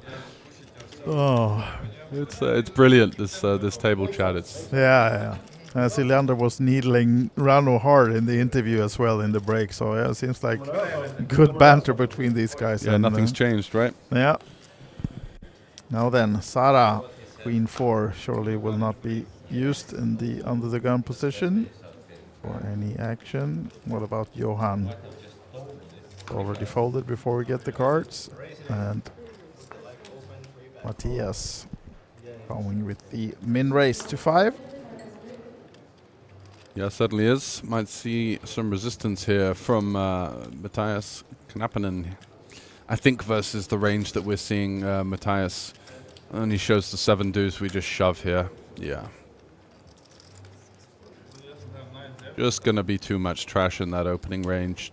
Sub 20 big blinds with an ace, late position versus late position. Happy to fire it in, and if somehow Silander had a big hand, not going to worry about that too much. Painaa 1, 2, 3 ja windmilla 3 vitosta siihen pöytään riverille. Can you translate? No, and Knappinen I think can speak Finnish because he's from Finland, and no response from him. So maybe just some. I saw a little smirk from Juha though. Maybe some moaning, maybe some berating. So I don't know if we were already on the last hand, but we're on a new level. So new blinds are 1K, 2.5K, and the 2.5 big blind ante as well then. Yeah, so 12 stacks in play of 50K, so 600 total divided by 7, so it's going to be about 83K as the average at the moment. So we're starting to see the structure catch up a little bit now, about 35 big blind average. And you have to like a little bit try to block when I start pitching. And Rano picking down the blinds and ante. Yep, just quietly going about business, is in for 2 re-entries, but looking to edge ever closer to the top 4, where the players will get some rebate for their hard work. Yep. And the 3rd and 4th place then is the 1100 ticket, which is good for use in the main event. Yes. And I think we're up to day 1A today, about 150 entrants. Wow, already? So it's going to be a big one. Wow. And Krista was here earlier saying that he was not sure that it would make the 1 million guarantee. What a bluff that was. Yeah, I think so, right? He told me he had 200 qualifiers online. Yeah. I said, hey, there's 70 in the day 1 in level 1. Four more flights, Krista. Come on. Let's take the optimistic look here. Yeah, exactly. I'll check. Maybe it wasn't that much as 150, but at least I know we crossed the 100 earlier. So yeah, let's see. Let's check how many we got right now in the day 1A. And whilst you're at it, if I could be cheeky, it would be nice to know what's going on in the mystery bounty. We haven't given that one any airtime. No, just always an interesting format to rail. Absolutely. I know they had a draw, but I didn't catch it. I saw something about that. Let's see now where we're at. Kaileta going for the jam here with the ace-6 suited. Gets an ace which he's likely to chop with on all sorts of different runouts to fold, so good news for him.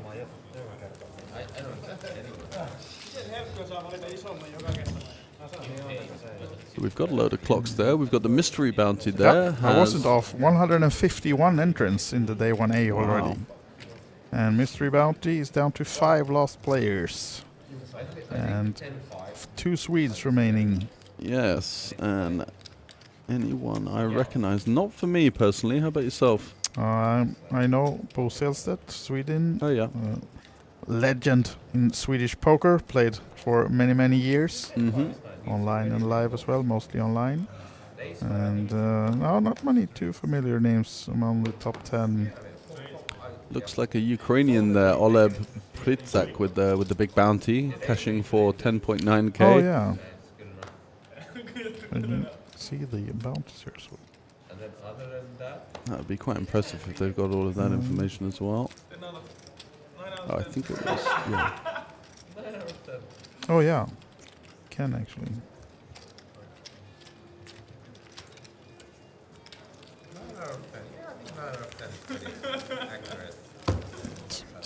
Well, we'll get you more information about that as well. But I know if you want to see all the information about the events on olibetevents.com, of course we have a live blog as well. But we're concentrating ourselves on this table, and this is the current chip count. Between 59k in the bottom for Knappinen and 133 now for Siljander. So decreasing his chip lead. And looking at other events going on, we have a big one in the 350 open face Chinese pineapple. 104 entrants. Wow! In that one in the Who's 350. still in? Can we see if 54 players is still in. Yeah, Let's Poker see. Bros. Yeah, he must be in, right? Surely. Friend Scott Kenyon. Let's see if we can find him in the. There he is. You can see him. Yeah, up a little bit. Yeah. Oh, there he number is, 19 Mr. there. Scott Kenyon. Yeah. We got Chick in there. We got Borg Dybvik in, of course. Dybvik. He was featuring on our 555 stream last time, Yep, right? exactly. Sasha Mans Of also course. in. What about, Mr. Frankie is actually still in. Oh, wow. Wonder how much that cost him. Yeah, it could be how a many few bullets. rebuys. And, Tobias Lexness is in as well. Norwegian mixed games specialist. Yeah, tough player in his own right. So not want to face him in a 3-handed open face no, table. That's just waiting for annihilation from him. Yeah. Certainly strong. So Sealander now arriving at the river with one of the worst hands he can have, really, apart from a hand like Jack-8 or 8-7. It's going to be tough to think his 3 has too much showdown value, so we might see him turn this one into a bluff, although he is going to be aware of his table image. He's going to be aware also that Rano is going to play a little bit more of a defensive style on the turn, expecting maybe the overbluff on the river. Wow, he goes all in. Look at this. Wow. Tough spot for Rano. I think it's... Look at that. It's over the size of the pot, that's for sure. It's difficult to see because of the 119, but if you take that away, so it's going to be 120. It's 27k pot, so it's 2x pot shove. Oof.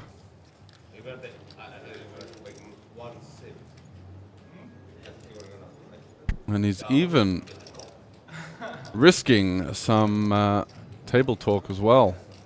As Rano, in terms of qualities for calling here, Ace 10 is probably not an ideal candidate.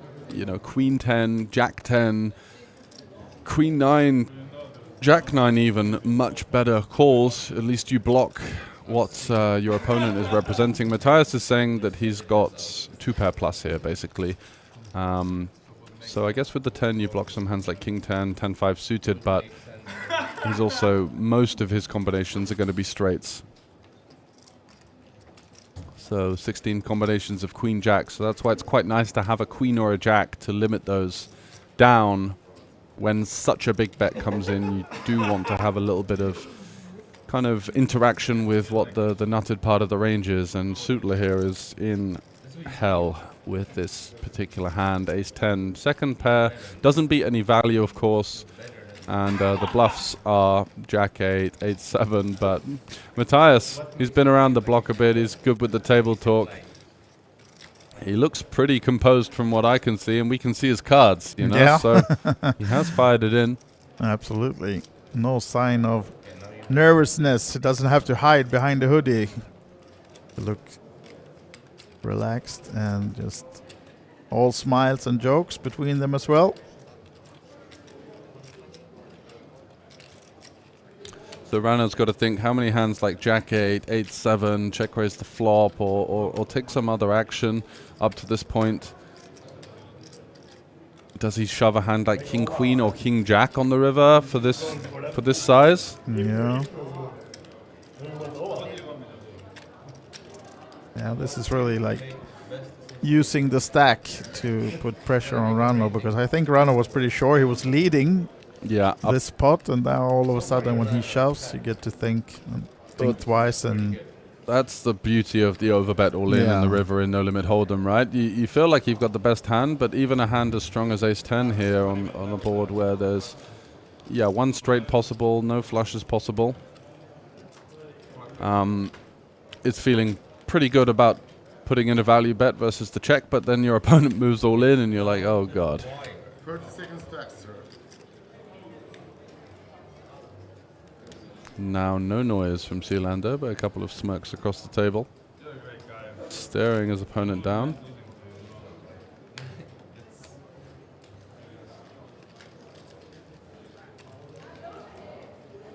big moment for Rano, because if he calls this one and doubles up, he's going to be the chip leader. Yeah, it's a big pot. Oh, he does come with the call. Nice one. And does he show it? Yeah, there we go. The Queen 3 for Sealander gets looked up by Rano. Turning his bottom pair into a big river bluff, and unfortunately with his antics, doesn't get the job done. He has never folded ace-10 And the rub down from Juha Helpy saying the man's never folded with ace-10 in his life after he rifled it in level 1. Yeah. For a 5-bet jam for an obscene amount of big blinds. So Sealander crash and burn from the fin. We got a new chip leader. Yeah, and in 7-handed play, we've seen the chip leader now become the short stack. It's crazy how things can change. Yeah, absolutely. You almost got it. Not the biggest station in the history. Great.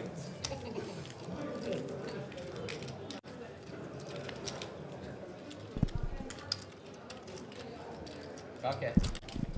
I don't think we're going to Italy.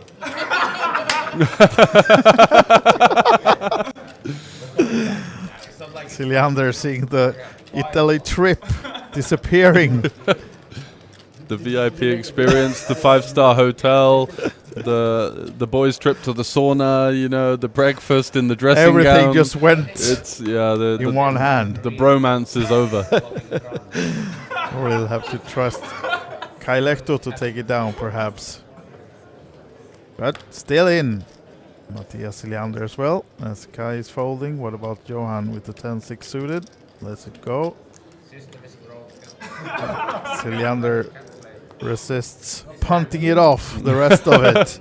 And he would have been a snap call if he tried to steal the big blind. Wow, how things can turn. Yeah. And now all of a sudden you have to think that Rano Sutler is looking as emerging towards being the favorite here with just over 2.5 stacks. Absolutely. So Sealander was saying in the interview I did earlier that he's definitely not bringing Rano to Italy when I asked him, but now maybe he has to talk himself into making Rano bring him instead then. Be nice to his table mate. And kings for Juha Helpy. He's been silent for a while, but now coming with the open makes it 6. No, 7 actually. Adding some extra 1k juice to the min bet. And trouble for the one I picked. Oh, only a call from Kai with the queens. Sneaky and force for Johan. Will he? Has he gotten away from the pre-flop all in here? Yeah. How do we only call with the queens? I think and seven-handed as well. Even though he's kind of in the middle of the shorter stacks, I think I'd just be 3-bet getting this in here. It's not like we're on the pure bubble or something. Yeah. So yeah, interesting.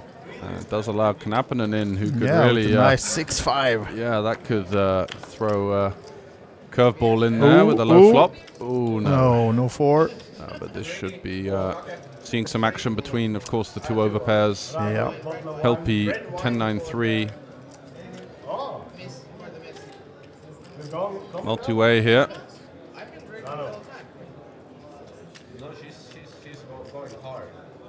So 25.5 in the middle now. Where do we choose our bet size here now for 3-handed pot if we are Juha Helpy? Yeah, so he's checked it over, and it's going to be going for a third pot. Yeah, of course. Kai Lehto thinks that he's well ahead with the queens, and Knappinen getting out of the way. Now Kai will learn that Juha Helpy is not going to fold this one. Yeah, I think we're going to see him check raise here, looking to target some hands like Queen Jack, Ace 9, Ace 10, King 10, Ace. Just all of these, so many hands that interact with this flatting range. There is a small concern about hands like 9s and 10s, which certainly could be peeling pre-flop. Yeah. 10-9 suited, I think, at this stage would have just... And trouble for Kai Lehto as it's an all-in and a call. And he will see the bad news that he's down to 2 outs right now. And both queens are live, but he needs to find one of them if he's to stay in the tournament. No added use and no queen on the river. And we will lose our first player from this sit and go, the Royal Showdown. Kai Lehto is our 7th place finisher then. Yeah, unfortunate one there for Kai. Did his absolute best and just got cooled. I think it's very conceivable that Juha could have been check jamming a hand you'd have thought more likely to be like an Ace 10 or a King 10 or a Queen Jack or an 8-7 suited, but in this sense, in this case, sorry, he had the kings and only 2 outs. Yep, absolutely. And talking Finnish, we couldn't understand what he said, but I know he's talking to Siljander, so maybe Siljander is trying to sell himself on the Italy trip with Juha, but I think Juha has better choices. Yeah, to put it mildly.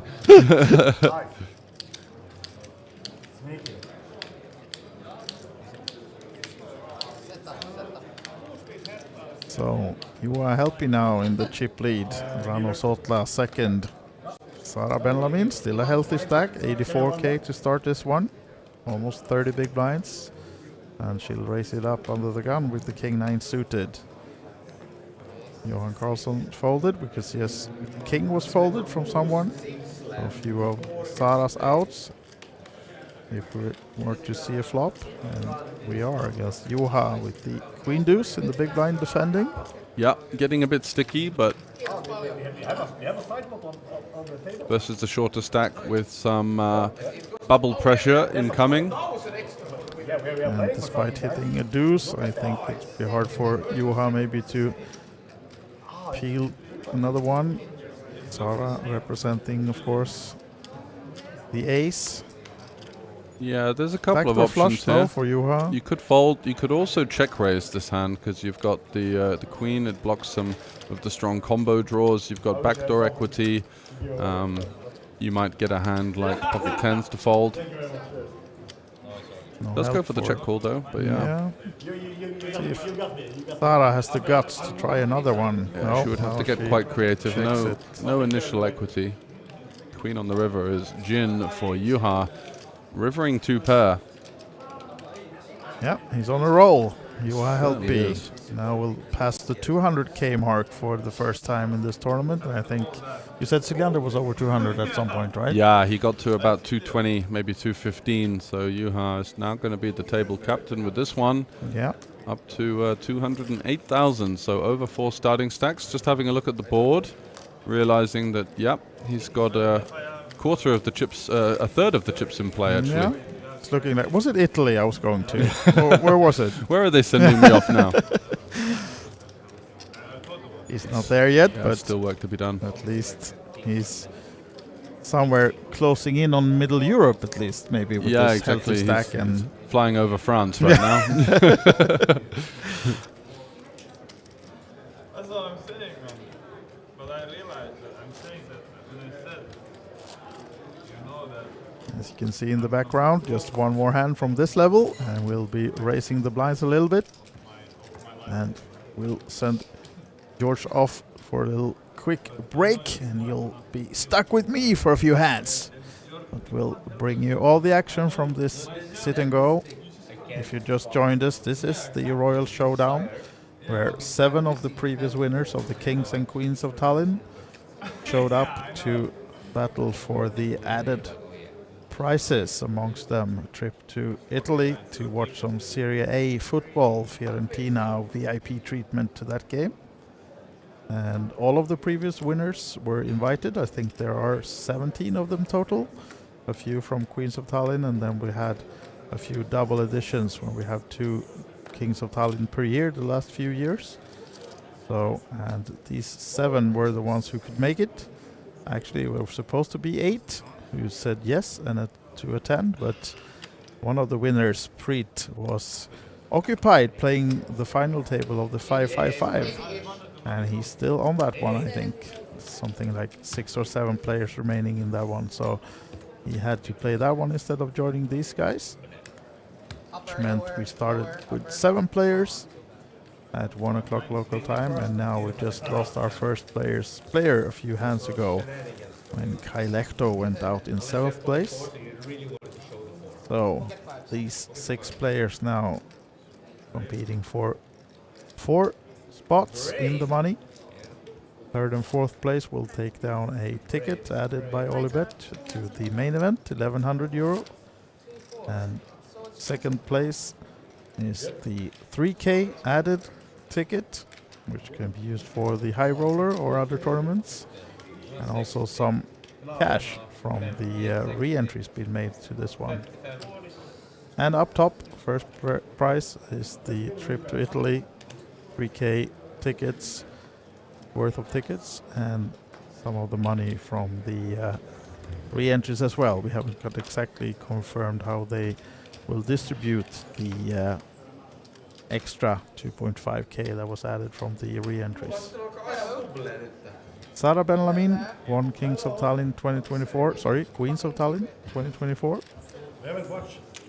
Folding from the small blind, which means that Johan, the 2020 winner of Kings of Tallinn, gets to keep his blind and ante. That sounds so much more harsh than rest in peace. Yeah, you're right. And Rano seems to be taking a little bit of a break as well. The other 5 players seated.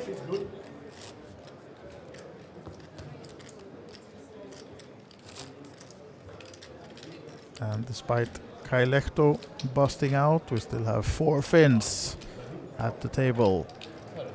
Leandre Knappinen Helpi and Benlamin. Johan Karlsson of Sweden, and then the right now not present at the table, Rano Sotla, defending the Estonian flag.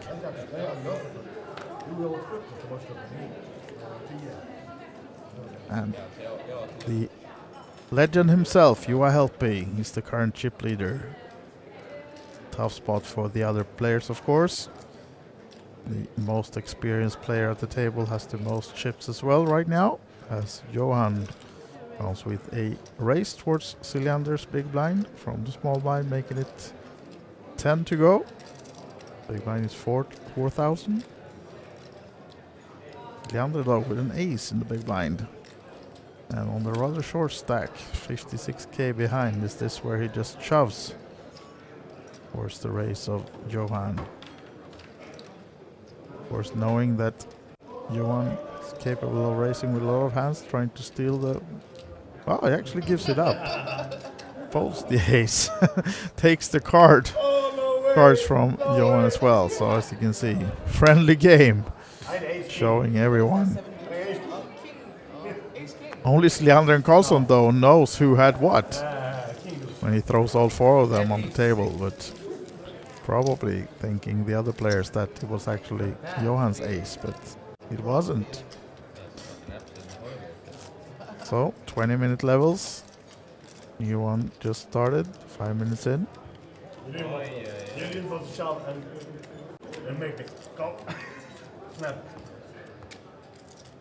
And Siljander then still on the short stack after losing that big one against Rano Sotla, where he got looked up with a bluff on the river. Matthias Knappinen now, maybe the most quiet player at the table together with Helpy. Oh, look at this! The queen! Sara Benlamin waking up with the aces in the cutoff position now. Starting the hand with 79k, makes it 8, min raise. And unfortunately for her, no takers so far. What about Rano in the big blind, defending with the 7-5? Let's see, that means trouble for Sara or not. Will Rano find something on this board? Oh, look at this one, open-ended. This surely goes for the most action. Just now expecting just a small continuation bet from Sara, and then Rano will have a decision whether to make the semi-bluff and just check raise this one, or at least he will be calling as she goes for the 6.5 into 22. Now then, decision time for Rano. Seems to be kicking this one up, going for the check raise, and Sara surely cannot put Rano on an 8. Not getting away from this one. Oh, she just calls? Yeah, he made 17 and she calls. Alright, interesting spot now. Will he find... Oh, no help from Rano, and he doesn't even have a diamond, so trouble for him now. Can he get Sara off this hand? Not likely, because now Sara of course also added the nut flush draw, so even though if she was up against an 8 of Rano, she will not be drawing dead. So this is now decision time from Rano, whether he's to give this one up.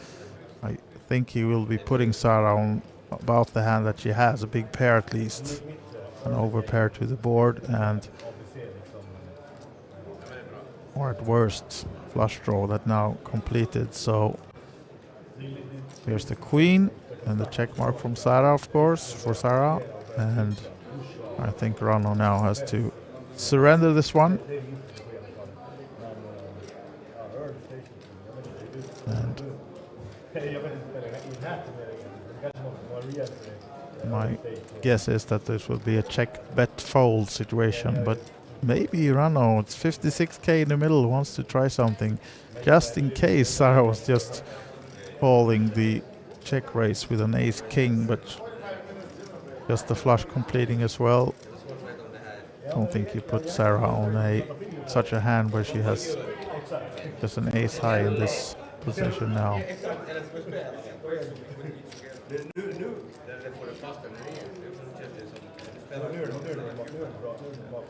Well, let's see what decision he comes to. I'll be surprised if it's not a check though. There we go. Gives it up. And Sara, normally here now for some value.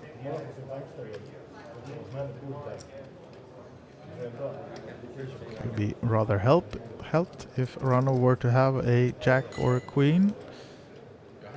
But in this case, if she bets, we know that we're gonna see a snap fold from Rano. But surely she should be going for some value here, hoping to get a call out of Rano with just a queen or similar hand, but this bet will come unanswered from Rano, or will he actually give it some time? Just 32k behind for Sara as well, so there's no room for him to try to bluff her off. And yeah, he has to give it up. And big pot for Sara Ben-Lamin, crossing the 100k now. 110, and Rano down to below the 100k mark. So nice pot for Sara. As George is stepping back. Yeah, with the aces as well. That's a nice pickup. Yep. Certainly soothes the nerves when you get such a big starting hand. 6 left, 4 paid. Definitely. And Rano flopped the open-ended and did the check raise on the flop, but Sara didn't fall for that one. And no, certainly not. Rano had to give it up on the turn. And here you have it in the bottom of our screens. The added prices. And do we have the cash in there as well now? Ah, there we go. Yeah, so we do. 1,000 plus 1,000, and then 500 is for third. So All right, 2.5k added from, of course, 5 entries, 5 re-entries, I should say.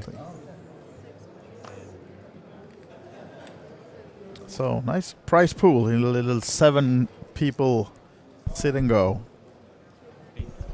Yeah, it certainly is. How are we doing in the 555? Is there still a few players left? Should be, right? Because I think with the structure here, it could be maybe another hour and a half, so it could be some chance for more poker, but we shall see. I think actually it's not too many left in that one, but let's see. Where did that one disappear? It's over? Were they playing? You were just by the table outside? Secondary table? I can neither confirm nor deny. You had your shades on. It can't be over. Oh, there we go. No, it's still 7 players in there. 7, okay. They're on a break. That's why. That's why there was nothing. Yeah, I didn't see anything. You weren't totally blind. No. We don't have to send you to the doctors. Yeah, the opticians. Yeah, exactly. Nope, 7 players still in the 555 final table, and Pritpamaster is still in, who has, of course, offered an invite to this one. Exactly, yeah. I Previous just winner. mentioned that when you were away that he was invited to play this one, but still in. And we have 3 Estonians actually still in the 555. Wow. 2 Swedes, 1 from Denmark, and 1 Finn.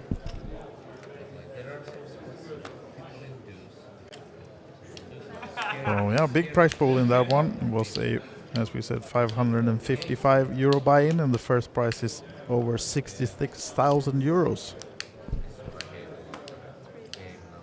That's healthy payday for the guys still in. And what did we say about the bounty? Do we have any more eliminations? No, still 4 players in the 555 mystery bounty. I'm very against it. No, I prefer. I mean, are you into like deck trading or something like that? No, I would hope not. No. No, you're not a trader. I am. But we had an inducement there as well. Inducement level. Yeah. Still 6 players in this one, the Royal Showdown. Best of the best. All of these have won a main event, or in Sara's case, the Queen's main event here at Kings of Tallinn. And this is the 10-year anniversary. So there's been a few winners during the years, and maybe the most profiled one to the right, front bottom of your screen, Juha Helppi in Finland. Yeah, just under 10 million in live earnings on the Hendon Mob. Let's have a little look and see some of those biggest scores across the years. I think he's probably had a couple of eye-watering scores in that time. Yeah, absolutely. And well ahead in the Finnish all-time money league with that sum. Yeah. But one of them chasing him, Matthias Siljander. A lot of cashes to his name as well. So what do you think his biggest cash is on the Hendon Mob, if you were going to guess? For Juha? Yeah. Wow. Can't call. Can't fall.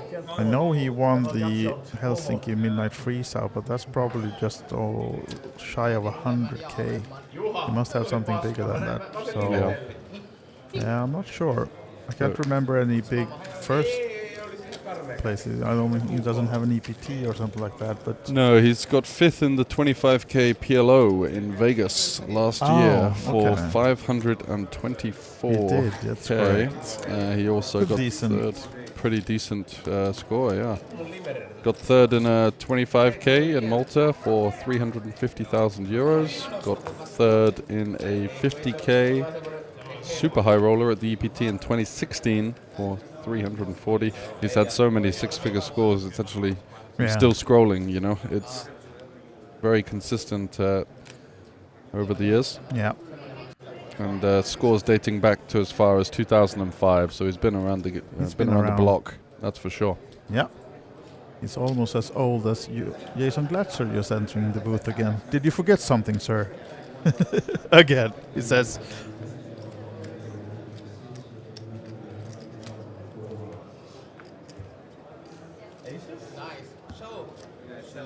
Yeah. Poker journalist extraordinaire Jason Glatzer apparently experiencing a light little Alzheimer session. Just stop.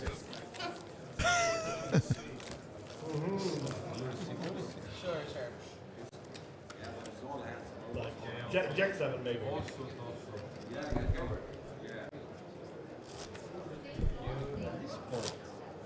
Although we should compliment Jason, as you already mentioned, he actually already won an event this stop, so that's far more than you and me have, George. Yep.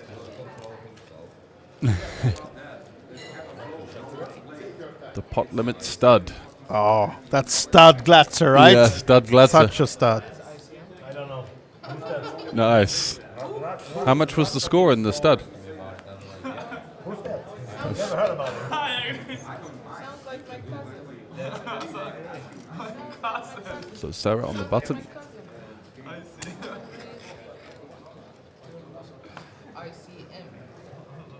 Now then, Johan folding from the small blind. Ah, Cilliander. Yeah, getting 5-3 off. That's a nice hand to defend. Some resistance. Could flop a straight versus the ace. You never know. Oh, 4. Ah, just a gut shot. Yeah. Scary board though for Benjamin, knowing that Cilliander would defend with just anything. Yeah, could have conceivably hit no spades for 10, her either. 7 So spades. It's going to be quite tough for her to come along for one here. Let's see if she is going to find the method. Oh, does. Yeah, so she's going to stick around with ace high. She does beat a lot of draws. And Cilliander certainly with one of those. Oh, that's a good card to bluff on though for Cilliander if he has the guts. Yeah, it also looks like she could have the spade a decent amount as well. Absolutely, with the quick call, so he should be afraid of that. Her calling with just a spade, so maybe slowing down and giving this one up. Or? Yeah, or going for a small size. I don't think we can go that big spadeless here. I think we could go for the small size. He does go for something like 12, 13. Yeah, and I think for this size, he could conceivably value bet a 7, and she does have to let it go, and it's a great bluff there from Matthias. And of course, he cannot resist to show it. No, it's all part of his shtick. Yeah. You were saving a bit. I almost said that the river saved his whole stack. You know? Yes. Yeah, the stack was going in. Yeah, that's what I mean. That's why I said GG. GG. Yeah, that was. Yeah, definitely the chatty corner between Rano and Cilliander over there. Johan getting involved as well now. now. Absolutely. Having a good time. It's rubbing off on him as well. I'm 80k.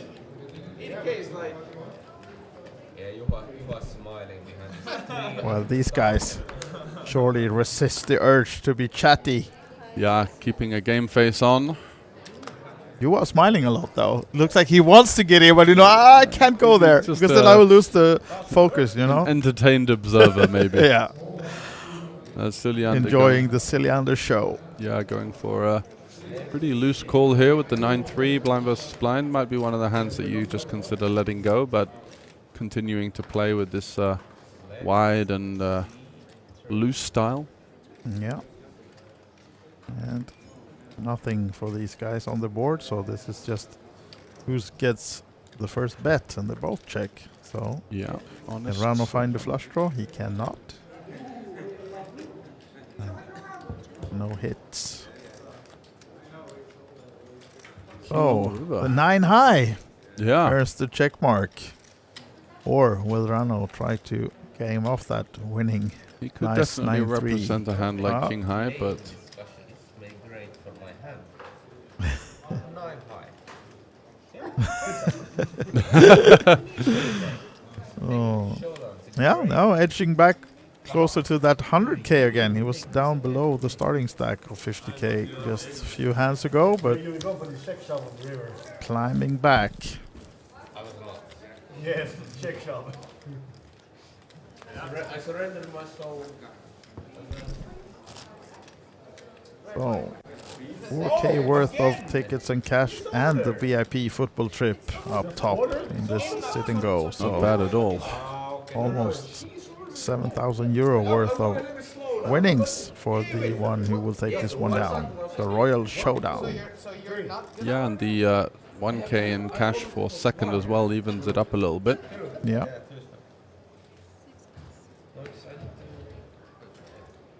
Juha and Sara now with the sevens.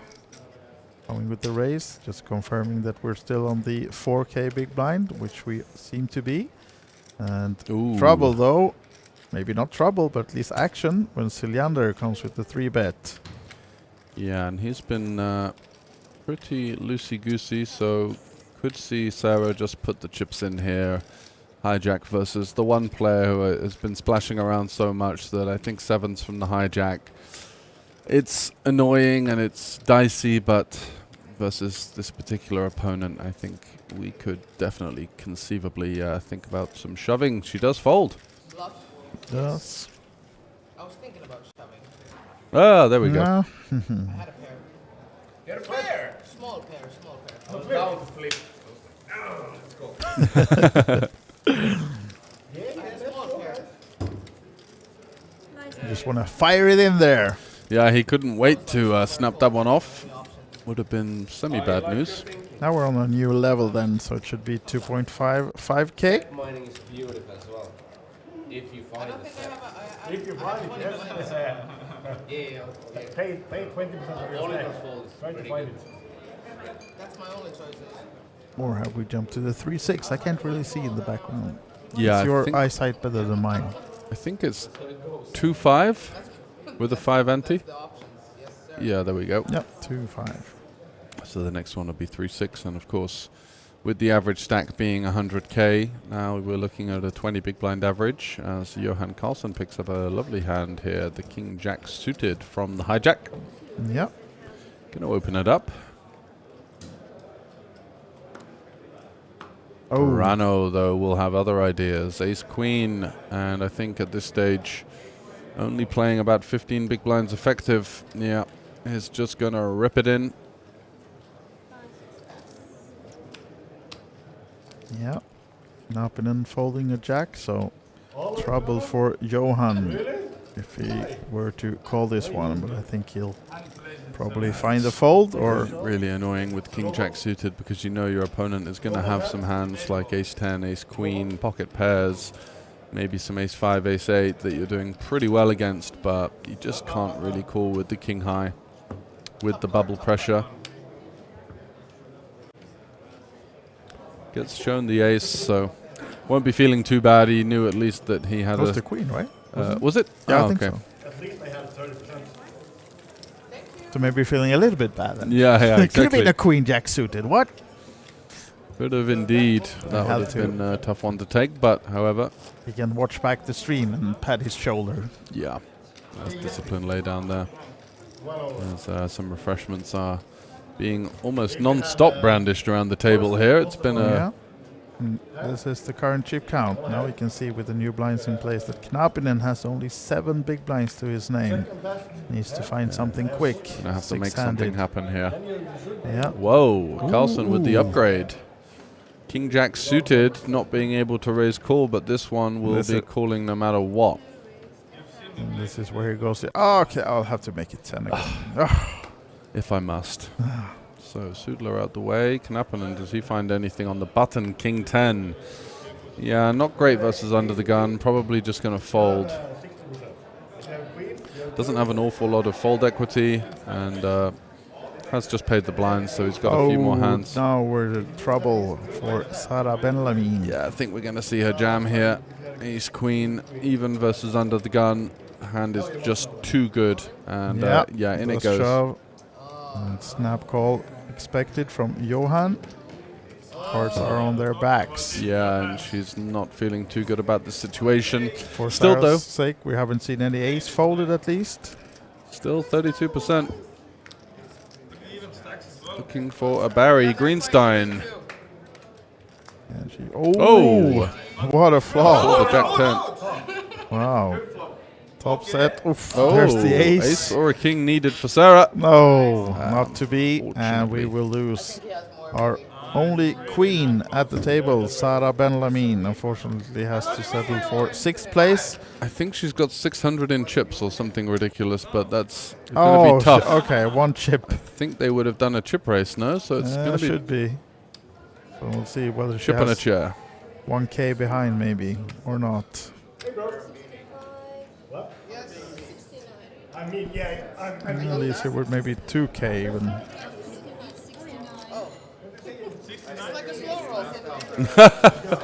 Yeah, she got slow rolled out, but definitely Johan. Okay. No slow rolling going on with the queens. His chips were in there pretty quick. Literally 0.1 seconds after she jammed, his were in the middle, and she realized that it could be bad news here. It's going to be a lot of pairs and ace king, so unfortunately for her. Yeah. She busts out. She gave it a spirited effort. She had a fighting chance at some stages. Had over 2 starting stacks, which in a 12... Yeah, she got off to a good start. But yeah. With 12 stacks in play, 2 starts is a pretty decent chance of cashing, but unfortunately couldn't convert that one and does hit the rail in 6th, so we're left with 5 remaining here in the Royal Showdown, of course, our invitational event for previous winners of the Kings, and in Sarah's form, the Queens of Tallinn events that have been running over the last decade. Yep, she told me she'll be here for the remaining of the week, and she'd planned to play a few events. Among them, the ladies' event happening on Saturday. So, if you want to win one of those yourself, ladies' event is happening Saturday at 3 o'clock, I think. Do we know the buy-in? 150. Okie dokie. And on Friday at 4 o'clock, do you know what's happening then? Friday There's a at 4 meet and o'clock. greet, I was about to say. But there's a mingling going on with the ladies and a free roll. So, if you're female player wants to get in that ladies event on Saturday for free, you can come here on Friday and play the free roll to get in that one. Meet But and now, greet. yeah, now we're up against between Matthias and Juha. Yeah, and the way this has been going, we're going to see the chips go in here, I think. Matthias with the top pair and the ace of spades. Juha with the 2 overs and the flush draw. It's a fair flip. Juha actually with the slight equity advantage because he's got some backdoor straight stuff going on as well. The 10-9, the ace-10 gets him there, so money should be flying in at some point. Yeah, this could be a big one. As Siljander goes for the small 10K. Yeah. And I think Juha's seen enough from Siljander to think that maybe I could maneuver him off of some pairs, some ace highs, and I think we're going to see Juha raise and get it in here. I could be wrong. But I think it's a hand that makes sense to fast play. Also making sense to just call because you've got so much equity anyway. There's no bad turn card for you, but... Well, seems like a race, right? Yeah, goes for 40, so... And Siljander even with the ace of spades, so this is... Yeah, if he's surely not if he's going cooled anywhere. here by 8s or 3s, then he's still at least got a bit of backdoor equity in the form of the flush and the full house, but... Here we go with the shove, and Juha, of course, calls it off. So biggest pot of this tournament so far, 231K in the middle, and it's Siljander with the top pair, top kicker against the flush draw. And overcards to the jack from Juha Helpy.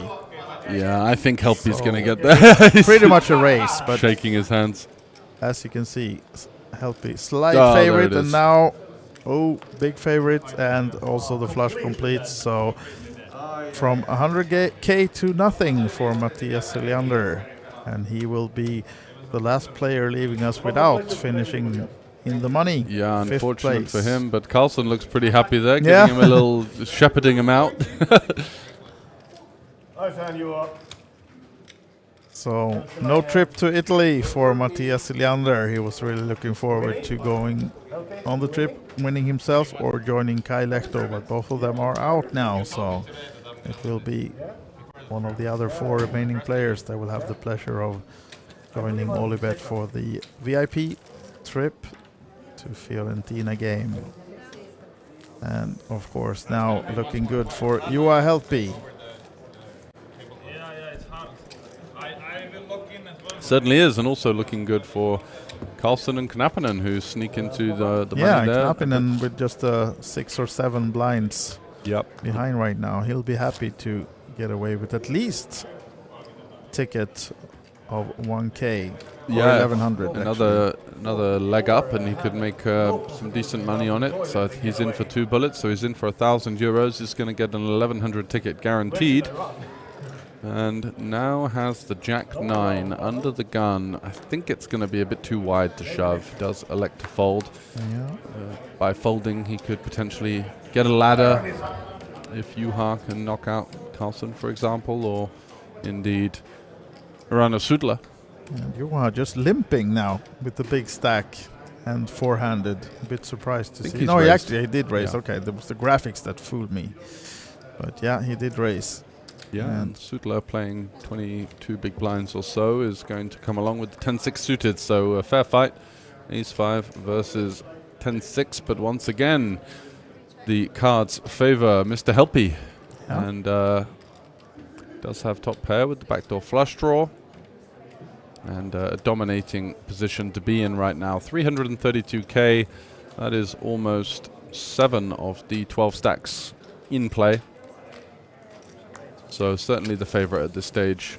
4 remaining. The average is 150. So he's got, 2.25x average.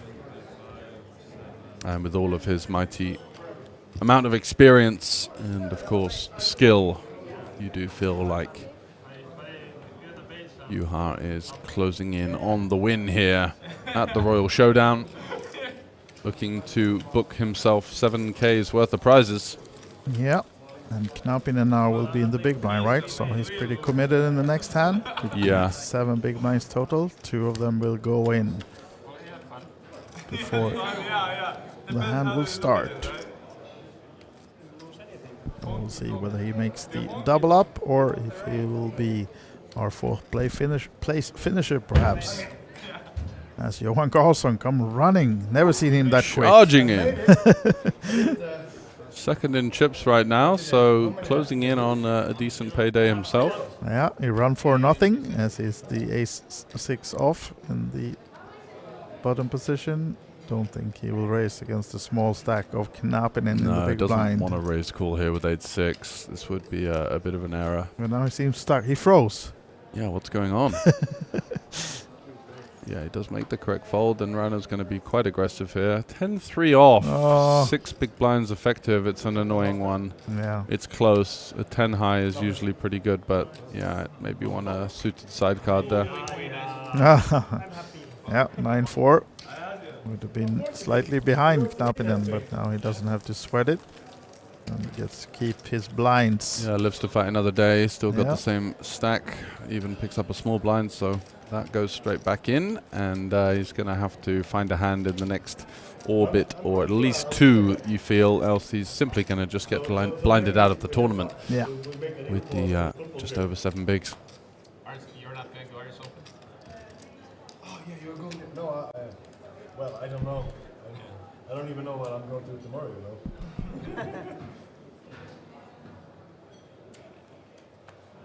Johan Karlsson outing himself as a nomad. I don't even know what I'm going to do digital tomorrow. nomad or an analog nomad? Well, I'll say a digital one. I read books in foreign countries. Rano Sotla now with the ace on the button. Oh, actually goes for the ICM it. fold. Wants to Yeah. allow Matthias to jam here into Helpy and potentially get the ladder. Bad news for 7 deuces. Matthias. As Juha picks one up with the 7 deuce, and he's going to get a lot of respect in this stack distribution here with 7 of the 12 stacks. Going to be seeing a lot of aggression from him, a lot of opens. He could even go as far to open shove into the 2nd and 3rd place.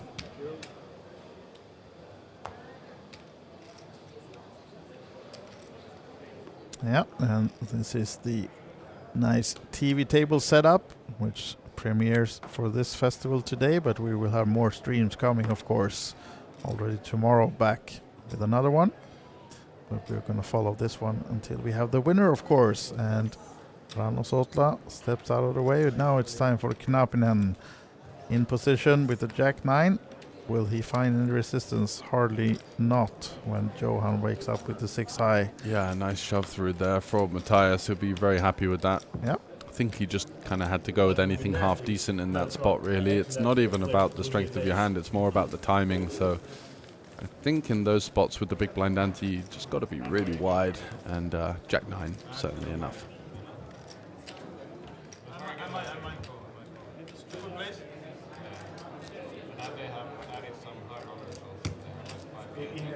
Irish Open. A very long time ago, I was attending an Irish Open event. 15 years ago, no, not 15, 12. Look at this now. Knappinen, will he find someone calling him this time? Because surely, are we racing or shoving? Seems like he will be going for the race this time. No, here we go. All in. Juha quickly out of the way. What about Johan this time? 10 high, not good enough. Oh, an ace-7 suited for Rano, asking for the count. And it's more than half his stack to call off. Ooh. Yeah, I think he's going to call. Yeah, it's 4-handed, so ace-7 suited is a strong hand, of course, but he will see the bad news. He's well behind the queens of Matthias Knappinen. Can Rano find some hometown Yeah. run good? Do we have the home turf? Oh, we do have do. the ace for Rano. Backdoor diamonds. Diamonds coming? No, Oh. it doesn't. The 5 of hearts does not give any help to Matthias Knappinen, so he will be our 4th place finisher and take down the added €1,100 ticket to the main event. And probably we'll get into that one already tomorrow then, when we have the day 1B of the main event. Yeah, maybe even a late reg today if he's feeling fired up and ready if to he go. feels like it, it's still possible to get in today, of course. Yep. Absolutely. And now then, the 2 big stacks are Rano Sotla and the even bigger Juha Helpy, and then Johan Karlsson currently 3rd place chip-wise. But these are our 3 contestants for the big top prize. Yeah, absolutely. And the trip. And Johan now actually has 120k, so absolutely not short by any means, but Still in the now mix. comes for the 10k race. Opening it up with the ace-jack into Juha's big blind. Rano should be getting out the way here with the king-8. And Juha jack-5 off, just going to let it go. Not looking to do anything too outrageous here, considering he's got a pretty healthy chip lead. Has more than the other 2 players combined, so certainly the favorite in this configuration. Yeah. But no need to rush, no need to play some trashy hands from the big blind, just letting it go and giving himself the option to steal the blinds from the button and put people to the test anyway. Absolutely. An ace for Rano now. Just 3-handed, so any ace is strong in this case. Big blind ante as well, so I think it's... Ooh, does go for Oh. the fold there. Wants to allow Juha to make mincemeat of Karlsson, potentially. Juha goes for the limp. Yeah. Worst hand possible for Johan. Will he try something now? He wants to get gonna try something. Juha off this limp from the small blind by making 20, was it? Yeah, it looked like a pretty healthy raise size and does get the job done there. Yeah. And a nice professional way of doing it as well. Not like, let's say, Silander windmilling those cards over. Instead, just Phil Ivey style, mucking them face down next hand. Yeah, absolutely. The way to go. I just wanted to remind you that you all do have also the €200 ticket to the 7 o'clock tournament. If you come, you come. But What time is it now? it's like 6, a little bit after 6 right now. Yeah, they actually do have a ticket to the 200 where they have a bounty on their head as well tonight. So if they want to play more poker, they're welcomed into that one after this. Yeah, I wonder. I don't think Juha Helppi would play that, but maybe Rano would play. But I think Johan would probably head over there after busting. Yeah. Give it a shot. Why not? So ace-7 for Carlson here. Facing a raise. Yeah, he's going to go for the 3-bet. I like this with the weak offsuit ace. Applying some pressure to a wide range. Gives himself some room. Doesn't have to stack off, of course. Shoving would be a little bit trigger happy, but just takes it down.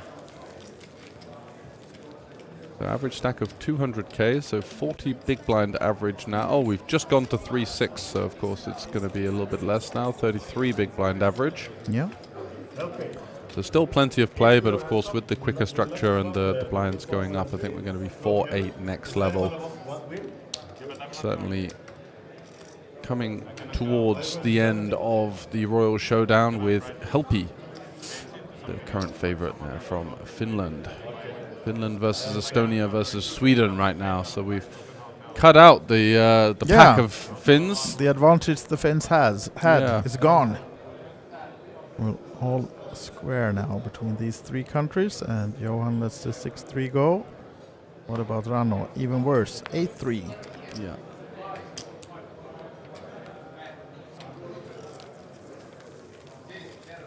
And Juha gets to keep his big blind and ante. Yeah. I might come join. Very quickly, I mean. 1.5 months away. I'll still try to win it though. It's always nice to meet you guys if I'm good. No brainer. If you don't get any good offer for the football trip, you can contact me and let's see if we can do something. Okay? Is Johan trying to buy the football trip I think already? there's some kind of negotiations going. If you don't, I think Juha's saying that he doesn't want to go to the football trip, maybe, or it's not his cup of tea, so he might be selling it. And Johan's trying to get in there with an early bid. Yeah. By the sounds of it. I think that was what's happening. Might be a bidding war with the Siljander and Lehto then. Yeah, the two Finns, the double act. I think the guys in the VIP booth in Fiorentina are rooting for Johan. Potentially it could be a little bit tasty with those two guys in there. Exactly.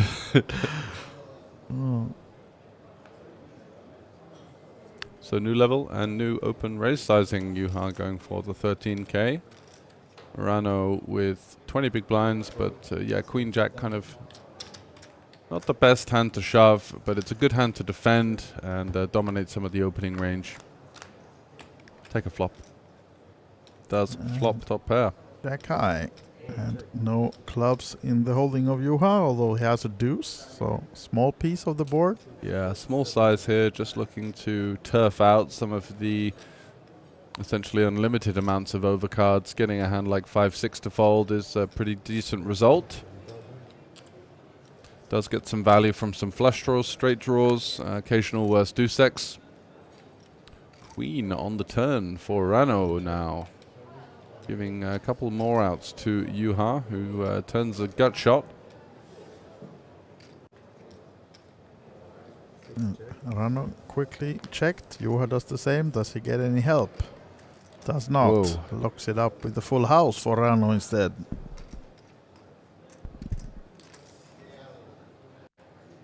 Yeah, I don't think he's going to check this time. I think we definitely want to be targeting some hands like a 10. Might get lucky sometimes and his opponent has a hand like King Jack or Jack 9 or Jack 8. So probably going to be seeing a decent sized bet here. That just goes for Small south of the third, 15, yeah. Little inducer maybe trying to encourage his opponent to find a bluff raise on the river. Of course, with the board pairing, slightly bigger chance that the deuce would actually be enough. I don't think he will fall for this small cheeky bet from Sotla. No. Yeah. Ah, he wanted to see one card, but he didn't. I said so the other one, that one, yeah. We have Showdown? No, we don't. Yes, The we whole have day to. we've been showing one. No. You haven't been showing all the time. If you're not showing, we should not show. I didn't What realize. do you mean? The whole day we've been, we Yeah. just show one every time somebody asks. So that's, Well, you have to show the whole hand. What's happening now? Yuha is negotiating that, saying, hey, you have to show one if somebody asks. And he looks a bit pissed off as well, doesn't he? You can't believe it. I thought we had a rule. He's been scammed. Only if someone asks. Otherwise, it pays much. You don't want delay the game. because it's not, most times are not that I didn't realize we had a deal. Rano, he didn't have a bad one to show. That was his problem. The queen was yeah. obviously good, and the jack was absolute gin. What was queen jack? You had both? Huge discussion now over this. Helpy was really upset. Yeah, he was. Rano is all smiles and queen 9 suited. Surely he's gonna take a stab against the big blind or just limp. Yeah, kind of an awkward hand. Doesn't really want to raise call. Doesn't mind limp calling. Keeps the options open.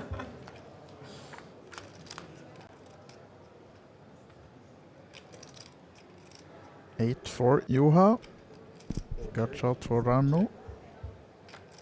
Yeah, Juha with the back door and the pair and improving to a flush draw on the turn. Still nothing really for Sudla here with his gut shot. Got a bit of showdown value, blind versus blind. Helpy though is going to look to seek some value from that third pair, plus the emergency flush outs if he is behind. A hand like a 10, I guess, could conceivably be in this line from Sudla. Whoa! Oh, what a card! Yeah, I was just about to say that he yeah called a bit light maybe, but he gets rewarded, but he goes for the check, so doesn't getting more value out of that one, but still wins the hand. And evening up the numbers a little bit, 179 for Rano and 268 now for Juha. Yeah, on a slight decline. Yeah. Was up to a peak of about 335, 340.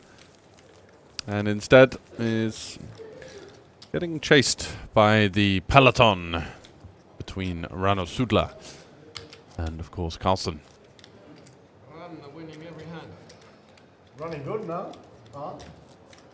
Getting a bolt, and then getting enough straight. Now we're playing. Huh? Now we're playing. Yeah. No more choking. You were joking in the beginning. Of course. So Sudla with the 8 deuce, he's going to let that one go. Good to make a little bit of image, you know? Juha looking interested, and for good reason. Ace King offsuit, blind versus blind. Looking to take this one upstairs potentially. He does just limp, plays it trappy. And Johan Carlson now is going to raise it up with the King 3, and this could be the end of the hand already, as Juha surely lurking with this Ace King. He's going to be looking to take this one upstairs. I think shoving would be a little bit of a panic type of play, but we can definitely go for the limp 3-bet non-all-in. He does just shove.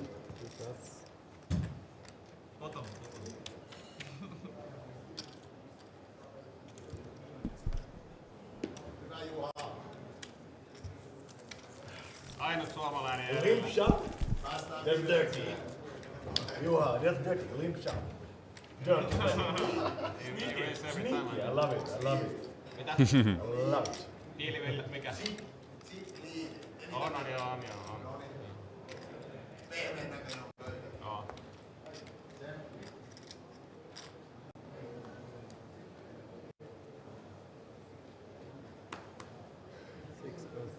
Juha out the way with the 5-4, so it's going to be another battle of the blinds here. Johan Karlsson with the 9-5. We did see him limp fold a 9-5 suited earlier versus Sealander, and Sutla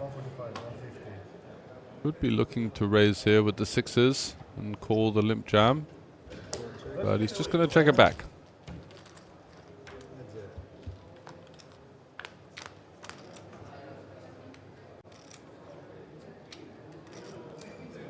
Not much for Karlsson, just a back door and in the form of a straight and flush draw.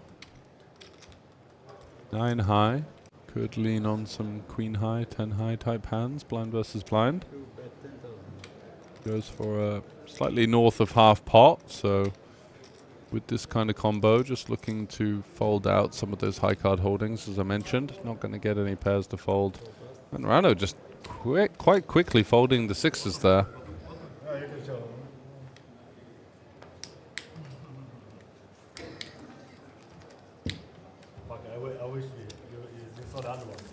Which was somewhat of a surprise, although 2 overcards, blind versus blind. Your opponent kind of sizing up out of nowhere, certainly some room for concern. Backdoor straight flush draw. Straight slash flush draw. Thank you.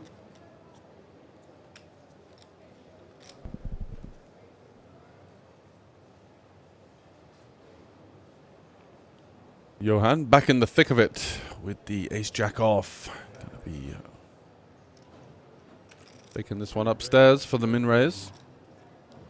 Sutla hasn't snap folded yet. Might have an interesting decision here and does have the pocket 5s for the 25 big blinds or so. He's going to go for the 3-bet to 80k, putting in half his stack. Juha Helpy in the big blind with ace-10 off. Just getting out the way, and Karlsson incredulously saying 80k, what's going on here? And I guess the 3-bet sizing from Rano is designed to be an effective all-in, but he can fold if it goes jam from Helpy behind. And that's exactly what he's saying right now. He's saying if Juha shoves and then you reshove, I can fold, but dead.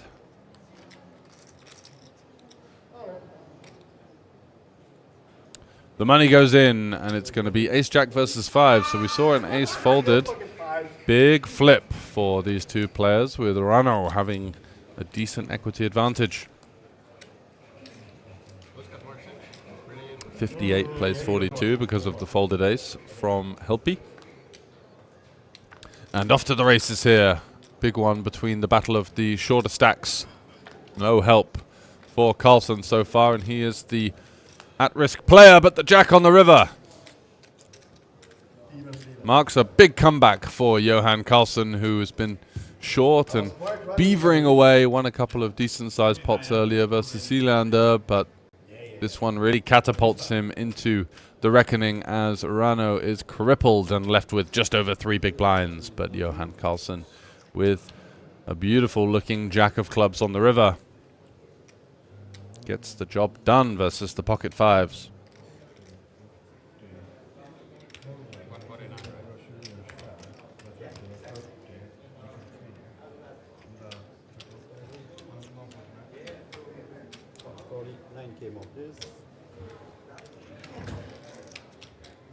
There's a river. I also folded 1 ace, so that's lucky. Really?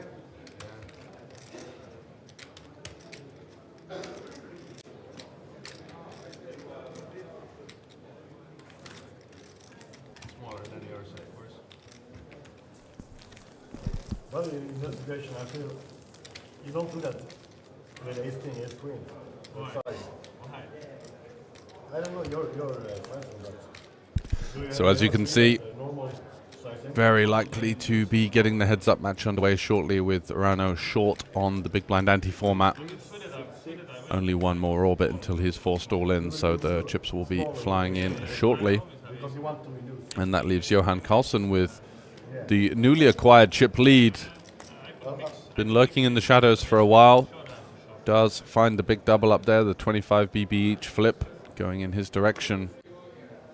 And Sutler is going to fold and just hope for some kind of miracle, blind versus blind, but Helpy is not going to allow that to happen with a hand as lowly as Jack 5 off.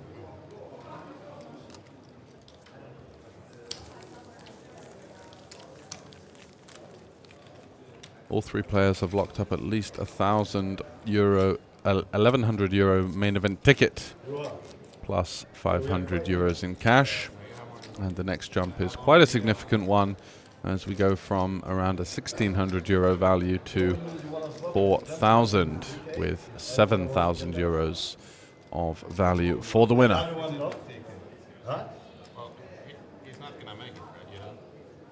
So Helpy with 4-3. Looks like he's not going to make it. He might buy in. Yeah, you're right.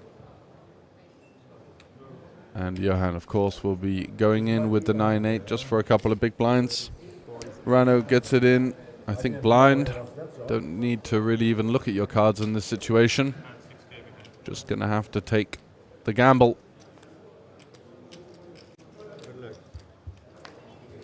Does have deuce 5 off, so not exactly what he was hoping for. And the flop spells disaster for the Estonian, dead on the turn, as the 8-9 suited with the pair and the flush draw gets the job done. And Johan Karlsson will now be taking in a fairly significant chip lead into the heads-up match. 330 playing 270. And you were on the left, my left. So you're on, bro.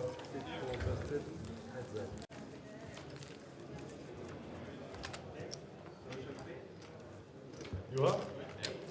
Swap tie 10 in the trick.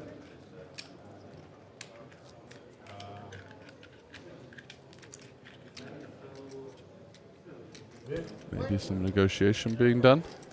You mean first bullet only? First bullet only. Yeah, sure. Yeah? Yeah. I mean, we both get the ticket anyway. Yeah. Even second. But how about the football trip?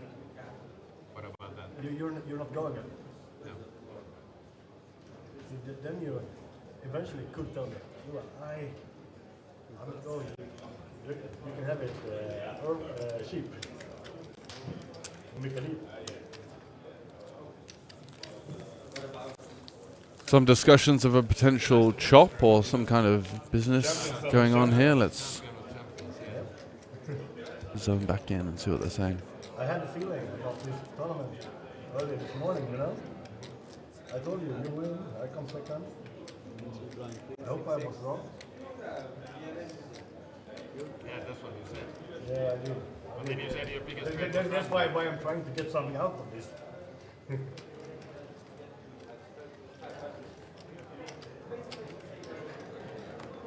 So you have it, the king 8.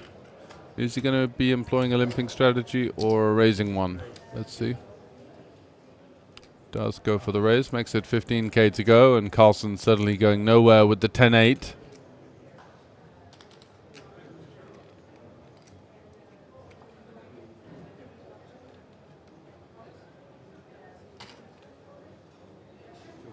It's pointless. I need to stack it behind. Wow. Really tight fold there from Johan Karlsson. Heads up with the 10-8 versus versus the 2.5x raise.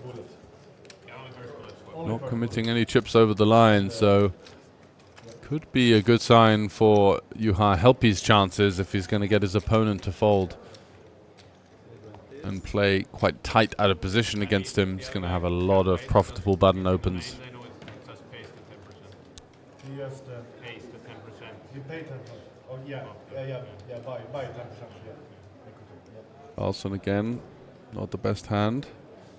Although with the big blind anti-format heads up, you are supposed to limp an awful lot of hands. 9-4 might be one of the ones that you could conceivably make an argument for folding, just because of the lack of connectivity, and going to struggle to make any kind of decent hand there with the 5-gapper. Actually, we're pretty close. Huh?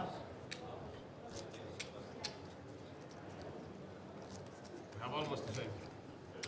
I have more than 290 averages. How much do you have? I have like 290 something. You have your even? Pretty much so, yeah.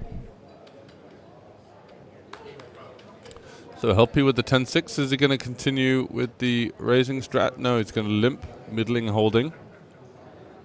Carlsen 9-6, so Helpy has him dominated at this stage, but is still behind in terms of the chip counts. Whoa. Big flop for Juha Helpy. Top 2 here versus middle pair of Johan Carlsen. Could be seeing some chips fly into the middle here, that's for sure. Helpy electing to start with a small sizing.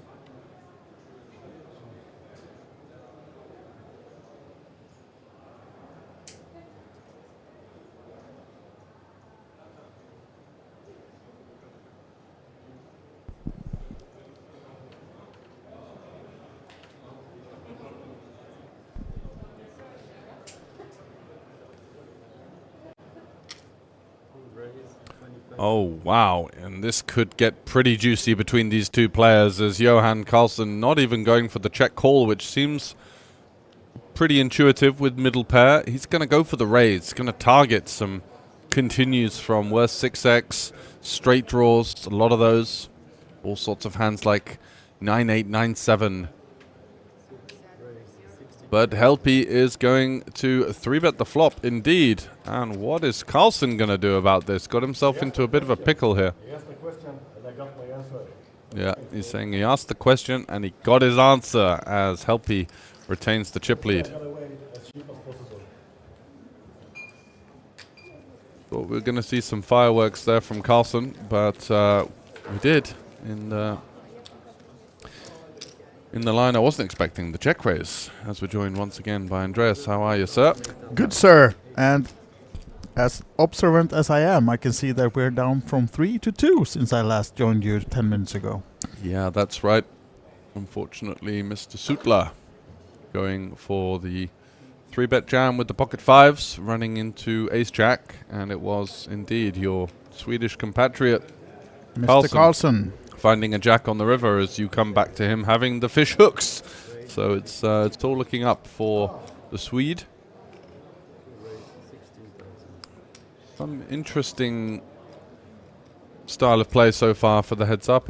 Folding 10-8 versus a min raise, so might not be the most experienced in this format. Helpy now, defending with the queen deuce. And nice board, of course, for Johan, and will continue.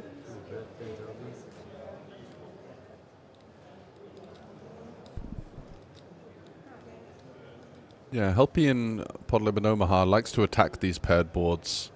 And look, that's exactly what he's doing here. His style in PLO is to go after pots where it's difficult to have a strong hand, basically. Yeah. You know, and in PLO, of course, you're going to have lots of overpairs here, which are really difficult to continue, but in Hold'em, less so. However, the sort of equityless check raise.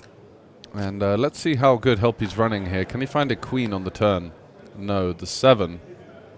Great card for Carlsen. He's going to be much less concerned about the prominence of 7x. Of course, yeah. And now maybe Juha has to give it up. Yeah, he tried to get some king high to fold, maybe a better queen high. And no queen for Juha on the river either, so...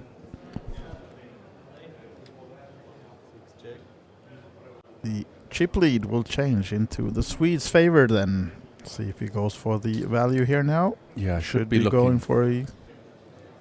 Should be looking to seek some value here. There's all sorts of hands like a 5, an 8-6, a 6-4, a 6-3, a 9-6, with the 6x improving to a full house that he can target, but not to be on this occasion. Juha with the pretty low equity check raise. Yeah, but almost even in stacks now, as we can see. 329 and 271 or something like that was the actual chip count, and the heads up continues between these guys. Yeah, so Carlson has been quite chirpy. He's been asking for maybe some sort of deal, maybe some kind of negotiation on the football package. But nothing from the stone face. Really from Helpy, just kind of pleasantries, let's say. I'm saying, yeah, sure, maybe. Let's play. Yeah. Should be giving, if he doesn't want to go on the trip, should be giving that to Carlson and then take the rest. Yeah, I'll exactly. take everything else. See how much he really wants that football trip. I'll even take your 3K seat exactly. as well. That's what I mean. Yeah, I'll take your 3K tickets and the 1K and your cap. And the shirt while you're at it. Yeah. So some spiciness there from Carlson. Mixing it up now, getting a bit more comfortable. Yeah. Obviously. Chip lead gave him the confidence as well. Yeah, potentially. It was a bit of a shaky start to the heads up, but he's finding his feet, and obviously with the jacks that helps, making a big hand. You can see the trophy on the table as well. Nice little glass statue. Yeah, they've upped the trophy game this edition, I think. Yeah. Jason Glatzer was raving about the 5K trophy that's going to be in play tomorrow, so looking forward to seeing that one as well. But he designed it, or no, I don't know if he was. It's a big Poker Pro logo all over it, right? Yeah, with a guy with a reporting notepad, like the old school golf trophy. At the top. Yeah. Oh, that's a nice one. Big golf trophies meter high with just an old guy playing the old guy counting the all in. Wonder why that never took off in poker. I did see they actually had the best trophy award on the GPI. Did they? Yeah. What did it go for? There was someone that had like a belt, something like something. The WPT belt. No, not the full belt, but something like this. I don't know. I'm not sure. Like the old WWE style wrestling belt. Yeah, a good friend of mine, Jack, won the WPT online during COVID, and he got a massive trophy and a belt shipped to his home address. It took about 8 months to come, but he was 400 euros worth of delivery tolls and all that. And stuff. Yeah, absolutely, but he couldn't get it off of him once it came. Oh, okay. Parading around. During COVID as well, he was the only one on the streets. Yeah, exactly. Everyone was locked down, but there's one guy walking with a belt. People taking videos of him walking around. Like, report this guy, and he's walking on water, invincible. Yeah, let's see who becomes invincible among these two guys, because they are battling about being the best of the best. Yeah, it's the bragging rights as well, isn't it? As Jason mentioned quite a few times. The glory is something that, to someone of Juha Helpy's career and prominence, it's small things like that might make a bit more difference than the money at this stage. Yeah, absolutely. Add to the legacy. Absolutely right. So, two fairly speculative hands, as you can imagine in heads-up poker. Forced to play. And a good flop for Helpy. Absolutely. Bottom pair, open-ended. Nothing for Johan, but will he try to steal it? No, goes for the check back, and off we go to the turn. No straight for Juha, but he will bet the best hand, and enough for Johan to get off his hand, of course. Yeah, just clearing out a bit of equity there. We can make the break if we make it to the break. We can make it like 5 minutes. Make the break like 5 minutes. Just close it, Of course. If we make it to the break, make it 5 minutes. Current chip count 340 versus 264. Yeah, Juha saying that it wants to shorten the break. I think he's got designs on playing a lot this week, and with a 15-minute break, the time adds up, right? It's maybe you want to get in that 200 free roll, right? Potentially. You never know. Do you know if he lives in Finland as well? I think he does, yeah. Yeah. I think he's based in Helsinki still. Yeah. not doing the full Monaco thing just no, yet. not quite like Antonius and the Monte Carlo pad. Yeah. And Carlson with the 8s. Snowman taking down small pot. Yeah, adding slightly to that chip lead. Every little helps. As we can see, the break that we're discussing is coming up in 11 minutes. If we get there, as Juha said. So we'll see whether it's over before that or not, but at least another 11 minutes before the break, if no one is eliminated until then.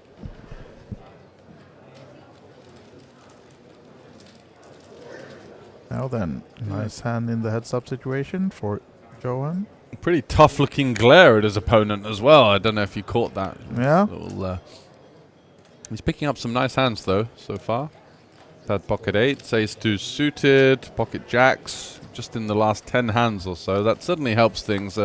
Heads-up is obviously a very skilled format, but if you have an opponent that is just making good hands all the time, it's extremely tough to win.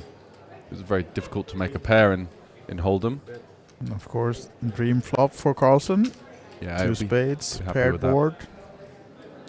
Could be another one that Helpy decides to do something Yeah, about. this time just calls. Yeah, it's got the overcard, the wrapping around the 8, so it's got some backdoor stuff going on. Ooh. There is the 9, so that's a nice juicer of a turn card for us neutrals. As now we see some...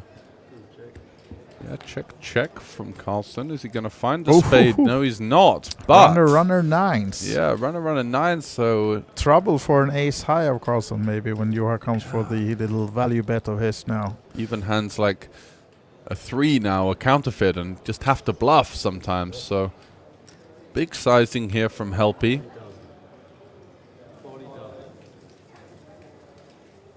Big sizing now is representing an 8 or a 9. But he does have a lot of counterfeit 3x. He's got some hands like 4s and 5s. Maybe even some backdoor diamonds, like a hand like 10-6 of diamonds. Could have played in this way and just kind of forced to bluff the river. What do you want me to do? What do you want me to do? It's the biggest question of the day. Carlson trying to get some information out of the... Gonna have a tough job, Mr. isn't he? Stoneface. Yeah. I think he's enjoying the TV time, and Juha just kind of wants it over with at this point. Yeah. And no one has been able to extract any information from Juha Helpy in 30 years, so why should he be able to do it now? Exactly. He gives it up, not calling with the ace high, so almost even in chips again now then. Juha edging closer. Yeah, so I'm blocked the flush draw, so I can't call. Yeah, a full raise high. Johan exposing his full hand by the sound of it.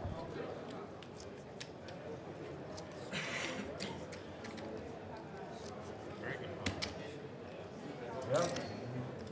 If it wasn't because I have 2 spades, it would have been a different story.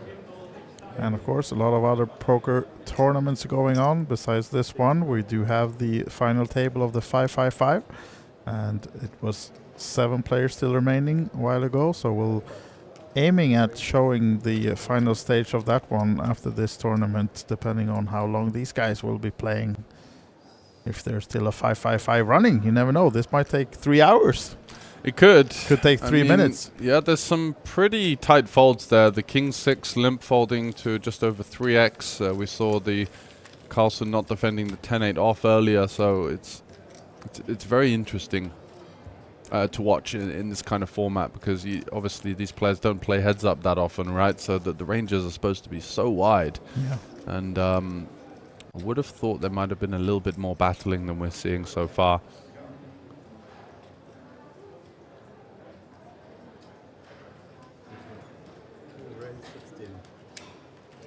Carlson just starting to mix it up a little bit, as Helpy has Jack 10 suited here. Nice hand. Kind of an interesting spot. Let's go for the call. 3-bet folding seems a waste of the hand. Jamming is an option, but again seems like a waste of the hand. So you kind of end up arriving with the call. And yeah, a bit of action for both players here. Absolutely. A pair for Carlsen with the betting lead. He's going to go for a bet here. Does have a club as well. We know that that's not going to be any use for him. Juha has 2 of those with the gut shot, 2 overcards to second pair, and the jack high flush draw here. So big flop for Juha Helppi. Does he want to take this one upstairs? Has to bear in mind the possibility of his opponent shoving on him if he does check raise. And that's why he's gone big. He wants to put max pressure on hands like this. An 8 or a 7. Also folding out a hand like queen high, king high right now is a decent result. It's kind of a mergy one because the stronger draws will continue, some of them of which we're ahead of. But also we might get a pair to fold every now and then. Let's have a look and see what Carlsen arrives with. Yeah, probably leading against the fold here, I would say. But of course, you know, in the heads-up situation, pair is always strong. So yeah, I he think they're knows supposed to call here because Juha is going to be stripped of a lot of his strongest ace-x. We block a hand like 8-7. We block 7x of clubs. So it's going to be a lot of straight draws, some flush draws, but he does let it go. He does. And now then, almost exactly even between these guys. 300k each. Nice call. What did you fold this time? Now it's Helppi talking. Breaking down Carlsen. Yeah, although he does be honest, he said he had a pair. Yeah. Something like that. He indeed had the flush draw with it. A monster flop for Helppi there. Takes it down. Had the best equity, but not the best hand, so it's always a decent situation to put the pressure on. A lot of good things can happen. You didn't have an ace, did you? You wouldn't have folded an ace. You had always fishing for information there. Yeah. Not talking much, but saying, trying to get a bit more info on how his opponent's playing. Even though it's relatively low stakes for him, still wanting to give his best shot at it. Absolutely. But yeah, I should see a call here from the Queen 7. And we're off to a flop. The computer hand. The stone middle hand in the game. Yeah.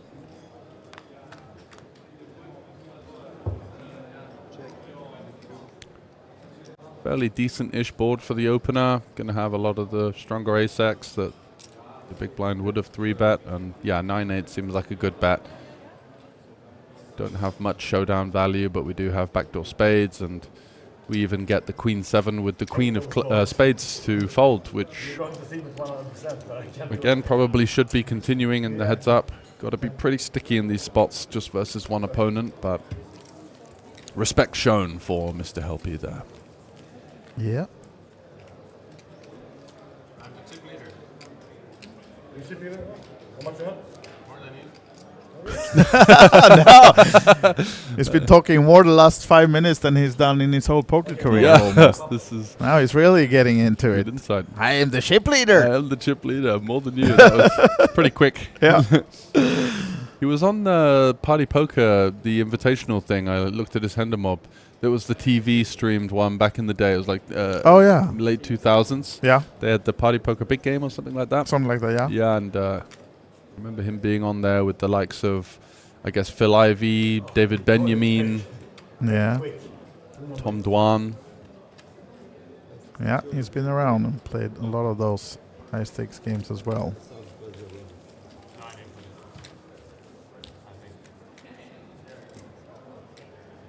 Interesting that he's been through sort of every generation of poker in some senses as well. Yeah. You had this massive boom at the end of the 2000s. Absolutely. And then, of course, the introduction of the solvers in the 2010s, and the game started getting a lot tougher. And then during COVID, everyone was playing. And then the big live boom after COVID. Yeah. And he's been there for the lot. How many hours do you think your helpy spend in the solvers lab? Ooh, I don't know. I don't know, actually. That's an interesting question. Yeah. You don't know. Because it's either like 0 or a lot. Yeah, exactly. It could be something like that. Or he could have some friends that feed him secondhand information, and he works with them, and he watches other people and kind of studies through having contacts or accomplices in his game. I think very much the modern way to go as a professional poker player is to have a team of players around you that are playing similar stakes, that are working hard on the mathematical side of the game.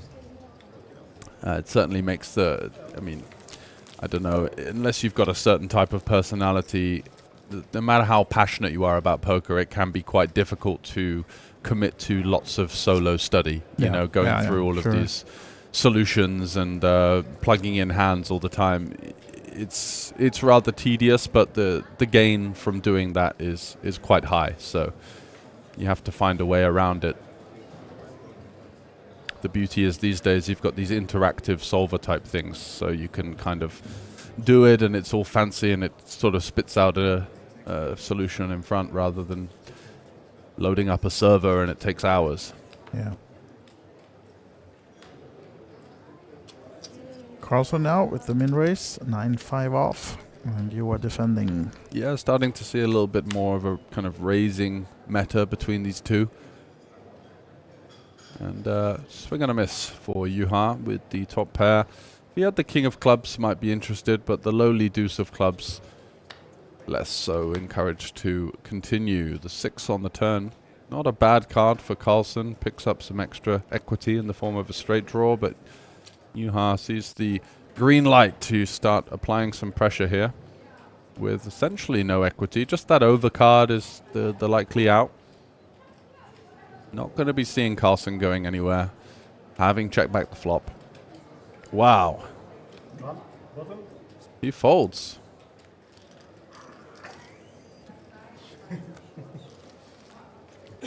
All right, seems like we are off to that 5-minute break now then.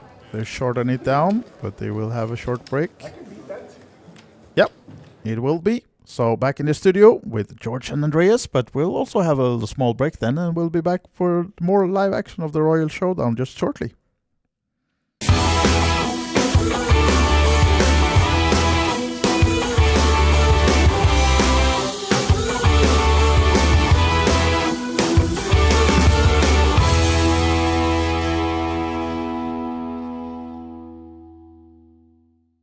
Hey everybody, it is Jason Glatzer, and I'm absolutely thrilled to be here at the Kings of Tallinn. It is the 10th anniversary of this iconic event here at the Hilton Tallinn Park and Olibet's flagship home, Olympic Park Casino. Behind us, we have the lovely Kings of Tallinn merch shop. That will be open starting tomorrow, where you can get your Kings of Tallinn gear. As you head up the stairs, you will notice that there is something special. Each previous Kings of Tallinn and Queens of Tallinn winner is honored with their name on the stairs, so you can walk through history as you enter into the tournament arena. And behind us, you'll see that we have the fantastic TV table at the Kings of Tallinn. There'll be 4 full days of streaming, along with some bonus coverage of the Royal Showdown. The Royal Showdown is a nice addition for the 10th anniversary. All the previous Kings and Queens of Tallinn winners were invited to battle it out for ultimate supremacy, so you'll be able to check that out on Tuesday, February 25th, but they'll be streaming on the 26th, the 27th, and of course on March 2nd will be the final table of the 1 million guaranteed main event. We are entering the main ballroom here at the Kings of Tallinn, where in just a few days' time, the main event will take place. How excited are you about the 10th anniversary of this iconic event? Oh, it's so super exciting. It's a great fun, and also to already see so many players coming in there. So we're looking at records in most of the big tournaments. We also have a 1 million guarantee in the main event this year. So good times, Jason. I might not be a poker king, but you certainly can be at the Kings of Tallinn and earn your rightful seat into this throne with 64 numbered events for the 10th anniversary at the 2025 Kings of Tallinn. The main event, €1 million guaranteed prize pool, will be following that throughout the week. all the side events, results, news, and more. Check it out at olliebetevents.com, along with our media partner, Poker.pro.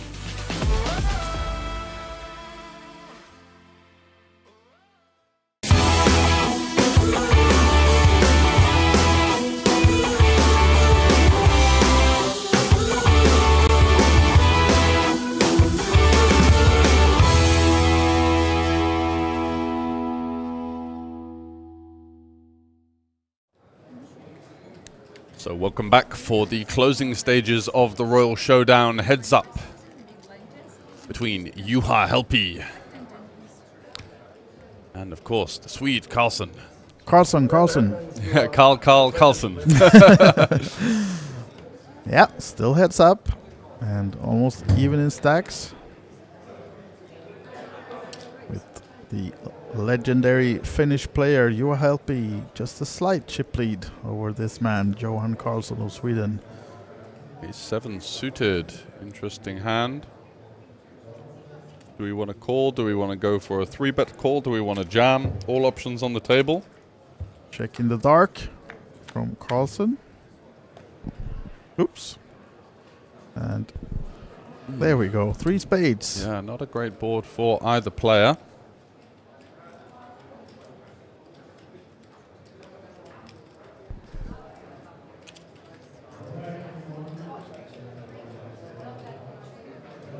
I heard some rumors there was negotiation in this break about that football trip. Oh yeah, but I'm not sure what the conclusion was, but I think they might have done some kind of little deal money-wise versus the football trip, because Juha wasn't apparently that interested in going, but nothing official. Now, is that water or the thing that we call GT? Yeah, is it a GT? Is it a water? I don't know. Is it a fake gin and tonic? It could be, yeah. Water and lemon and... Like he's been around the block. Yeah. He might have done a bit of card counting back in the day under the cameras, you know, sure. like trying to, you know, acting a bit wavy. All the tricks in the book. Yeah, hitting when the count is big, all of that kind of stuff. I mean, there's all sorts of edges in and around the casino these days. I got a friend out in Vegas who's grinding the slots. All right. Yeah. Is there any value in that? He thinks he's got an edge. Oh, really? Yeah, he's making money, so there must be something to it. But wow. Very interesting. Yeah. Destroying the game. Something that we could talk about off air potentially. So your ears perk up. You're like, I'm down millions lifetime. Does he have a system? Get me this guy's number. Now then, open-ended for Karlsson and mid-pair for Juha. Yeah, with the Interesting lead. spot. Actually goes for the lead, yeah. Karlsson here with the open-ender, the 10 of hearts. Kind of wearing his heart on his sleeve a little bit with all of the theatrics now. He's really enjoying himself. Oops. Just want to be careful of that, though, versus such an esteemed player. Yeah, of course. Nice to find a pair, but 7, 8, 9, 10. A lot of straight options, of course. No flush draw for either player as Juha checks it. Now then, small bet from Karlsson. I have Queen Jack, just fold. Yeah, exactly. It's just trying to slow down or potentially avoid any kind of big river decision here with this kind of in-position block. And yeah, Juha knows.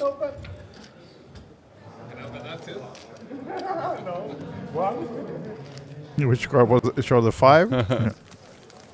One is through. One is through.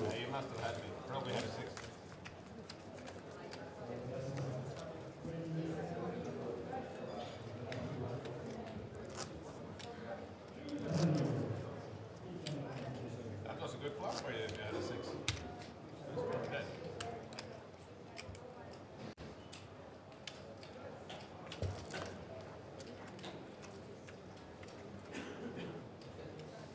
So we continue with the 5K, 10K, 10K, and the effective, well, average stack, I should say, is 30 big blinds, although it's tiptoeing up and down between these two guys. No one yet to take a significant lead.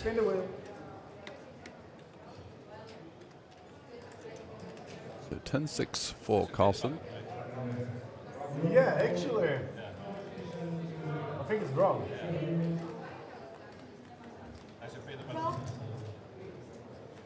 Yeah, that's right. He was the big blind last time with the King 8, right? He led. Yeah, true. Yes, that's right. Last time I opened pre-flop. I felt it. It's only one action, so it's mere steal. It's mere steal, of course, because it's only one action. If you have two actions, so we will continue. Sorry, if it was two. Right, it's only one action, so it's a misdeal. Then we continue. So we're going to have things corrected, back on track. It's going to be Helpy on the button this time. Bit of a disadvantage, isn't it? Going for the double big blind in, absolutely. in heads up. By the way, don't make it even worse. Oh, he still had his cards. What's happening here? Getting the sense from Carlsen that he's been on the wrong end of a couple of sherbets. As he takes another sip of apple juice here. But he's enjoying himself, and at least he's locked up 4,000 euros worth of value, so can't be too bad, right? No, not too bad. Queen deuce now for Helpy. And again, almost even in stacks. Yeah, very close. As Juha just limps from the button. And Jack 9 off for Carlsen in the big blind. Comes with the check, so off to the flop. I check. Another check in the dark from Carlsen.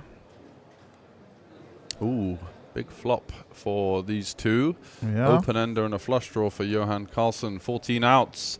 Helpy with top pair and a flush draw himself. So we could see some action here, even versus a check raise. I think you're going to have to see it continue from Helpy.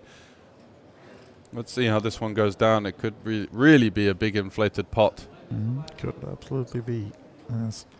Just a call. Johan goes for the call. And a great card for Helpy, the offsuit 4, so should be seeing another barrel here.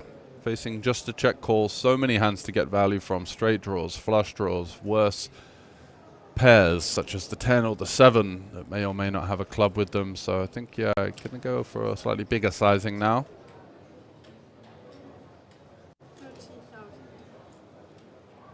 I wonder if Carlsen could find something like 85 to 95k, that kind of region, whether that would get the job done here.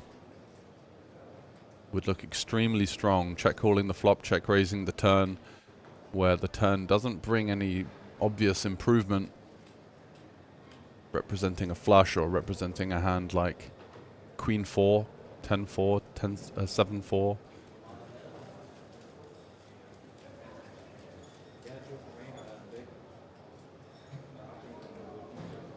Really taking his time. Folding is, of course, out of the question. Is it?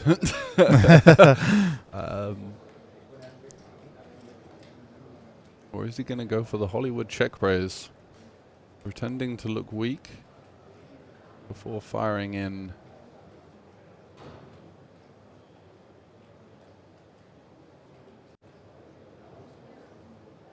This table presence is so confusing. Yeah. To us that can see the whole cards, it's very natural. Continue. Here we go. Oh. Making a move, Mr. Carlsen. Such a small size as well. Yeah. Kind of interesting, really, because we're going to have over a pot-sized bet remaining, so you would think that the strongest hands would be looking to play for it all by the end. So this kind of smaller sizing, rather a difficult conundrum for Juha to figure it out with all of his years of experience. Let's see if he arrives at the right decision. Starting to eye up his opponent a little bit. Yeah, and we haven't seen much of this style of play either from Carlsen during the whole tournament. I mean, Just he hasn't folds. been. Yeah. So which one will he get to see? The Jack of Clubs, I believe. So that was Yeah. that's a kind of a good one to see, I guess, for you. Rather than the 9 of hearts. Yeah, that would have been a sickener. All right, so Sweden taking over the chip lead then, but not by too much. Do you have a pair? What? Do you have a pair? Maybe. Yeah. Now then, Button seems to be in the correct position again. Yeah. And Carlson to start the next hand.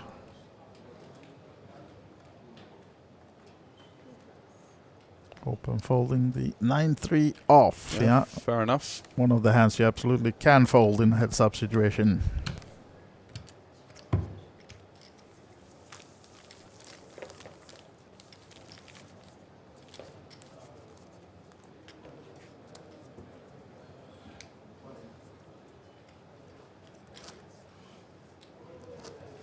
Help me.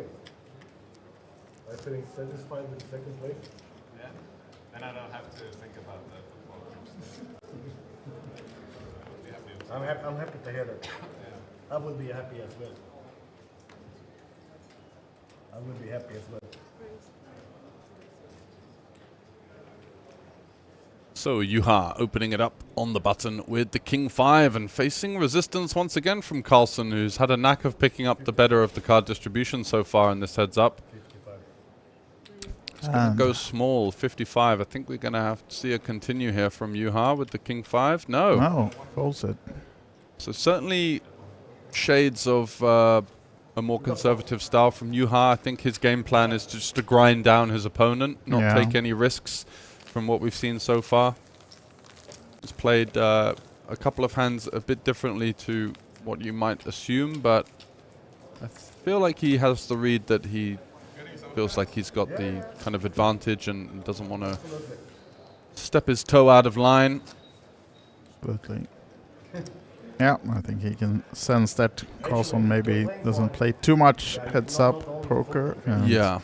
Maybe Juha doesn't either normally, but at least he's well experienced and know how to play it.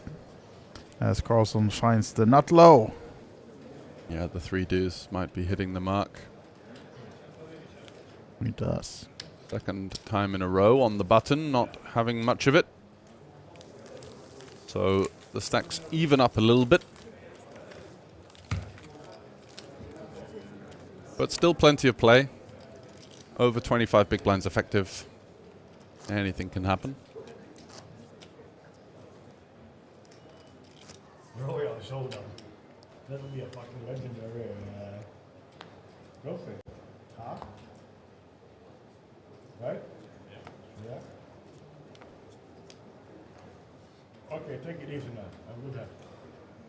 Helpy this time finding the trash on the button with the 5 deuce off, and it's going to be Carlson taking this one down. So edging ever closer towards a winner here in the Showdown, the invitational event for only past winners of the many different editions of the Kings of Tallinn and of course the Queens of Tallinn over the past decade. Helpy winning in 2018. 1100 main event there as well. Yeah. I played it like 12 years ago or something.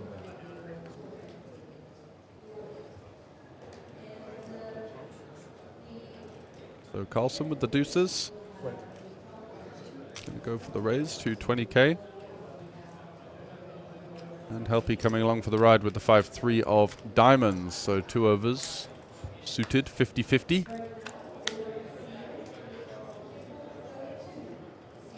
And does flop a 3 with a backdoor flush draw. Carlson left with an underpair to the board, as is customary with the deuces. Small c-bet sizing of 10k, looking to just clear out some of the high card hands. Helpy more than happy to continue. It's just whether he wants to raise, potentially. Does just call.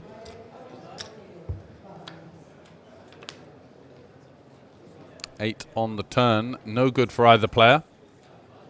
Helpy once again playing in flow, checking over to Carlsen, who's mulling up his options. And now, with the deuces, you feel Showdown is somewhat limited on this turn card. So are we going to fire it through or simply give up? Chooses the latter of the two options, and a 4 on the river. A fairly safe card. Helpy might be slightly concerned as to his opponent having a better pair, but the 3 will win at Showdown for Juha Helpy. Just pipping his opponent, as you can see. Carlsen's a bit gutted about that.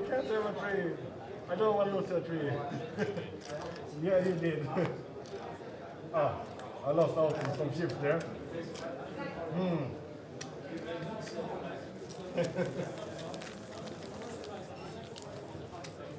Yeah, you know.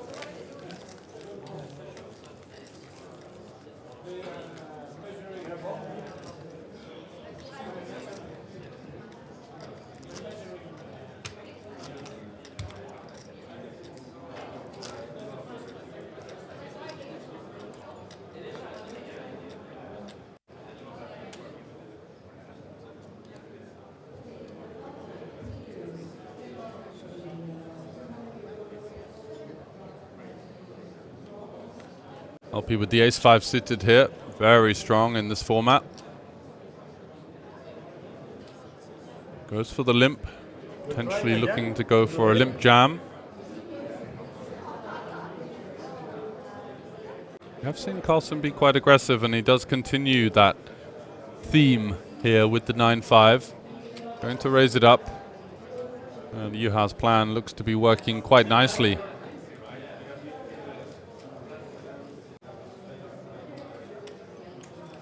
Is he going to go for the limp call here, or is he going to shove? I think shove is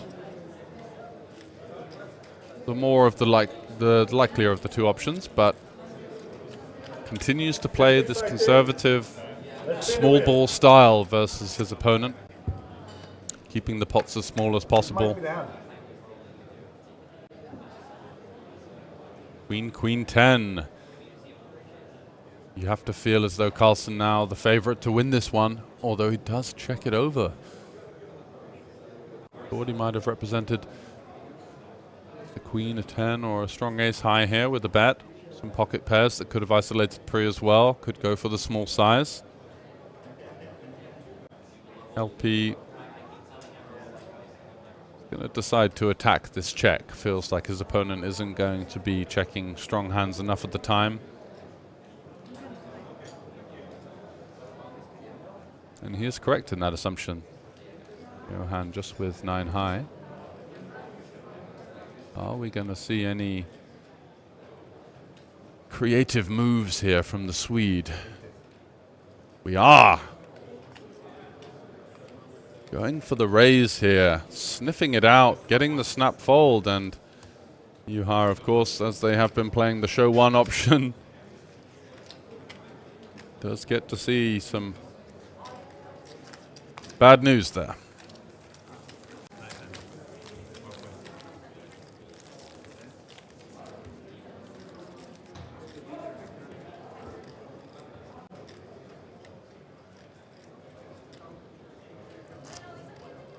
So a little bit of a downward trend for Helpy, who surely came into the heads up as the favorite of the two players, but it's been Carlsen who's been finding some moves, a bit more aggression from his side of the table so far, and in heads up it's tough to make a hand, so did get some decent holdings earlier.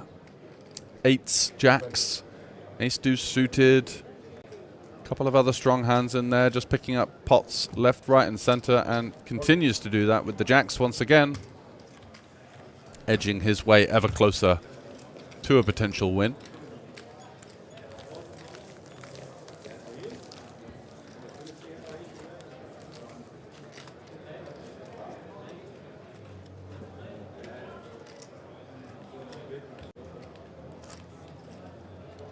But I don't think you can ever rule out a player of Juha Helpy's ilk. And heads up a particularly swingy format. Only takes a couple of decent hands coming in your favor to really turn this around, and this could be the start of exactly that with the ace-king. Carlsen has been isolating the limp so often. Is he going to have some self-awareness now? And he does indeed, so he does check it back. Rather than going too crazy, he's going to check the flop. Has flopped a flush draw with his queen 5. And he'll be happy to check it back with the ace-king. Now a pair, as well as the flush draw for Carlsen on the turn. Once again going for the check. Juha, of course, happy with the gut shot. Do check it back, and you feel like a bet has to come now from Carlsen with a hand as strong as 2 pair on this type of run out. Facing 2 checks from Helpy. Fires in half pot. And Juha has to decide whether he's going to look his opponent up or not, and does indeed find the call. And now, all of a sudden, the momentum really swinging heavily in the favor of Johan Carlsen from Sweden.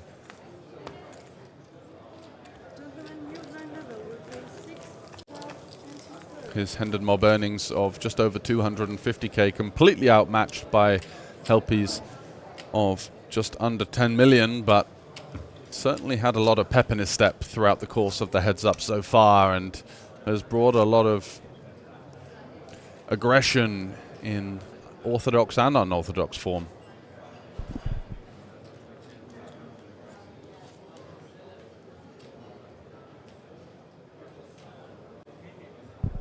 Queen 6 now on the button. Certainly a playable hand.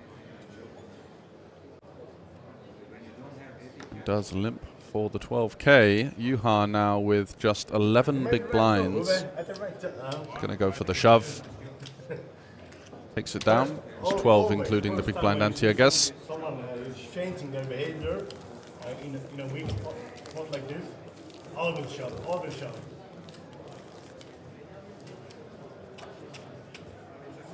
That was my first limp. I would never limp a strong hand, and you know it. I should have known it, you know that. But next time, that was the first time. Next time, let's see. Carlsen feverishly trying to get some table talk going, but not having too much luck. Helpy has been on the wrong end of it. Has missed a couple of opportunities to find some aggression, and has come on the worse end of some of the pots in which both players didn't have an awful lot. But you can't count him out.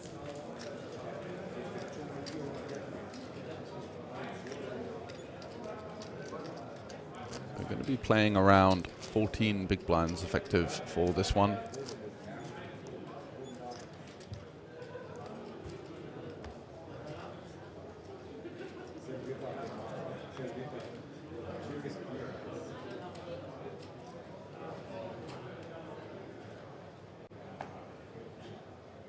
Carlsen this time with the trash on the button, the 8 deuce. Offers Helpy the blinds back plus his small blind.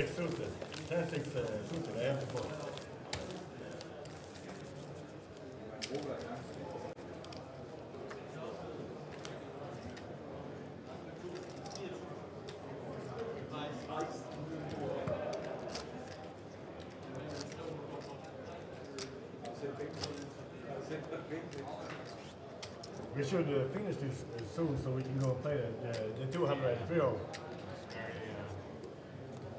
Very small level. Oh, yeah.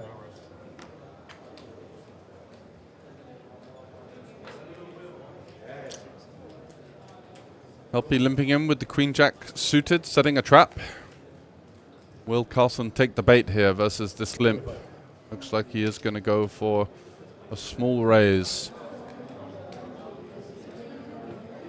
And Helpy instantly pouncing on Carlsen's slightly more haphazard aggression. Play the game here. Helpy. Did you play the game? I think you did. I think you did.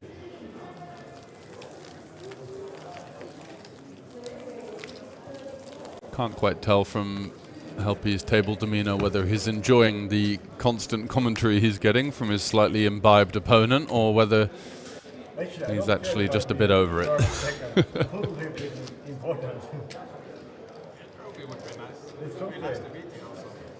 The trophy, yeah. The trophy, yeah. That would be nice. Bit of fighting talk in between hands, what we like to see. Think about it. So now we have to focus again. And Carlsen now with the Jack-8 suited. 25. He's going to continue the aggression on the button. And Helpy with the 9s, so could be seeing a few more chips going in from him. And he does indeed shove for just over 15 bigs. Did you change strategy? You're adapting to the game, bro. That's why you're one of the best. The bottom one? Which one is bottom? Yeah, that one. This one? Yeah. You're adapting. That's why you're one of the... Little did he know that the other one was also a 9. That's why I love to play with you here. And Carlsen becoming quite complimentary of his opponent. There's always dangerous territory to give your opponent the confidence and the feeling that they've got the better hand. Or the upper hand, I should say. However, the chip lead still resides with Carlsen, and Juha is just under 20 big blinds effective with the Jack-8. Going to continue to employ the limp strategy here.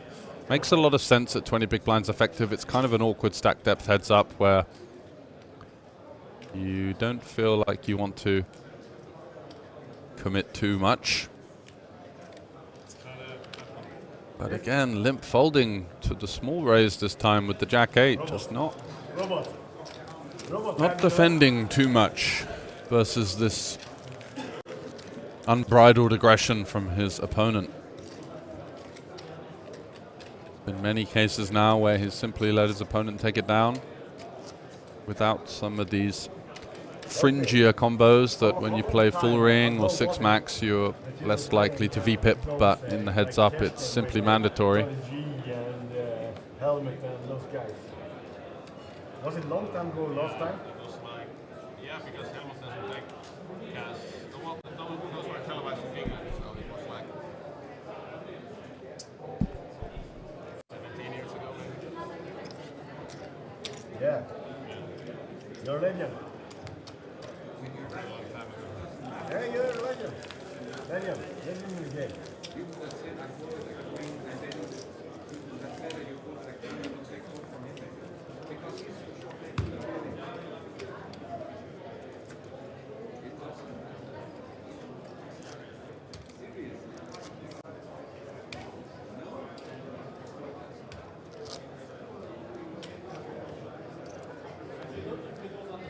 So a little bit of momentum coming back across to the Helpy side of the table over the last few pots. And we find ourselves just under 20 bigs effective, where only a couple of hands ago Helpy was down to the 12 bigs.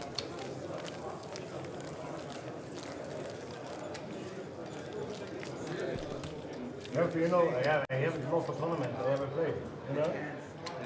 That's at least what you're telling me.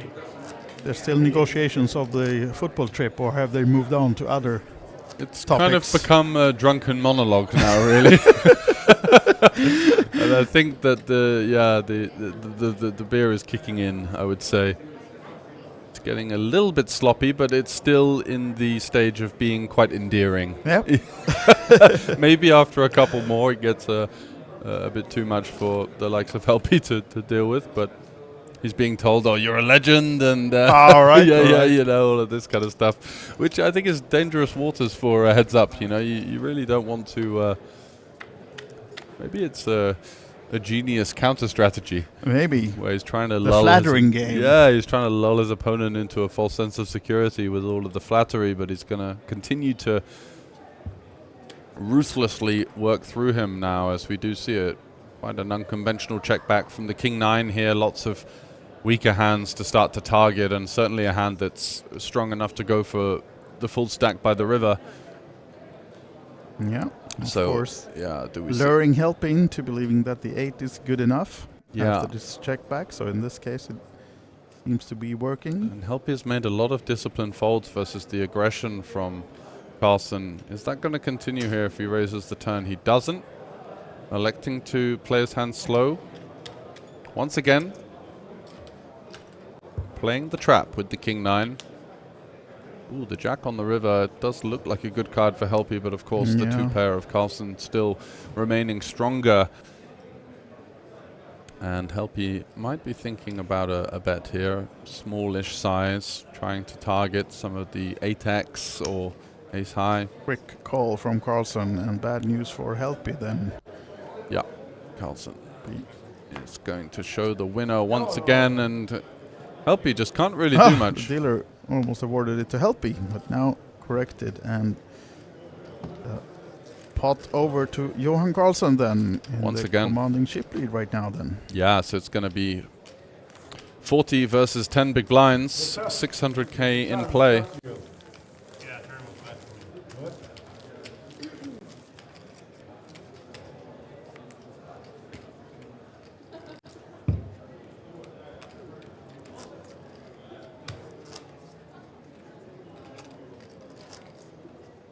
So, is it? That's why the trophy is shifted over to Carlson. Is it because he's in the ship lane now? It's like feels like going it's magnetized towards him. He's had the run. He's found some aggression in some pretty key spots, taking down some medium-sized pots with a couple of check raises and a few moves that have all worked so far. And he's picked up the better of the card distribution as well. So things definitely much favoring the Swede so far. As once again going for a ill-timed raise there, really targeting the limps of Helpy, which has been working out to some success, but I think he's not recognizing that at this shorter stack depth, he's going to face a lot more counter-aggression now. When you're 20-25 bigs effective, it's much more difficult to continue versus these raises. But yeah, 10 bigs. Going to be throwing it in a little bit more willy-nilly, let's say. Yeah. And now Carlson is talking to the tournament director, Teresa, and looking at his watch. Does he have a train to catch? Wants to get in the 200, I think. Yeah, maybe. It's the free roll tournament. King 7 suited now. Just going for the raise, 25. Oh, here we go. Oh, you're going into all King 4. Yeah, King 7 suited is quite a strong hand that's effective stack depth. Helpy recognizing that his opponent is a little bit loose in terms of his opening strategy at the short stack depth. You don't have to ask for every single hand. But yeah, king high. Now, King high. 2-1 then. 200 for Juha, 400 for Carlson in chips. Yeah, king 7. Which king did you have? I can't remember that, but I had Red or black? I had a king. Was it red or black? Hello? Was it red or black? It's I think it's part of his subconscious strategy. Let's annoy the living hell out of my opponent. Seems to be working. Yeah, I think it is working. I think it's actually starting to break through the Finnish the barrier. demeanor. Yeah. Honestly, this I think is what how you do it. I've seen some rare looks of disdain from Helpy across the table. But being from Finland, he must have played so many times with people that might have out-talked him. An apple juice or two. Oh yeah. Now then, nice hand in the heads up. King Jack suited. Will it be the action hand? Oh, deuces might well be. I don't think Juha is going anywhere. When now again, Carlson will do race against the limp from Helpy. Yeah, I think the money should be going in yeah, here. well, I think. Whoa! Oh, the no. check. The sneaky check with your favorite hand. Ace deuce, deuces, ace three, threes. These hands just always jam in this situation. And now he's found himself in a annoying situation where he's got the underpair to the board and he's probably going to relinquish the best hand here for one bet. Oh, he does call. He does. Sticky.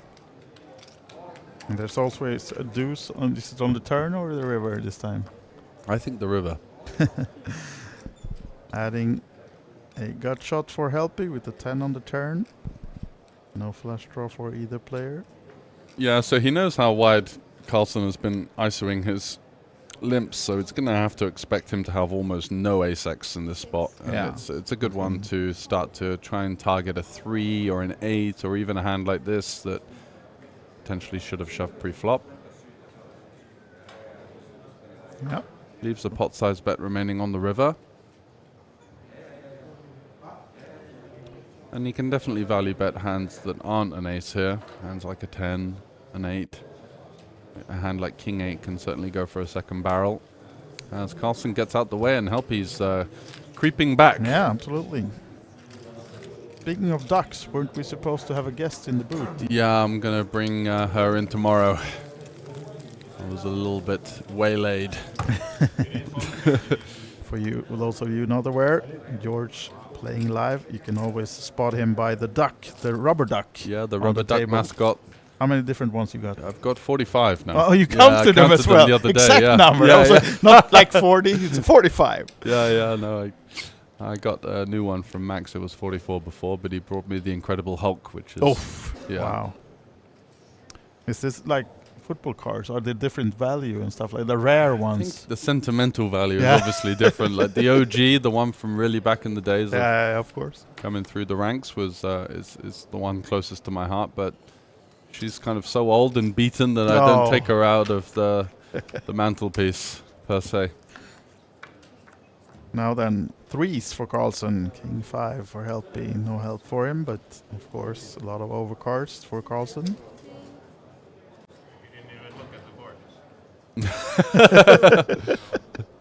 Could be a good hand, right? Wow.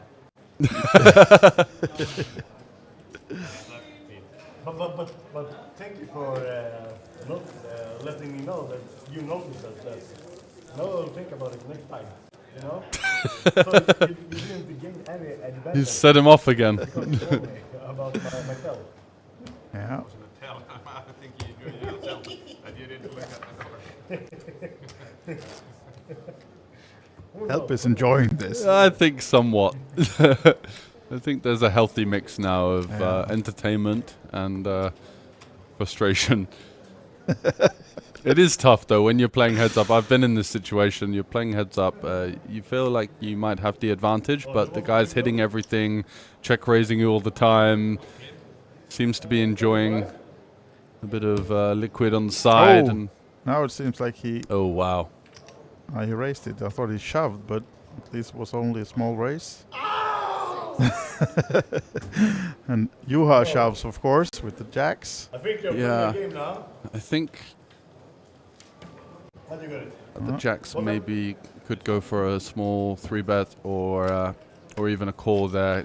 You just have such a strong hand heads up. I think shoving was a little bit wasteful, but he could be feeling that Johan's getting a little bit impatient and could flick it in with something worse. So certainly if he's got a hand like 7s, 8s, 9s, he's going to stack it off, right? An ace-10 that you get to call straight away. But we've seen from Johan that he's raising a lot of hands versus these limps, like 7-3, 9 deuce, 7 deuce. There was like a king deuce.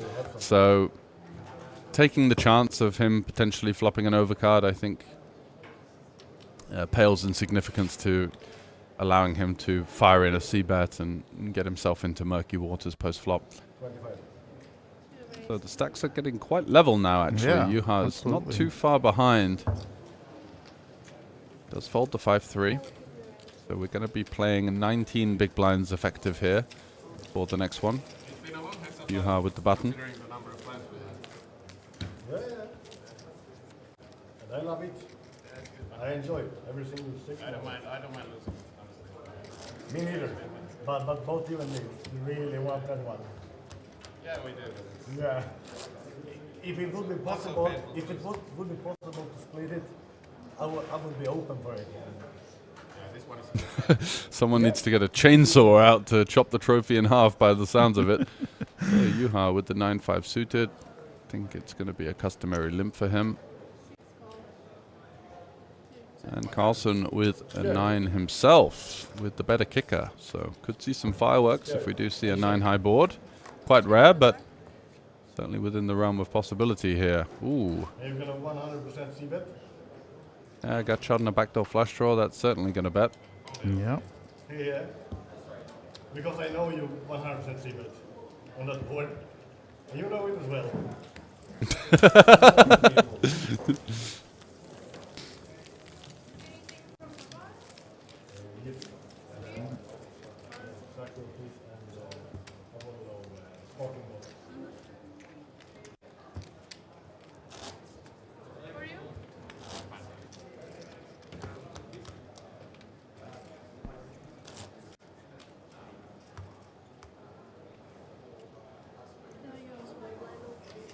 Oh, small blind? You can straddle, it's fine. Raise in the dark. Yeah, exactly. That's what I'm meant to do. Would look nice. Ooh, kings for Johan Carlson here. 35. Going for another raise. Certainly been the more aggressive of the two players. Yeah. You should have raised in the dark, then I could not resist. That would be sick. That would be sick though.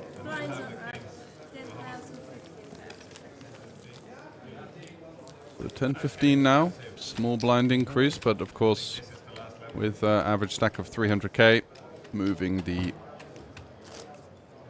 20 big blinds effective on average. But it's Juha Helppi that's going to need a little bit of helpy, as he is certainly been on the wrong end of the heads-up variants. Faced a couple of unorthodox moves. But he's battled his way back quite well, and I think quite adjusted quite nicely to the play style in front of him. So I think Deuces is just going to jam. Yep. And are we going to see a call? Yes. Oh. The ace-9. He's Here seen we one. are. Okay. If this one is... I don't want to expose my range. If it's an ace, you should call. Yeah, ace-9, a clear call here, and Yeah, heads up, absolutely. and you do All feel in as though... And this is for the title for Johan Carlson, but as you can see, it's a flip, so... Yeah, it will does help say me find the double 47%, up. but you do feel like the luck is in the side of the Swede here. Yeah. Going for the Phil Helmuth prey at the table. Oh, there's the ace. Maybe a backdoor diamond draw for Helpy? No, Will the he 5. find one of the two remaining ducks? No deuce. Ooh, and that's going to be the end of it for Juha Helpy. A spirited fight, but just couldn't get the job done versus Johan Carlson, who it was his day. Let's put it that way. Absolutely, it was. So he's having a good time. He played quite well. He really battled. He found some really unorthodox aggression there versus Helpy, and it worked almost every single time. So, champion of champions, Johan Carlson of Sweden takes it down. The Royal Showdown, where all the previous winners from the Kings of Tallinn and Queens of Tallinn was invited, and Johan is the one taking it down. I think we're going to leave it over to the winner presentation as well from Teresa and Chris, and see Johan receive his award as well.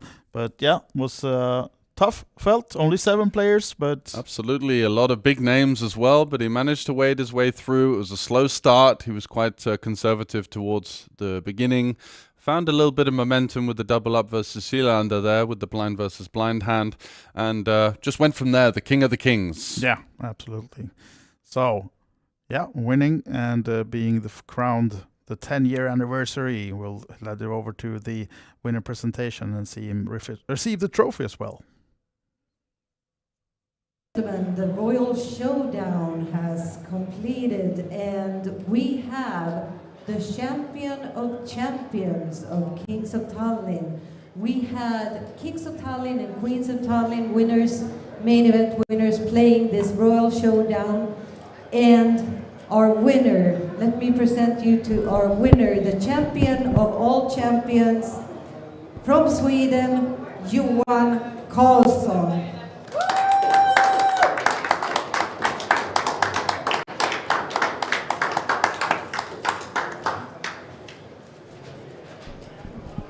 So, congratulations, sir. Well done.